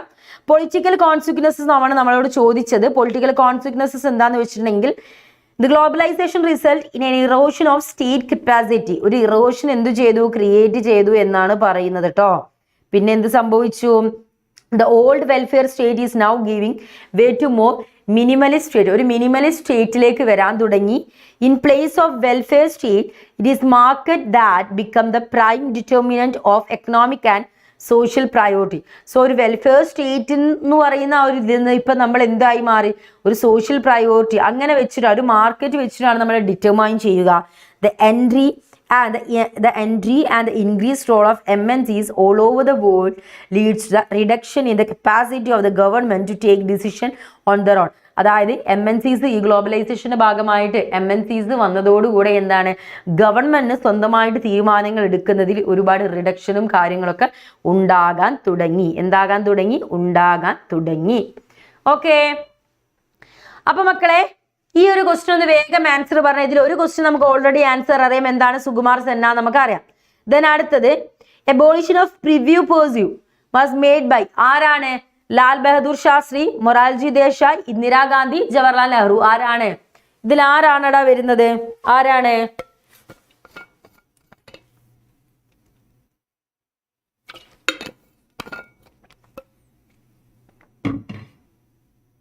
ആരാണ്? നമ്മുടെ ഇന്ദിരാഗാന്ധിയാണ് കേട്ടോ. ആരാണ്? ഇന്ദിരാഗാന്ധിയാണ് വരുന്നത്. ഓക്കെ, ഇവിടെ 1969 കോൺഗ്രസ് പാർട്ടിയുടെ സ്പ്ലിറ്റിന്റെ ഒരു ക്വസ്റ്റ്യൻ നമ്മൾ ഇതിന്റെ മുന്നേയും ഡിസ്കസ് ചെയ്തിരുന്നു. അത് മിസ് ഒന്നുകൂടെ ഇവിടെ ആഡ് ചെയ്തതാണ്. കുറച്ചുകൂടെ പോയിന്റ്സ് ഇവിടെ നിങ്ങൾക്ക് ഉണ്ട്. അതേപോലെ റിലേറ്റഡ് ആയിട്ടുള്ള കുറച്ച് പോയിന്റ്സും കാര്യങ്ങളൊക്കെ ഉണ്ട്. അപ്പൊ കോൺഗ്രസ് പാർട്ടിയുടെ സ്പ്ലിറ്റ് എന്ന് പറയുന്നത് എന്താണ്? വളരെയധികം ഇമ്പോർട്ടൻ്റ് ആയിട്ടുള്ള ഒന്നാണ്. വളരെയധികം എന്ന് പറഞ്ഞാൽ വളരെയധികം ഇമ്പോർട്ടൻ്റ് ആയിട്ടുള്ള ഒന്നാണ്. ഓക്കെ, ഇത് പറഞ്ഞിട്ടില്ലെങ്കിൽ ഇവിടെ മാർക്ക് ചെയ്തിട്ടില്ലെങ്കിൽ ഇത് ആര് നോക്കാൻ വേണ്ടിയിട്ട്? അല്ലെങ്കിൽ തന്നെ നോക്കുന്ന കുറവായിരിക്കും. അപ്പം ഇത് പറയും കൂടെ ചെയ്തിട്ടില്ലെങ്കിൽ അത് നോക്കിയേ ചെയ്യത്തില്ല. അപ്പം എന്താ, ഇത് വളരെ ഇമ്പോർട്ടൻ്റ് ആണ്. പഠിച്ചു വെച്ചുകൊള്ളുക. വളരെയധികം ഇമ്പോർട്ടൻ്റ് ആയിട്ടുള്ളതാണ് കേട്ടോ. വളരെയധികം ഇമ്പോർട്ടൻ്റ് ആണ്. അവിടെയുള്ള കാര്യങ്ങളൊക്കെ നമ്മൾ ഓൾറെഡി ഡിസ്കസ് ചെയ്തിട്ടുള്ളതാണ്. ഓക്കെ, ഇതൊക്കെ നമ്മൾ ഓൾറെഡി പറഞ്ഞതാണ്. ദെൻ അടുത്ത question, European Union has economic, political, diplomatic and military influence in the international politics. Substand the statement. Statement വിശദീകരിക്കണം മക്കളെ. നമ്മൾ യൂറോപ്യൻ യൂണിയനെ കുറിച്ചാണ് പറയുന്നത്. യൂറോപ്യൻ യൂണിയൻ നമുക്കറിയാം അല്ലേ? യൂറോപ്യൻ യൂണിയൻ എന്ന് പറയുന്നത് എന്താണ്? വേൾഡിലെ biggest economy with GDP of its currency. The euro can pose the threat to the dominance of the US dollar. So അത്രത്തോളം ബിഗ്ഗസ്റ്റ് എക്കോണമി ആണ് ആരുടേത്? യൂറോപ്യൻ യൂണിയന്റെ. നിധി ക്രിയേറ്റീവ് മാത്രമാണ് കറക്റ്റ് ആൻസർ. ഇന്ദിരാഗാന്ധി എന്ന് പറഞ്ഞിട്ടുള്ളൂ കേട്ടോ. അടുത്തത്, it share the world trade in 3 times. It share the world trades in 3 times larger than of the United States, allowing to be more assertive in trade dispute and US and China. മക്കളെ, united സ്റ്റേറ്റ്സിനെക്കാളും 3 times world ട്രേഡിൽ share larger ആയിട്ടുള്ള ഒരാളായിരുന്നു ആര് എന്ന് പറയുന്നത്? ആരത്? എൻ്റെ നിധി എന്തിനാണ് ഇതിങ്ങനെ ഇടക്കിടക്ക് ചോദിച്ചുകൊണ്ടിരിക്കുന്നത്?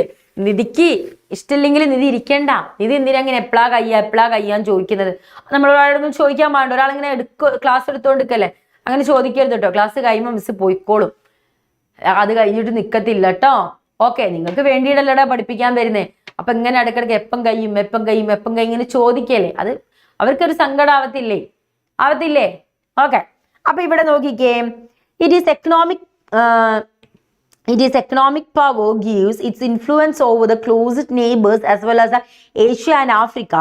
It also functions as an important bloc in international France hold permanent seats in the UN Security Council. മക്കളെ, ഏഷ്യയിലും ആഫ്രിക്കയിലും നല്ലൊരു ക്ലോസ് ആയിട്ടുള്ള റിലേഷൻഷിപ്പ് ബിൽഡ് ചെയ്യാൻ വേണ്ടിയിട്ട് ആർക്ക് സാധിച്ചിട്ടുണ്ട്? നമ്മുടെ യൂറോപ്യൻ യൂണിയൻ സാധിച്ചിട്ടുണ്ട്. അതേപോലെ തന്നെ European union include several non permanent member of UNSC. This has enabled the European Union to influence some US policies such as the current US position on Iran nuclear program. So ഇവര് എന്താണ് US-ആയിട്ട് connect ചെയ്തിട്ടുള്ള ഒരുപാട് കാര്യങ്ങൾ ഇവർ ചെയ്യുന്നുണ്ട്.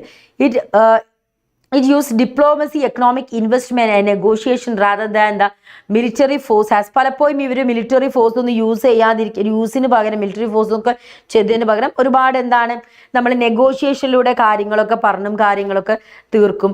അതേപോലെ militarily ഇത് European union company arm force are the second largest in the world. It is total spending on the defense in the second after the US. ഒരുപാട് യുഎസിന് ശേഷം ഏറ്റവും കൂടുതൽ ആംസിന് വേണ്ടിയിട്ട് പൈസ ഇതാക്കുന്നത് ആരാണ്? നമ്മുടെ യൂറോപ്യൻ യൂണിയൻ ആണ്. It is also the world's second most important source of space and communication technology. Communication technology second പൊസിഷനിൽ നിൽക്കുന്ന ആളുകളാണ് ആരെന്ന് പറയുന്നത്? നമ്മുടെ യൂറോപ്യൻ യൂണിയൻ എന്ന് പറയുന്നത്. അതെന്താണ്? ഒരു ഇമ്പോർട്ടൻറ്റ് ക്വസ്റ്റ്യൻ ആണ്. അടുത്ത ക്വസ്റ്റ്യൻ മക്കളെ നോക്കിക്കേ. The democratic politics in Pakistan is not always stable. Identify the constraint in building a stable democracy in Pakistan. ഇത് നമ്മൾ നേരത്തെ ഡിസ്കസ് ചെയ്ത ക്വസ്റ്റ്യൻ തന്നെയാണ്. അപ്പൊ ഇതെന്താണ്? 8 മാർക്സ് ചോദിക്കുന്നതാണ്. അത് കൃത്യമായിട്ട് എന്തു ചെയ്യുക? പഠിക്കുക. അതെന്ത് ചെയ്യുക? കൃത്യമായിട്ട്. അതാണ് പോയിന്റ് ക്വസ്റ്റ്യൻ. ഒരു മിനിറ്റ്, ക്വസ്റ്റ്യൻ എവിടെയോ പോയച്ച്. അപ്പൊ അത് കൃത്യമായിട്ട് എന്ത് ചെയ്യുക? അത് പഠിച്ചു പോകണം കേട്ടോ. 8 മാർക്കിന്റെ ക്വസ്റ്റ്യൻ കൃത്യമായിട്ട് എന്ത് ചെയ്യുക? പഠിക്കണം. Okay, next question. India's security strategy has four broad components ആണുള്ളത്. What are the components of India's security strategy? ഇന്ത്യയുടെ security strategyയിലെ 4 components നമുക്ക് പറയാം. The security strategy of India has 4 wide components that have been used for time to time in a different combination. This component are പല components എന്ത് വരുന്നുണ്ട് നമ്മുടെ ഇതിൽ വരുന്നുണ്ട്, India security സ്ട്രാറ്റജിയിൽ വരുന്നുണ്ട്. ഏതൊക്കെയാണ് നമുക്ക് അവിടെ പറയാനുള്ളത്? ഏതൊക്കെയാണ്? നമുക്കൊന്ന് മാർക്ക് ചെയ്തു പോകാം. Strengthening military capabilities, strengthening international norms and institution, meeting security challenges within the country and developing the economy. ഇതെന്താണ്? ഇമ്പോർട്ടൻ്റ് ആണ്. ഇതൊരു 3 മാർക്ക് ക്വസ്റ്റ്യൻ ഒക്കെ ആയിട്ട് നിങ്ങൾക്ക് വരുന്ന ഒരു സംഭവമാണ് കേട്ടോ. അത് ഒരു 3 മാർക്ക് ക്വസ്റ്റ്യൻ ആയിട്ട് വരുന്ന സംഭവമാണ്. ഓക്കെ, അടുത്ത question. India's stand on environmental issue are always positive. Briefly explain the different programs adopted India for the environmental protection. Environmental protection വേണ്ടിയിട്ട് ഇന്ത്യ അഡോപ്റ്റ് ചെയ്തിട്ടുള്ള കുറച്ച് പോളിസീസ് ആണ് നമ്മൾ ഈ നോക്കുന്നത്. ഏതൊക്കെയാണ് മക്കളെ? നമുക്ക് നോക്കാം. India has initiated different programs and policies such as National Auto Fuel Policy. National Auto Fuel Policy start ചെയ്തിട്ടുണ്ട്. Energy Conservation Act 2001 സ്റ്റാർട്ട് ചെയ്തു. ഇലക്ട്രിസിറ്റി ആക്ട് 2003 സ്റ്റാർട്ട് ചെയ്തു. എൻവയോൺമെന്റ് ഇംപ്രൂവ് ചെയ്യുക എന്ന ലക്ഷ്യത്തോടു കൂടിയാണ് ഇത് സ്റ്റാർട്ട് ചെയ്തത്. And India want that SAARC countries should adopt common position of a major global environment issue so that region voice carries a greater weight. So ഈ ഒരു ലെവലിൽ ഒരുപാട് കാര്യങ്ങൾ എന്താണ് എൻവയോൺമെന്റിന് വേണ്ടിയിട്ട് ഇന്ത്യ ചെയ്യാൻ ശ്രമിച്ചിട്ടുണ്ട്. ഇപ്പോഴും എന്ത് ചെയ്യുന്നുണ്ട്? ശ്രമിച്ചുകൊണ്ടേയിരിക്കുന്നുണ്ട്. ഇവിടെ കുറെ ആളുകളായാലോ hi hello hello hello hi എന്നൊക്കെ പറയുന്നുണ്ട്. പഠിക്കല്ലേ? ഇവിടെ നിൽക്കോ എന്തോ ഓയിൽ വിൽക്കാൻ വന്നതാണെന്ന് തോന്നുന്നു. കുറെ നേരം ഓയിൽ എന്ന് ചോദിച്ചുകൊണ്ടിരിക്കുന്നത്. ഓക്കെ, അപ്പൊ ദാ ശ്രദ്ധിച്ചേ. അടുത്തത് ഇന്ത്യയുടെ പാർട്ടീഷന്റെ ഒരു ക്വസ്റ്റ്യൻ ആണ്. സോ ഇത് ഒരു 3rd അല്ല 4th ക്വസ്റ്റ്യൻ ആണ് ഇന്ത്യൻ പാർട്ടീഷൻ ആയിട്ട് റേസ് ചെയ്തിട്ടുള്ളത്. അപ്പോൾ വളരെയധികം ഇമ്പോർട്ടൻ്റ് ചെയ്തിട്ടുള്ള ഒരു ക്വസ്റ്റ്യൻ ആണ് മക്കളെ. The partition of India has N abrupt, unplanned and tragic one. Abrupt ആയിരുന്നു, പൊട്ടത്തരാണ്. അൺപ്ലാൻഡ് ആയിരുന്നു, ഒരു പ്ലാനും കാര്യങ്ങളായിരുന്നു. ദുരിതപൂർണമായ ട്രാജിക് ആയിട്ടുള്ള ഒന്നായിരുന്നു അല്ലെ. ഓൺ ദ ബേസിസ് ഓഫ് ഈ സ്റ്റേറ്റ്മെന്റ്, ഈ സ്റ്റേറ്റ്മെന്റ് ബേസ് ചെയ്തിട്ട് ഇത് നമ്മൾ വിശദീകരിക്കാൻ പറയാം കേട്ടോ. അപ്പൊ നമുക്ക് എന്തൊക്കെ കാര്യങ്ങൾ ഇവിടെ പറയാം? കോൺസിക്വൻസ് പറയുകയാണെങ്കിൽ 1947 was the year of one of the largest, most abrupt, unplanned and tragic transfer ആണ് ഇന്ത്യൻ ഹിസ്റ്ററിയിൽ. അതായത് transfer of population of human history തന്നെ ആദ്യത്തെ അൺപ്ലാൻഡ് ആയിട്ടുള്ള ട്രാജിക് ആയിട്ടുള്ള മോസ്റ്റ് അബ്രപ്റ്റ് ആയിട്ടുള്ള ഒരു ട്രാൻസ്ഫർ ആണ് നടന്നിട്ടുള്ളത്. എന്താ ഇവിടെ പറയുന്നത്? there were killing and atrocities in the name of religion on both sides. എന്താണ്? മതത്തിന്റെ പേരിൽ പല ഭാഗങ്ങളിലും എന്താണ്? കൂട്ടക്കൊലകൾ നടക്കുക. മതത്തിന്റെ പേരിൽ പല ഭാഗങ്ങളിലും കൂട്ടക്കൊലകൾ നടക്കുകയാണ്. അതേപോലെ പിന്നെ എന്ത് സംഭവിക്കുന്നു? thousands of women were abducted. ഒരുപാട് ആളുകൾ എന്താണ്? ബ്രൂട്ടലി റേപ്പ് ചെയ്യുകയും കൊല്ലുകയും മക്കളെ ചെയ്യുന്നു. പീപ്പിൾ വേർ ഫോഴ്സ്ഡ്, ആളുകൾക്ക് അവരെ വീട്ടിൽ നിന്ന് പോകാൻ താല്പര്യമില്ലാതെ അവർ ഉന്തിപ്പായിപ്പിക്കുന്ന ഒരു സിറ്റുവേഷനാണ് അവിടെ വരുന്നത്. Women were killed by their own family members to preserve family honour. അതായത് എന്തായാലും സ്ത്രീകളെ ഇവരെ റേപ്പ് ചെയ്യും. വളരെ മോശകരമായിട്ട്, റേപ്പ് പറയുന്നത് തന്നെ മോശമാണ്. വളരെ ക്രൂരമായിട്ട്, റേപ്പിന്റെ അതിഭീകരമായ സിറ്റുവേഷൻ അല്ല, ക്രൂരമായിട്ട് ഇവരെ റേപ്പ് ചെയ്യുന്ന അറിയാം. അതുകൊണ്ട് തന്നെ എന്തു ചെയ്തു? കുടുംബത്തിന്റെ മാനത്തിന് വേണ്ടിയിട്ട് ആ ഫാമിലിയിലെ മെമ്പേഴ്സ് തന്നെ അവരെന്ത് ചെയ്യുക? കൊല്ലുന്ന ഒരു സിറ്റുവേഷനിലേക്ക് എത്തി. Then all the intellectuals in various field express the grief and ആഗ്രഹം. എല്ലാ ഇന്റലക്ച്വൽ ഫീൽഡിലെ ആളുകൾക്കും ഇത് തീരെ താല്പര്യമില്ല. അവരെ ദേഷ്യവും കാര്യങ്ങളൊക്കെ അവരെന്ത് ചെയ്തു? കാണിച്ചു കൊണ്ടേയിരുന്നു. And minorities on both side of the border, 2 സൈഡുള്ള ബോർഡറിലുള്ള മൈനോറിറ്റീസ് എന്താ? Fled their homes and secure temporary shelter in the refugee camp. പല ആളുകളും വീടുകളിലേക്ക് ഓടിപ്പോവുകയും റെഫ്യൂജി ക്യാമ്പിൽ എന്താണ്? അഭയം പ്രാപിക്കുകയും ചെയ്തു. അത്രത്തോളം എന്തായിരുന്നു? ദുരിതപൂർണമായ സിറ്റുവേഷൻ ആയിരുന്നു എന്താ? ഇന്ത്യയിൽ ഒരു സമയത്ത് നടന്നിട്ടുണ്ടായിരുന്നു കേട്ടോ. സമയത്ത് ഇന്ത്യയിൽ നടന്ന കാര്യങ്ങളാണേ മക്കളെ നമ്മൾ ഈ പറയുന്നതൊക്കെ. അപ്പൊ അത് ശ്രദ്ധിച്ച് കേൾക്കണം കേട്ടോ. ഓക്കെ, ഇനി അടുത്ത question. Popular movements suggested New forms of active participation in democracy. Explain the lessons from popular movement. Popular movement എന്ന് എന്തെങ്കിലും ഒരു ലെസൺസ് പറയാനാണ്, അത് നമ്മൾ ഉൾക്കൊണ്ട പാഠങ്ങൾ അവിടെ എന്താണ് പറയാനാണ് പറയുന്നത്. അതെനിക്കറിയില്ല കേട്ടോ ശ്രീരാഗെ, നിങ്ങൾക്ക് കമ്മ്യൂണിറ്റി ഗ്രൂപ്പിൽ മാർക്ക് ചെയ്തു തരൂ കേട്ടോ, കമ്മ്യൂണിറ്റി ഗ്രൂപ്പിൽ റിമൈൻഡ് ചെയ്യിക്കും. ഓക്കെ, സോ എന്തൊക്കെ ലെസൺസ് ആണ് ഇവിടെ നമുക്ക് ഉണ്ടായിരുന്നത്, എന്തൊക്കെ ലെസൺസ് ആണ് നമുക്ക് നോക്കാം. Okay, it help us to understand better the nature of democratic policy. നമുക്ക് നാച്ചർ കൂടുതൽ മനസ്സിലാക്കാൻ പറ്റില്ലേ. These movements are not a sporadic in nature and do not create any problem. This movement have come up to rectify some problem in the functioning of party politics are an integral part of our democratic politics. ഒരിക്കലും popular movement ഒരു പ്രശ്നമോ കാര്യങ്ങളൊന്നും create ചെയ്തിട്ടുണ്ടായിരുന്നില്ല. പക്ഷെ എന്താ ചെയ്തത്, ഈ പ്രശ്നങ്ങളൊക്കെ rectify ചെയ്യുന്ന ഒരു രീതിയിലായിരുന്നു ഈ ഒരു പോപ്പുലർ മൂവ്മെന്റ് ഉണ്ടായിരുന്നത്. This movement represent new social group whose economic and social grievances were not redressed in the real of electoral politics. Popular movements ensured effective representation of various diverse groups in their demands. നമ്മുടെ സൊസൈറ്റിയിൽ various ആയ diverse ഗ്രൂപ്പ്സിലുള്ള ആളുകളുണ്ട്, അവർക്ക് എല്ലാവർക്കും അവരുടേതായിട്ടുള്ള demands പറയാൻ പറ്റിയത് ഈ ഒരു പോപ്പുലർ മൂവ്മെന്റിന്റെ ഭാഗമായപ്പോഴാണ്. And popular movement help in reducing possibility of social conflict. പലപ്പോഴും എന്താണ് സോഷ്യൽ കോൺഫ്ലിക്റ്റ് റെഡ്യൂസ് ചെയ്യാൻ വേണ്ടി സാധിച്ചു. അതേപോലെ തന്നെ എന്താണ് dissatisfaction of various groups from democracy. അങ്ങനെ ഒരുപാട് കാര്യങ്ങൾ എന്താണ് ഇതിലൂടെ നടന്നിരുന്നു. And this movement suggested new forms of active participation and thus broadened the idea of participation in the Indian democracy. So ഇവരൊക്കെ എന്താണ് ഈ ഒരു പോപ്പുലർ മൂവ്മെന്റ് എന്താണ് മെല്ലെ മെല്ലെ ഇന്ത്യൻ ഡെമോക്രസിയുടെ എന്തായി ഭാഗമായി മാറാൻ തുടങ്ങി എന്നാണ് പറയുന്നത്. ഓക്കെ, ക്ലിയർ ആയില്ലടാ? ഇനി നമുക്ക് നെക്സ്റ്റ് ക്വസ്റ്റ്യനിലേക്ക് പോകാം.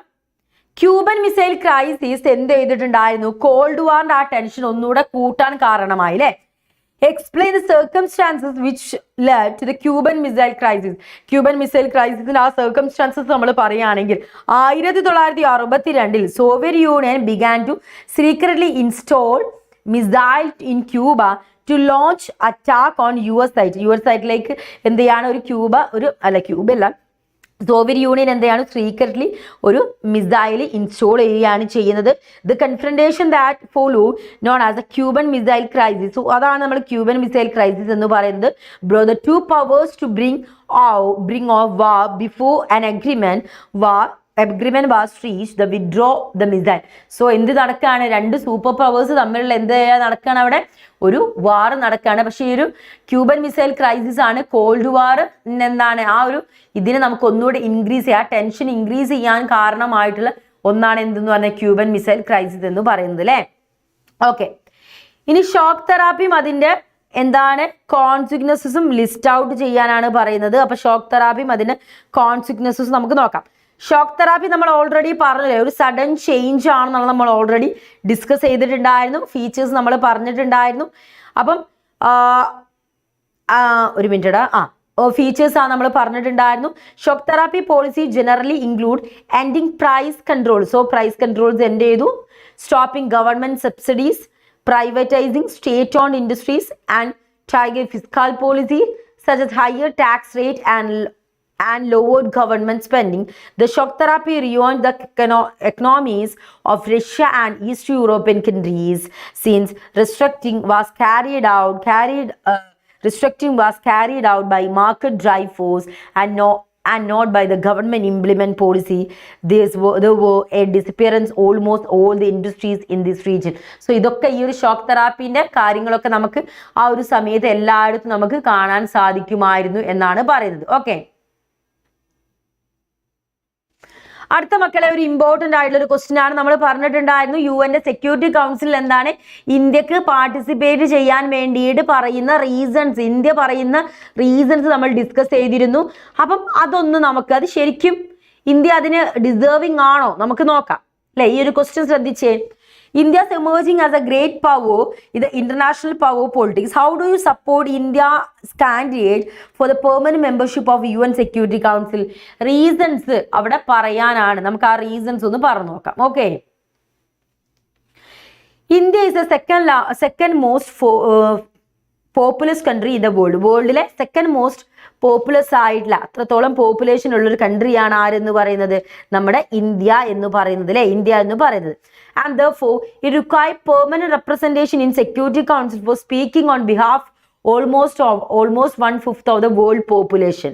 The country can claim to be the largest democracy in the world and also one of the most stable democracies, upholding value, peace, cooperation, fairness and justice. India പറയുന്നത് എന്താണെന്ന് വെച്ചിട്ടുണ്ടെങ്കിൽ India claim ചെയ്യുന്നത് largest democracy ഉള്ള ഒരു കൺട്രിയാണ്, world തന്നെ largest democratic കൺട്രിയാണ്. ആ stable ഡെമോക്രസിയാണ് നമുക്ക് ഇന്ത്യയിൽ കാണാൻ സാധിക്കുന്നത്. അതേപോലെ തന്നെ നമുക്ക് ഒരു ഫെയർ ആയിട്ടാണ് പലപ്പോഴും നല്ല ഫെയർ ആയിട്ട് നമുക്ക് ഇലക്ഷൻ നടക്കുന്നു, ജസ്റ്റിസ് നടക്കുന്നു. അതൊക്കെയാണ് ഇന്ത്യ പറഞ്ഞുകൊണ്ടിരിക്കുന്ന കാരണങ്ങൾ. India fully support UN on several occasions, എല്ലാ ഒക്കേഷനിലും ലൈക്ക് ഇന്റർനാഷണൽ കോൺഫ്ലിക്റ്റ് ഒക്കെ നടക്കുന്ന സമയത്ത് സപ്പോർട്ട് ചെയ്യാറുണ്ട്. It actually had the UN peace keeping forces ഒക്കെ ആയിട്ട് ആക്റ്റീവ്ലി എന്ത് ചെയ്യുന്നുണ്ട്, യുഎൻ്റെ ഭാഗമാകുന്നുണ്ട്. In all threaten of conflict in Korea, Congo, then Lebanon, Somalia, etc. India troops and military observers have so far participated in approximately 30 operations. Indian military troops എന്ത് ചെയ്തിട്ടുണ്ട്, participate ചെയ്തിട്ടുണ്ട്. India has been looked up as a potential economic power that is likely to alter the global power equation. At the present, India is one of the fastest growing economies of the world. വേൾഡിലെ ഏറ്റവും കൂടുതൽ fastest ആയിട്ട് പോകുന്ന economy ഉള്ള ഒരാളായിട്ട് ആരും വളർന്നു വരുന്നുണ്ട്, India വളർന്നു വരുന്നുണ്ട്. ഹ്യൂജ് ഫോറിൻ ഇൻവെസ്റ്റ്മെന്റ് ഇന്ത്യയിൽ നടക്കുന്നുണ്ട്, ലാർജ് ഡൊമസ്റ്റിക് മാർക്കറ്റ്സ് നടക്കുന്നുണ്ട്. അങ്ങനെ ഒരുപാട് കാര്യങ്ങൾ ഇന്ത്യക്കുണ്ട്. സോ അതുകൊണ്ട് തന്നെ ഇന്ത്യക്കും എന്ത് ചെയ്യാം, നമ്മുടെ UN സെക്യൂരിറ്റി കൗൺസിലിന്റെ ഭാഗമാകാം എന്നാണ് ഇന്ത്യ പറഞ്ഞുകൊണ്ടിരിക്കുന്നത്. സോ ഇവിടെ എൻ്റെ മക്കളാണ് എന്ത് ചെയ്യേണ്ടത്, പറയേണ്ടത്. ഒരു മിനിറ്റ്, മക്കളാണ് ഇവിടെ പറയേണ്ടത്. ഇന്ത്യ എന്ത് ചെയ്യണം, അതിൽ സെക്യൂരിറ്റി കൗൺസിലിന്റെ ഭാഗമാണോ, ഒരു പെർമനന്റ് മെമ്പർ ആവാനുള്ള ക്വാളിറ്റീസ് ഇന്ത്യക്ക് ഉണ്ടോ ഇല്ല എന്നുള്ള എൻ്റെ മക്കളാണ് അവിടെ പറയേണ്ടത് കേട്ടോ. ഓക്കെ അല്ലേ? അപ്പൊ നമുക്ക് നെക്സ്റ്റ് ക്വസ്റ്റ്യനിലേക്ക് നമുക്ക് പോകാം. നെക്സ്റ്റ് ക്വസ്റ്റ്യനിലേക്ക് നോക്കാം. സോറി, നെക്സ്റ്റ് ക്വസ്റ്റ്യനില്ല, ഇതിന്റെ കണ്ടിന്യൂഷൻ നമുക്കുണ്ട്. India played an important role in നമ്മൾ പറഞ്ഞു, നമ്മൾ നേരത്തെ പറഞ്ഞ സെയിം പോയിന്റ്സ് ഒക്കെയാണ് പറയുന്നത്. ശ്രീലങ്ക, അയർലാൻഡ്, ബംഗ്ലാദേശ്, അങ്ങനെ റൊമാനിയ, ഒരുപാട് സ്ഥലങ്ങളെ ഇന്ത്യ എന്ത് ചെയ്തിട്ടുണ്ട്, സഹായിച്ചിട്ടുണ്ട്. അപ്പൊ ഇന്ത്യക്ക് എന്താണ് അതിനുള്ള ഒരു ക്വാളിറ്റി ഉണ്ട്, ഇന്ത്യക്ക് ഇതിന്റെ ഭാഗമാകാനുള്ള ഒരു ക്വാളിറ്റി ഉണ്ട് എന്നാണ് പറഞ്ഞുകൊണ്ടേ ഇരിക്കുന്നത് അല്ലെ. അപ്പൊ ഇതൊക്കെ നമ്മൾ എന്ത് ചെയ്യണം, ആ ഒരു ആൻസേഴ്സിന്റെ കൂടെ അറ്റാച്ച് ചെയ്താൽ മാത്രമേ നമുക്ക് അവിടെ മാർക്ക് കിട്ടുകയുള്ളൂ. ഓക്കെ, ഇനി അടുത്ത one of the important question ആണ്, ഇമ്പോർട്ടൻറ്റ് 8 മാർക്ക് ക്വസ്റ്റ്യൻ ആണ് കേട്ടോ മക്കളെ. എമർജൻസിന്റെ ക്വസ്റ്റ്യൻ ആണ്, എമർജൻസിൻ്റെതാണ്, ശ്രദ്ധിക്കാം. Okay, On the midnight of 25th June 1975 നമ്മുടെ പ്രസിഡന്റ് ആയിട്ടുണ്ടായ ഫക്രുദ്ദീൻ അലി അഹമ്മദ് എന്ത് ചെയ്തത്, നാഷണൽ എമർജൻസി പ്രൊക്ലെയിം ചെയ്യുന്നത്. സോ അതിന്റെ റീസൺസ് നാം ഇവിടെ ഹിന്റ് കൊടുത്തിട്ടുണ്ട്. ഹിന്റ് വെച്ചത് ഡീറ്റെയിൽ ആയിട്ട് മക്കൾ എന്ത് ചെയ്യണം, എക്സ്പ്ലെയിൻ ചെയ്യണം. അപ്പൊ അതൊന്നും നമുക്ക് നോക്കാം. എക്കണോമിക് കോണ്ടസ്റ്റ് ഉണ്ട്, അതേപോലെ തന്നെ ഗുജറാത്ത് ആൻഡ് ബീഹാർ മൂവ്മെന്റ് ഉണ്ട്, അലഹബാദ് ഹൈക്കോർട്ട് വേർഡിക്റ്റ്, ജുഡീഷ്യറി ആയിട്ടുള്ള കോൺഫ്ലിക്റ്റ്, 1974 റെയിൽവേ സ്ട്രൈക്ക്. സോ 1975 ഇത് നടന്നത്, മറക്കരുത്. 74 റെയിൽവേ സ്ട്രൈക്ക്. നെക്സ്റ്റ് ഇയറിൽ തന്നെ എമർജൻസി ഡിക്ലെയർ ചെയ്തു. സോ മക്കളെ, ഇവിടെ ഒരുപാട് കാര്യങ്ങൾ, അതായത് ഒരു എസ്സേ വരുന്ന സമയത്ത് മിസ് പറഞ്ഞ കാര്യങ്ങൾ, ഇതൊക്കെ ഇങ്ങനെ പോയിന്റ് ആയിട്ട് മാർക്ക് ചെയ്തിട്ട് ഓരോന്നും നമുക്ക് വിശദീകരിച്ച് പഠിക്കാം. ഓരോന്ന് മിസ് പറഞ്ഞേ. Indira Gandhi advised the then president of the country Fakhruddin Ali Ahmad to declare the state international emergency in India using Article 352 പ്രകാരം. എന്താണ്, ഒരു മിനിറ്റ്, കളേഴ്സ് സൂട്ട് ചെയ്യട്ടെ.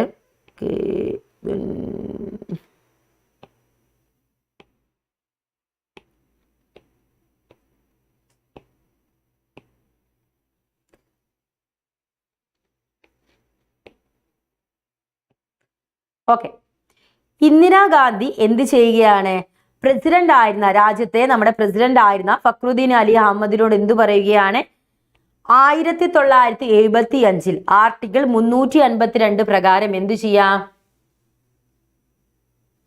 എൻ്റെ മിമിയെ ഇനി കൂടുതൽ ഞാൻ എങ്ങനെയാ മലയാളത്തിൽ പറയാ, മലയാളത്തിൽ നല്ലതുപോലെ എക്സ്പ്ലെയിൻ ചെയ്യും. മലയാളത്തിൽ തന്നെയല്ലടാ പറയുന്നത്, ഇതിലെവിടെയാ ഞാൻ ഇംഗ്ലീഷ് ആഡ് ചെയ്യുന്നത്? എല്ലാം നിങ്ങൾക്ക് മലയാളത്തിലല്ലേ പറഞ്ഞു തരുന്നത്. അപ്പം 1975 വർഷം വരെ മലയാളത്തിലാണ് പറഞ്ഞു തരുന്നത് കേട്ടോ. 1975 നമ്മുടെ രാജ്യത്തെ പ്രസിഡന്റ് ആയിരുന്ന ഫക്രുദ്ദീൻ അലി അഹമ്മദിനോട് പ്രൈം മിനിസ്റ്റർ ആയിരുന്ന ഇന്ദിരാഗാന്ധി എന്തു പറയുന്നു? ആർട്ടിക്കിൾ 352 പ്രകാരം എന്ത് ചെയ്യാൻ വേണ്ടിയിട്ടാ പറയുന്നത്? എമർജൻസി ഡിക്ലെയർ ചെയ്യാൻ പറയുന്നു. The emergency was declared without warning on the midnight. ഒരു വാണിങ്ങും കാര്യങ്ങളും ഇല്ലാതെ 25th June and then the country woke up with the death of democracy. So ഒരു വാണിങ്ങും ഇല്ലാതെ മിഡ് നൈറ്റിലാണ് എമർജൻസി ഡിക്ലെയർ ചെയ്യുന്നത്. ആളുകൾ പുലർച്ചെ നേരം ഉണർന്ന് കണ്ണ് തുറക്കുന്ന സമയത്ത് ഡെമോക്രസി ചത്തിട്ടുണ്ടായിരുന്നു, മരിച്ചു പോയിട്ടുണ്ടായിരുന്നു. കാരണം ഡെമോക്രസിയുടെ മരണമാണ് എന്ന് പറയുന്നത് ഈ എമർജൻസി എന്ന് പറയുന്നത് അല്ലേ. A national emergency was being declare in India for the third time. മൂന്നാമത്തെ തവണയാണ് നാഷണൽ എമർജൻസി ഡിക്ലെയർ ചെയ്യുന്നത്. The first 2 time were during the war with China. ആദ്യത്തെ 2 സമയത്തും ഈ നാഷണൽ എമർജൻസി ഡിക്ലെയർ ചെയ്തത് എപ്പോഴായിരുന്നു? ചൈനയുമായിട്ടും പാകിസ്ഥാനുമായിട്ടും 1962, 1971 വാർ നടന്ന സമയത്തായിരുന്നു നാഷണൽ എമർജൻസി നമ്മൾ ഡിക്ലെയർ ചെയ്തിരുന്നത്. 1971 Indira Gandhi won the general election. 1971 Indira Gandhi എന്ത് ചെയ്തു? ജനറൽ ഇലക്ഷനിൽ വിജയിക്കുന്നു. വിത്ത് എ ഹ്യൂജ് മെജോറിറ്റി, വലിയൊരു മെജോറിറ്റി ആയിട്ടാണ് വിജയിക്കുന്നത്. She had von popular support with proper and ലെഫ്റ്റിയസ്റ്റ് policies. അവർക്ക് ഒരുപാട് she had von popular support ഉണ്ടായിരുന്നു. ആരുടെയൊക്കെ? പ്രോപ്പർ ആൻഡ് ലെഫ്റ്റിയസ്റ്റ് പോളിസീസ് ലൈക്ക് അവരെന്ത് ചെയ്തിരുന്നു? ബാങ്കിന്റെ നാഷണലൈസേഷനും അതേപോലെ പ്രിവ്യൂ പേഴ്സിയും അബോളിഷ് ചെയ്തിരുന്നു. അതുകൊണ്ട് തന്നെ എന്തായിരുന്നു? പ്രോപ്പർ ആയിട്ടുള്ളതും ലെഫ്റ്റിസ്റ്റ് ആയിട്ടുള്ള പോളിസീസ് അഡോപ്റ്റ് ചെയ്തത് കൊണ്ട് തന്നെ ആളുകളൊക്കെ ഇന്ദിരാഗാന്ധിനെ അത്രത്തോളം വലിയൊരു സംഭവമായിട്ടായിരുന്നു കണ്ടിട്ടുണ്ടായിരുന്നത്. And Gandhi wield almost autocratic control over the cabinet. She had absolute control over the government. The 1971 war had reduced the GDP of the country. 1971 നമ്മൾ പറഞ്ഞു എന്താണ്? പാകിസ്ഥാനായിട്ട് യുദ്ധം നടന്നു. അതിലെന്ത് ചെയ്തു? നമ്മളെ കൺട്രിയുടെ GDP എന്ന് കുറഞ്ഞു വന്നു. The country also faced many droughts. ഒരുപാട് സ്ഥലങ്ങളിൽ വരൾച്ച ഫേസ് ചെയ്യാൻ തുടങ്ങി. ഓയിൽ ക്രൈസിസ് ഫേസ് ചെയ്യാൻ തുടങ്ങി. അൺഎംപ്ലോയ്മെന്റ് എല്ലാ സ്ഥലങ്ങളിലും ഫേസ് ചെയ്യാൻ നമ്മൾ തുടങ്ങി. 1974 ജോർജ് ഫെർണാണ്ടസിന്റെ നേതൃത്വത്തിൽ റെയിൽവേ വർക്കേഴ്സിന്റെ സ്ട്രൈക്ക് നടന്നു. So was severely suppressed by the government. പലപ്പോഴും ഗവൺമെന്റ് ഇത് അടിച്ചമർത്താൻ ശ്രമിച്ചിരുന്നു. എന്നിട്ടും എന്താണ്? ഒരു സപ്രസും കാര്യങ്ങളും അവിടെ നടന്നു. സപ്രസ് അല്ല, ഒരു സ്ട്രൈക്ക് അവിടെ നടക്കുന്നു. There were also attempt by government interfere in judicial matter. അതേപോലെ തന്നെ ഗവൺമെന്റ് എന്ത് ചെയ്യുന്നുണ്ട്? ജുഡീഷ്യൽ മാറ്ററിൽ പല സമയത്ത് ഇന്റർഫിയർ ചെയ്യാൻ ശ്രമിച്ചുകൊണ്ടേയിരുന്നു. അങ്ങനെ ഇവിടെ സംഭവിക്കുന്നത്, ഇത് കുറച്ചൊരു ചെറുതായതുകൊണ്ട് അയ്യോ വെയിറ്റ് ഇയേഴ്സ് അത് കാണാനുള്ള ബുദ്ധിമുട്ടുണ്ടാവാത്ത മിസ് 2 സ്ലൈഡിലേക്കാക്കി വെക്കുന്നുണ്ട്. ഒരു മിനിറ്റ്.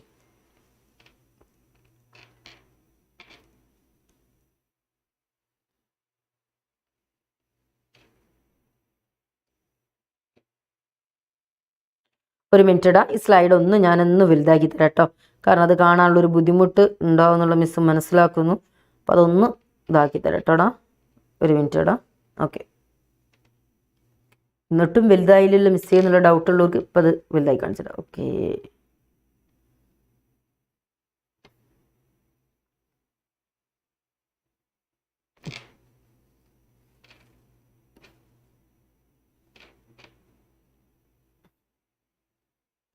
ശരിയല്ലേ? Non Congress state. ഓക്കെ. ഇനി ഇവിടെയും ഒന്ന് സെറ്റ് ചെയ്ത് തരാം.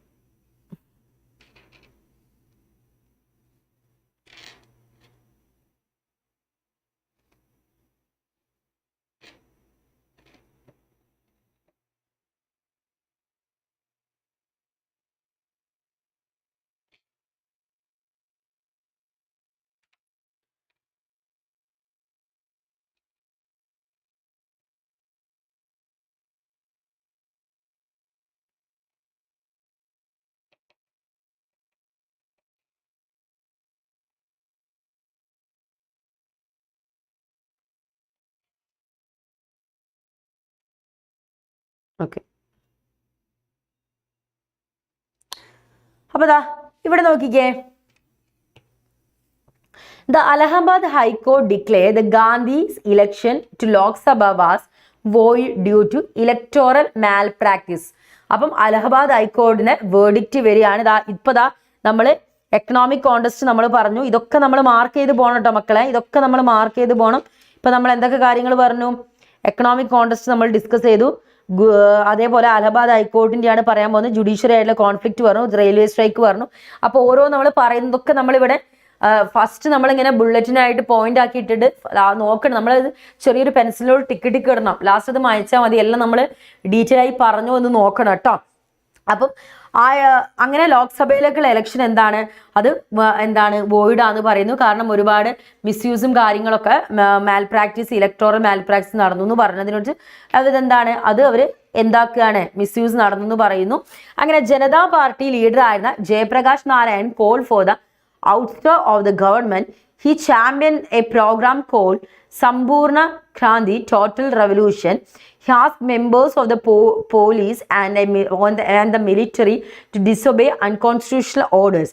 ജനതാ പാർട്ടിയുടെ ലീഡർ ആയിട്ടുണ്ടായിരുന്ന ജയപ്രകാശ് നാരായൺ എന്ത് ചെയ്തു, അതായത് JP എന്നായിരുന്നു വിളിച്ചിട്ടുണ്ടായിരുന്നത്. അദ്ദേഹം സമ്പൂർണ്ണ ക്രാന്തി ടോട്ടൽ റെവല്യൂഷൻ എന്ന് പറയുന്ന പ്രോഗ്രാമിന്റെ ചാമ്പ്യൻ ആയിരുന്നു. അദ്ദേഹം എന്തു ചെയ്തു, he ask the members of the police മെമ്പേഴ്സിനെ വിളിക്കുന്നു, ദ മിലിറ്ററി, എന്നിട്ട് എന്ത് ചെയ്യുക, അൺകോൺസ്റ്റിറ്റ്യൂഷണൽ ഓർഡേഴ്സിനെ ഡിസൊബേ ചെയ്യാൻ പറയുന്നു. When things were heating up, അങ്ങനെ എന്താണ് ഗവൺമെന്റിന് ഈ ഒരു ഇഷ്യൂ ഇങ്ങനെ ചൂടായിക്കൊണ്ടേയിരിക്കുന്നു. Indira Gandhi declare emergency and immediately തന്നെ ഇന്ദിരാഗാന്ധി എന്ത് ചെയ്യാണ്, എമർജൻസി ഡിക്ലെയർ ചെയ്യുന്നു എല്ലാ ഓപ്പോസിഷൻ ലീഡേഴ്സിനെയും ഇൻക്ലൂഡിങ് JP കാരണം JP എന്ത് ചെയ്യുന്നുണ്ട്, ആളുകളെ വിളിച്ചു കൂട്ടുന്നു, ഈ അൺകോൺസ്റ്റിറ്റ്യൂഷണൽ ആയിട്ട് നടന്ന സംഭവത്തിനെ കുറിച്ച് പറയുന്നു. അപ്പൊ എന്ത് ചെയ്യും, അപ്പം തന്നെ എമർജൻസി ഡിക്ലെയർ ചെയ്യുക. ഈ മൊറാർജി ദേശായിനെയും JP ഒക്കെ ചരൺ സിംഗ്, ആചാര്യ, കൃപാലാനി ഇവരൊക്കെ എന്ത് ചെയ്യുന്നുണ്ട്, പിടിച്ച് അറസ്റ്റ് ചെയ്യുന്നു. Even Congress leaders who were oppose the emergency were arrested. അപ്പം കോൺഗ്രസ് ലീഡേഴ്സ് പോലും എന്ത് ചെയ്തിരുന്നു, ഈ എമർജൻസിനെ ഒപ്പോസ് ചെയ്തിരുന്നു. അവരെ വരെ പിടിച്ചിട്ട് എന്തായിരുന്നു, ജയിലിൽ കൊണ്ടിട്ടുണ്ടായിരുന്നു. During the emergency civil liberties ഒന്നും നമുക്കില്ല, സിവിൽ ലിബർട്ടീസും ഫണ്ടമെന്റൽ റൈറ്റ്സ് ഒന്നും നമുക്കില്ല. ദ ഫ്രീഡം ഓഫ് ദ പ്രസിന്റെ ഫ്രീഡം എന്ത് ചെയ്തു, കേർട്ടേജ് ചെയ്തു. എന്തെങ്കിലും പബ്ലിഷ് ചെയ്തിട്ടുണ്ടെങ്കിൽ അതിന്റെ മുന്നേ ബ്രോഡ്കാസ്റ്റ് ഇൻഫർമേഷൻ ആൻഡ് ബ്രോഡ്കാസ്റ്റ് മിനിസ്റ്റേഴ്സിനെ കാണിച്ച് അവർ ഓക്കെ പറഞ്ഞതിന് ശേഷമേ പബ്ലിഷ് ചെയ്യാൻ പാടുള്ളൂ എന്നുള്ള ലെവലിലെത്തി. പിന്നെന്ത് സംഭവിക്കുന്നു, Indira Gandhi sun Sanjay Gandhi word extra constitutional powers. He conducted forceful mass. അപ്പം കോൺസ്റ്റിറ്റ്യൂഷൻ ഇല്ലാതെ ഒരുപാട് എക്സ്ട്രാ പവേഴ്സ് എടുത്തിട്ട് ഒരുപാട് ആളുകൾ എന്ത് ചെയ്യുക, ഫോഴ്സ്ഫുള്ളി സ്റ്റെറിലൈസേഷനിലേക്ക് എത്തിക്കുന്നു. People to control population of the കൺട്രിയിലെ പോപ്പുലേഷൻ കൺട്രോൾ ചെയ്യാൻ വേണ്ടിയിട്ട് ആളുകൾ എന്താണ്, വന്ധീകരണം ചെയ്യുക, സ്റ്റെറിലൈസേഷൻ ചെയ്യാല്ലേ, കുട്ടികൾ ഉണ്ടാവാതിരിക്കാൻ. കുട്ടികൾ ഉണ്ടാകുമ്പോൾ പോപ്പുലേഷൻ കൂടും. പോപ്പുലേഷനെ കൺട്രോൾ ചെയ്യാൻ വേണ്ടി ഇന്ദിരാഗാന്ധിന്റെ മകൻ സഞ്ജയ് ഗാന്ധി, എന്ത് തോന്നിയാസാന്നല്ലേ, ഒന്ന് ആലോചിച്ച്, ആളുകളെ ഫോഴ്സ്ഫുള്ളി സ്റ്റെറിലൈസേഷനിലേക്ക് കൊണ്ടുപോകുന്ന ഒരു സിറ്റുവേഷൻ ആണ് അവിടെ നടന്നിട്ടുണ്ടായിരുന്നത്. Non Congress governments were sack many slums in Delhi ഒരുപാട് സ്ലംസും കാര്യങ്ങളൊക്കെ എന്ത് ചെയ്തു, ഡിസ്ട്രോയിഡ് ചെയ്തു. There were many instance of human rights violation, ഒരുപാട് ഹ്യൂമൻ റൈറ്റ് വയലേഷൻസ് ഇന്ത്യയിൽ നടന്നു. കർഫ്യൂസ് എല്ലായിടത്തും വരുന്നു. Curfews were imposed and the police detain people without trial, യാതൊരു ട്രയലും കാര്യങ്ങളും ഇല്ലാതെ ജനങ്ങളെ പിടിച്ചു കൊണ്ടുപോവുക, ജയിലിലൂടെ അറസ്റ്റ് ചെയ്യുക, ആ ഒരു ലെവലിലേക്കുള്ള ഒരു റൈറ്റ് പോലീസിന് ലഭിക്കുന്നു. The government amended the constitution many times, പലപ്പോഴും ഗവൺമെന്റ് എന്ത് ചെയ്യുക, കോൺസ്റ്റിറ്റ്യൂഷനിലുള്ള കാര്യങ്ങൾ അമെൻഡ് ചെയ്തുകൊണ്ടേയിരിക്കുന്നു. After the emergency was lifted the new government until this അമെൻമെന്റ്സ്, ഒരുപാട് പുതിയ അമെൻമെന്റ്സ് കൊണ്ടുവരുന്നു. The emergency is often dubbed the darkest hour of the free India, ഇന്ത്യൻ്റെ ഒരു ഡാർക്കസ്റ്റ് ഹവർ ആയിരുന്നു എന്ത് എന്ന് പറയുന്നത്, എമർജൻസി എന്ന് പറയുന്ന മക്കളെ. 1977 Gandhi called for the fresh election, not reading the mood of the people of the country. ജനങ്ങളുടെ മാനസിക നില പോലും മനസ്സിലാക്കാതെ ഇന്ദിരാഗാന്ധി 1977 എന്താണ്, പുതിയൊരു ഇലക്ഷന് ഡിക്ലെയർ ചെയ്യുന്നു. All political prisoners were released, എല്ലാ പൊളിറ്റിക്കൽ പ്രിസണേഴ്സിനും എന്ത് ചെയ്യുന്നു, തുറന്നുവിടുന്നു. Officially the emergency was lift on 21 March 1977. 21 March 1977 എന്താ, എമർജൻസി ഒഫീഷ്യലി ലിഫ്റ്റ് ചെയ്യുന്നു. And the people handed Gandhi on a very the people handed Gandhi and her party a very heavy defeat. Both Indira Gandhi and her son were defeated in the election. Indira Gandhi അവരുടെ മകനായ സഞ്ജീവ് ഗാന്ധി, അവിടെ പറഞ്ഞില്ലേ ചങ്ങായി, സഞ്ജീവ് അല്ല സഞ്ജയ് ഗാന്ധി എന്ത് ഇലക്ഷനിൽ പരാജയപ്പെടുന്നു. ആ ഇലക്ഷനിൽ ജനതാ പാർട്ടി വിജയിക്കുന്നു. പുതിയൊരു ഗവൺമെൻറ് അവർ ഫോം ചെയ്യുന്നു. മൊറാർജി ദേശായി ആയിരുന്നു അതിൻ്റെ ഹെഡായിട്ട് പ്രൈം മിനിസ്റ്റർ ആയിട്ടുണ്ടായിരുന്നത്. Desai was the first non Congress PM of India. അങ്ങനെ മൊറാർജി ദേശായി ആയിരുന്നു ആദ്യത്തെ ഒരു നോൺ കോൺഗ്രസ് PM. ഇന്ത്യയിലെ ഒരു നോൺ കോൺഗ്രസ് PM എന്ന് പറയുന്നത് മൊറാർജി ദേശായി ആയിരുന്നു. വാട്ട് എ ബ്യൂട്ടിഫുൾ എന്ന് പറയാൻ നമുക്ക് പറയാൻ കുറേ ഉണ്ട്. അപ്പം അത് മക്കളെ 8 മാർക്കിന് അന്തസ്സായിട്ട് അടിപൊളിയായിട്ട് സെറ്റായിട്ട് പവറായിട്ട് നിങ്ങൾ എഴുതിക്കോളൂ. ഞാൻ ഒരുപാട് എക്സ്പെക്ട് ചെയ്യുന്നുണ്ട് നിങ്ങളിൽ നിന്ന്. ഒരുപാട് ഈ ഒരു essay ഒക്കെ വരുന്ന സമയത്ത് ഒരുപാട് കാര്യങ്ങൾ എക്സ്പെക്ട് ചെയ്യുന്നുണ്ട്. 8 മാർക്കിന് നല്ല രീതിയിൽ ഒന്ന് എഴുതി വെക്കണേ. നല്ല രീതിയിൽ നിങ്ങൾക്ക് 8 മാർക്ക് സുഖമായിട്ട് മക്കൾ അവിടെ സ്കോർ ചെയ്യാൻ പറ്റും. ഒരുപാട് മിസ് എക്സ്പെക്ട് ചെയ്യുന്നുണ്ട് ഈ ഒരു essay ഒക്കെ ചോദിക്കുന്ന സമയത്ത് നിങ്ങൾ എഴുതും കേട്ടോ. ഓക്കെ അല്ലേടാ? ഇനി നമുക്കൊരു മാച്ച് ദ ഫോളോവിങ് ചെയ്താലോ? കുറേ നമ്മൾ കുറച്ച് വലിയ ക്വസ്റ്റ്യൻസ് ഒക്കെ പഠിച്ചില്ലേ? ഇനി നമുക്കൊരു മാച്ച് ദ ഫോളോവിങ് ചെയ്യല്ലേ? ഓക്കെ, മാച്ച് ദ ഫോളോവിങ് ഒന്ന് നമുക്ക് ചെയ്യാം. അപ്പം നമ്മൾ സെയിം കളേഴ്സ് നമുക്ക് യൂസ് ചെയ്യാം. അങ്ങോട്ടും ഇങ്ങോട്ടും മറിക്കുമ്പോൾ ഒരു കൺഫ്യൂഷൻ ഉണ്ടാവില്ല അല്ലേ? അപ്പം നമുക്ക് ഡാർക്ക് കളേഴ്സ് യൂസ് ചെയ്യാം. യെസ്, ഇത് കാണില്ലേ? ഓക്കെ. സോഷ്യലിസ്റ്റ് പാർട്ടി ഏതാ മക്കളെ? നമ്മുടെ ആചാര്യ നരേന്ദ്രദേവാണ് സോഷ്യലിസ്റ്റ് പാർട്ടി അല്ലേ? കമ്മ്യൂണിസ്റ്റ് പാർട്ടിയോ? കളേഴ്സ് മാറിപ്പോയിടാ. ഓക്കെ, ആചാര്യ നരേന്ദ്രദേവാണ്. കമ്മ്യൂണിസ്റ്റ് പാർട്ടി ഏതാണ്? നമുക്ക് കണ്ണും പൂട്ടി പറയാം. AK ഗോപാൽ നമുക്ക് കണ്ണും പൂട്ടി പറയല്ലേ? അടുത്ത ഭാരതീയ ജനസംഘാരാണ് നമ്മുടെ ദീൻ ദയാൽ ഉപാധ്യായ. അടുത്തതാരാണടാ? അടുത്തതാരാ നമുക്ക് നോക്കാം. യെസ്, അടുത്ത നമ്മുടെ സ്വതന്ത്ര പാർട്ടിയുടേത് C രാജഗോപാലാചാര്യാണ്. PC ആയിട്ട് എന്താ ഒരു ക്വസ്റ്റ്യനും നമ്മൾ മാച്ച് ദ ഫോളോവിങ് നമ്മൾ എന്ത് ചെയ്തു കഴിഞ്ഞു. അടുത്ത ക്വസ്റ്റ്യൻ ആൻസർ പറഞ്ഞേ. Which commission recommended 27% reservation for OBC candidate in all levels of government? ഏത് കമ്മീഷനാണ്? സൈമൺ കമ്മീഷൻ ഉണ്ട്, മണ്ഡൽ കമ്മീഷൻ, അങ്ങനെ ഒരുപാട് കമ്മീഷൻ ഉണ്ട്. നമ്മുടെ കോതാരി കമ്മീഷൻ ഉണ്ട്. അതിൽ ഏത് കമ്മീഷനാണ്? പറഞ്ഞേ ഏത് കമ്മീഷനാ? എന്ത് കമ്മീഷനാ?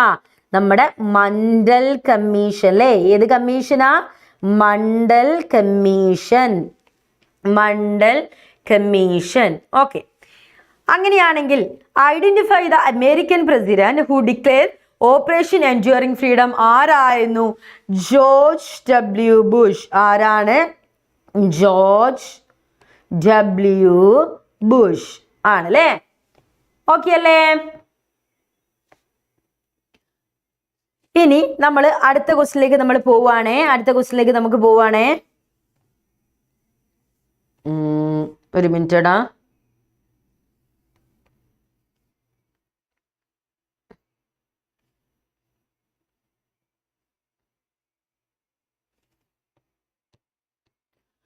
അടുത്ത ക്വസ്റ്റ്യൻ നോക്കിയേ. നമുക്കറിയാം ആന്റി അറാക്ക് മൂവ്മെന്റ് ആന്ധ്രാപ്രദേശിലാണ് നമ്മൾ പറഞ്ഞു. അപ്പം ഇവിടെ എന്താ ചോദിക്കുന്നത്? Attention of the country to some serious issue. What were this issue? എന്തൊക്കെ ഇഷ്യൂസ് ആണ് അവിടെ നടക്കുന്നത്?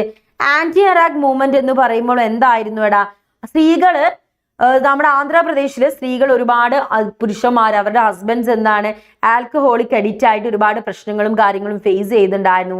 It target the strong nexus between the government and mafia. The movement raised the following issue. അവർ പറഞ്ഞ ഇഷ്യൂസ് എന്തായിരുന്നു? Women who were part of the adult literacy drive complain of increased consumption of local alcohol are act by men impacting their physical and mental health. പലപ്പോഴും ആണുങ്ങളുടെ പുരുഷന്മാരുടെ ഈ ഒരു alcohol habit എന്താണ് അവരെ മെന്റൽ ആൻഡ് ഫിസിക്കൽ ഹെൽത്തിനെ ബാധിക്കുന്നുണ്ടെന്ന് അവർ പറഞ്ഞു. അതേപോലെ തന്നെ കണ്ടിന്യൂസ് ആയിട്ടുള്ള ആൽക്കഹോളിക് ആവുന്നതിനെ തുടർന്ന് എക്കണോമിക്കലി ഫിനാൻഷ്യലി എന്ത് ചെയ്യാണ് ഫാമിലീസ് എന്താണ് അത് തളർന്നു പോവുകയാണ്. അത് വീണ്ടും എന്താണ് അത് അധപതനം നശിച്ചു പോകുന്ന ഒരു സിറ്റുവേഷനിലേക്ക് വരുന്നു. Women also become A target of. പലപ്പോഴും സ്ത്രീകൾ എന്താണ് ഒരു ഡൊമസ്റ്റിക് വയലൻസ് ആണുങ്ങൾക്ക് പുരുഷന്മാർക്ക് മെന്നിനെ ഉപദ്രവിക്കാനുള്ള ഒരു ഡൊമസ്റ്റിക് വയലൻസിന്റെ ടാർഗറ്റ് ആയി മാറുന്ന ഒരു സിറ്റുവേഷനിലേക്ക് വരുന്നു. അതേപോലെ തന്നെ ആദ്യമായിട്ടായിരുന്നു ഒരു പബ്ലിക് പ്ലാറ്റ്ഫോമിൽ സ്ത്രീകൾ അവർ ഫേസ് ചെയ്യുന്ന ഇഷ്യൂസും കാര്യങ്ങളൊക്കെ പറഞ്ഞിട്ടുണ്ടായിരുന്നു കേട്ടോ. Increase the consumption of alcohol affected the rural economy of this region. Then grew with the increasing scale of consumption of alcohol because of the frequent absenteeism of men from job. The contractors of alcohol engaged in the crime for securing their monopoly over the Iraq movement. Iraq എന്ന് പറയുന്നത് നമ്മളെ റാക്കാണ് കേട്ടോ, മദ്യം. The agitation by women resulted in the forced closure the wine shop. പല സ്ഥലങ്ങളിലും എന്ത് ചെയ്തു wine shop അവിടെ എന്ത് ചെയ്തു ഫോഴ്സ്ഫുള്ളി ക്ലോസ് ചെയ്തിട്ടുണ്ടായിരുന്നു. Later women in other village got inspired and met together in meeting. അപ്പം ഇതിൽ ഇൻസ്പയർഡ് ചെയ്തിട്ട് ആ വില്ലേജിലെ മറ്റുള്ള സ്ത്രീകൾ എല്ലാവരും കൂടി ഒരുമിച്ച് ചേരുകയും ഡിസ്ട്രിക്ട് കളക്ടറിന് അവർക്ക് എന്താണ് ഈ ഒരു ലിക്വർ ബാൻ ചെയ്യാൻ വേണ്ടിയിട്ടുള്ള ഒരു ലെറ്ററൊക്കെ അയക്കുകയും ചെയ്യുന്നു. Although the movement demanded ban on the sale of arrack. ഈ റാക്കിന്റെ മൂവ്മെന്റ്, അതായത് ഈ ഒരു മദ്യം സ്റ്റോപ്പ് ചെയ്യാൻ വേണ്ടിയിട്ടായിരുന്നു അവർ പറഞ്ഞിട്ടുണ്ടായിരുന്നത്. അവർ അത് ബാൻ ചെയ്യാനാണ് അവർ ഡിമാൻഡ് ചെയ്തത്. It raise large social and economic ഒരുപാട് ഇഷ്യൂസ് ഒക്കെ അതിനെ തുടർന്ന് വരാൻ തുടങ്ങി. ദെൻ ഗവൺമെൻറ്റും അതേപോലെ തന്നെ മാഫിയയും തമ്മിൽ ഇഷ്യൂസ് ക്രിയേറ്റ് ചെയ്യാൻ തുടങ്ങി. അങ്ങനെ ഡൊമസ്റ്റിക് വയലൻസ് അവർ ഫേസ് ചെയ്യുന്നതൊക്കെ പണ്ട് കാലത്ത് സ്ത്രീകൾ ഫേസ് ചെയ്യുന്ന പ്രശ്നങ്ങളൊന്നും ആർക്കും അറിയില്ലായിരുന്നു. സ്ത്രീകളോ പ്രശ്നങ്ങളോ എന്നുള്ള ലെവലിലായിരുന്നു ഉണ്ടായിരുന്നത്. പക്ഷെ ഇതൊക്കെ വന്നപ്പോഴാണ് ആളുകളിലേക്ക് അവർ ഫേസ് ചെയ്യുന്ന പ്രശ്നങ്ങളിലെത്തിയത്.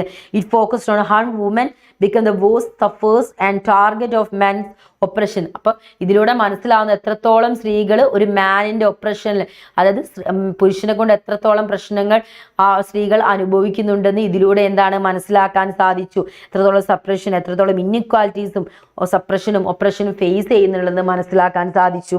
അതേപോലെ തന്നെ ജെൻഡർ ഇൻഇക്വാലിറ്റി, ഡൗറി റിലേറ്റ് ചെയ്തുള്ള പ്രശ്നങ്ങൾ, സെക്ഷൽ വയലൻസ്, ഇങ്ങനെയൊക്കെ എന്തായിരുന്നു ആ സൊസൈറ്റിയിൽ ഉണ്ടായിരുന്നു. It brought about increased mobilization of women, resulting in the declaration of total prohibition of liquor in Andhra Pradesh. But the prohibition on Arak was withdrawn in 1994, was state wanted additional revenue. However, the movement instilled a great confidence among the women, thereby empowering them. So, ഈ ഒരു movement എന്താണ് ഒരു confidence അവർക്ക് ഉണ്ടാക്കാൻ തുടങ്ങി. The prohibition of arrack was withdraw in 1994 as a state wanted additional revenue. So 1994 stop ചെയ്തെങ്കിലും state wanted additional revenue ആ ഒരു സിറ്റുവേഷനിലേക്ക് എത്തി. സ്ത്രീകൾക്ക് ഒരുപാട് കോൺഫിഡൻസും കാര്യങ്ങളും ഉണ്ടാകാൻ തുടങ്ങി. അതിനെ തുടർന്ന് later due to increase pressure from women group reservation was provided for women in the law. പിന്നെ അങ്ങനെ സ്ത്രീകൾ എന്ത് ചെയ്തു, അവർക്ക് കോൺഫിഡൻസ് വരാൻ തുടങ്ങിയപ്പോൾ അവർ റിസർവേഷനും കാര്യങ്ങളൊക്കെ വേണമെന്ന് പറഞ്ഞു. സോ ആ പ്രഷറിൽ എന്ത് ചെയ്യാണ്, ലോക്കൽ ബോഡീസിലേക്കൊക്കെ സ്ത്രീകൾക്ക് എന്താണ് ഒരു റിസർവേഷനും കാര്യങ്ങളും കൊടുക്കാൻ തുടങ്ങി. അങ്ങനെ ഡൊമസ്റ്റിക് വയലൻസ് ആക്റ്റും കാര്യങ്ങളും പാസ് ചെയ്തു. അതുവരെ നമുക്ക് ഡൊമസ്റ്റിക് വയലൻസ് ആക്റ്റും കാര്യങ്ങളൊന്നും ഇല്ലായിരുന്നു മക്കളെ. അതൊക്കെ എന്തു ചെയ്തു, പാസ് ചെയ്യുകയൊക്കെ ഇതിൻ്റെ ഭാഗമായിട്ട് ഉണ്ടായിരുന്നു. എന്നാട്ടോ പറയുന്നത്. ഓക്കെ അല്ലേ? അപ്പം ഇനി നമുക്ക് എന്താ കുറച്ച് വൺ വേർഡ് ക്വസ്റ്റ്യൻസും കൂടെ നോക്കിയിട്ട് നമ്മുടെ ഇന്നത്തെ കലാപരിപാടി നമുക്ക് അവസാനിപ്പിക്കാം. ഓക്കെ സെറ്റല്ലടാ? സോ ഫസ്റ്റ് നാമിൻ്റെ സബ്മിറ്റ് നടന്നിട്ടുണ്ടായിരുന്ന സ്ഥലം എന്ന് പറയുന്നത് എവിടെയാണ്? നമ്മുടെ ബെൽഗ്രേഡിലാണ് ആദ്യമായിട്ട് നാം എന്ന് പറഞ്ഞാൽ നോൺ അലൈൻ മൂവ്മെന്റ് ആണ് അതിൻ്റെ submit നടന്നിട്ടുണ്ടായിരുന്നത്. Then from which country India adopt the concept of 5-year plan? 5-year plan എന്ന് പറഞ്ഞ കോൺസെപ്റ്റ് അഡോപ്റ്റ് ചെയ്തത് മക്കളെ USSR ആയിരുന്നു. And find out the leader of Soviet Union during the year of disintegration. Soviet യൂണിയന്റെ ഡിസിൻറ്റഗ്രേഷന്റെ സമയത്ത് ആരായിരുന്നു അവിടുത്തെ leader എന്ന് പറയുന്നത്? മിഖായേൽ ഗോർബച്ചേവ് ആയിരുന്നു അവിടുത്തെ ലീഡർ എന്ന് പറയുന്നത്. ആരാണ് leader? Mikhail Gorbachev. And Narmada Bachao ആന്തോളന്റെ ലീഡർ ആരായിരുന്നു മക്കളെ? സുന്ദർലാൽ ബഹുഗുണയാണ് ലീഡർ എന്ന് പറയുന്നത്. Then identify the military alliance form under the leadership of USSRന്റെ ലീഡർഷിപ്പിൽ സ്റ്റാർട്ട് ചെയ്തിട്ടുണ്ടായിരുന്ന മിലിറ്ററി അലയൻസ് എന്ന് പറയുന്നത് ഏതാണ്? നമ്മുടെ വാസോ പാക്ട് ആയിരുന്നു സ്റ്റാർട്ട് ചെയ്തിട്ടുണ്ടായിരുന്നത്. ആൻഡ് 1992 നമുക്ക് എർത്ത് സമ്മിറ്റ് നടക്കുന്നത് അല്ലേ? അപ്പം 1992 എർത്ത് സമ്മിറ്റ് എവിടെ വെച്ചിട്ടാണ് നടന്നത്? Rio de Janeiro. അത് എവിടെയാണ് സ്ഥലം? നമ്മുടെ ബ്രസീലിലെ റിയോ ഡി ജനീറോയിൽ വെച്ചിട്ടാണ് ഈ എർത്ത് സമ്മിറ്റ് നടക്കുന്നത്. അതിൽ അവരൊരു പ്ലാനും കാര്യങ്ങളും കൊണ്ടുവരുന്നുണ്ട്. ആ പ്ലാനിന്റെ പേരെന്തായിരുന്നു എടാ? ഒരു ഡെവലപ്മെന്റ് പ്ലാനിങ്ങും കാര്യങ്ങളും കൊണ്ടുവരുന്നുണ്ട്. അതിന്റെ പേരെന്താണ്? അജണ്ട 21 എന്നായിരുന്നു പേര്. എന്താണ്? അജണ്ട 21 എന്നാണ്. അങ്ങനെ ആദ്യമായിട്ട് ഇന്ത്യയിലെ നോൺ കോൺഗ്രസ് പ്രൈം മിനിസ്റ്റർ ആരാണ്? മൊറാർജി ദേശായി ആയിരുന്നു. ആഫ്റ്റർ എന്ന് നമ്മൾ നേരത്തെ ഡിസ്കസ് ചെയ്തിട്ടുണ്ടായിരുന്നത് നമ്മുടെ എമർജൻസിക്ക് ശേഷം വന്നതായിരുന്നു കേട്ടോ. ഓക്കെ, ദെൻ ഇതിൻ്റെ നാം കൺട്രീസ് ഒന്ന് പറയാൻ ഫൈൻഡ് ഔട്ട് 2 നാം കൺട്രീസ് ആണ് ഇവിടെ. നമുക്ക് എന്താണ്, നമ്മൾ നാം കൺട്രീസ് എന്ത് ചെയ്തിട്ടുണ്ട്? ഫൈൻഡ് ഔട്ട് ചെയ്തിട്ടുണ്ട്. ദെൻ ഇവിടെ മക്കളെ 1967 ജനറൽ ഇലക്ഷൻ എന്താ ഒന്ന് ബ്രീഫ്ലി എക്സ്പ്ലെയിൻ ചെയ്യാൻ പറയുന്നുണ്ട്. ഇവിടെ നമുക്ക് എന്തൊക്കെ കാര്യങ്ങൾ പറയാം? Two prime minister Nehru and Shastri had died succession and new prime minister Indira Gandhi was seen as a political noise had been office or less than year. So ആര് വരികയാണ്? നമ്മുടെ ഇന്ദിരാഗാന്ധി നമ്മളെ ഈ ഒരു ഇലക്ഷനിലേക്ക് കോൺഗ്രസിന്റെ ഭാഗമായി വരുന്നു. There were grave economic crisis resulting. ആ വന്ന സമയത്ത് ഒരുപാട് എക്കണോമിക് ക്രൈസിസ് ഉണ്ടായിരുന്നു. ബിക്കോസ് നമുക്ക് എന്ത് ഫേസ് ചെയ്യേണ്ടി വന്നിട്ടുണ്ടായിരുന്നു? മൺസൂൺ ഇഷ്യൂസും കാര്യങ്ങളൊക്കെ നമ്മൾ ഫേസ് ചെയ്ത ഫെയിലിയർ ഓഫ് മൺസൂൺ നമ്മൾ ഫേസ് ചെയ്തിരുന്നു. അഗ്രികൾച്ചർ പ്രൊഡക്ഷനിൽ എന്താണ് ഒരു ഡിക്ലൈൻ സംഭവിച്ച സമയമായിരുന്നു അത്. അതേപോലെ ഫുഡിൻ്റെ ഷോർട്ടേജ് ഉണ്ടായിരുന്നു.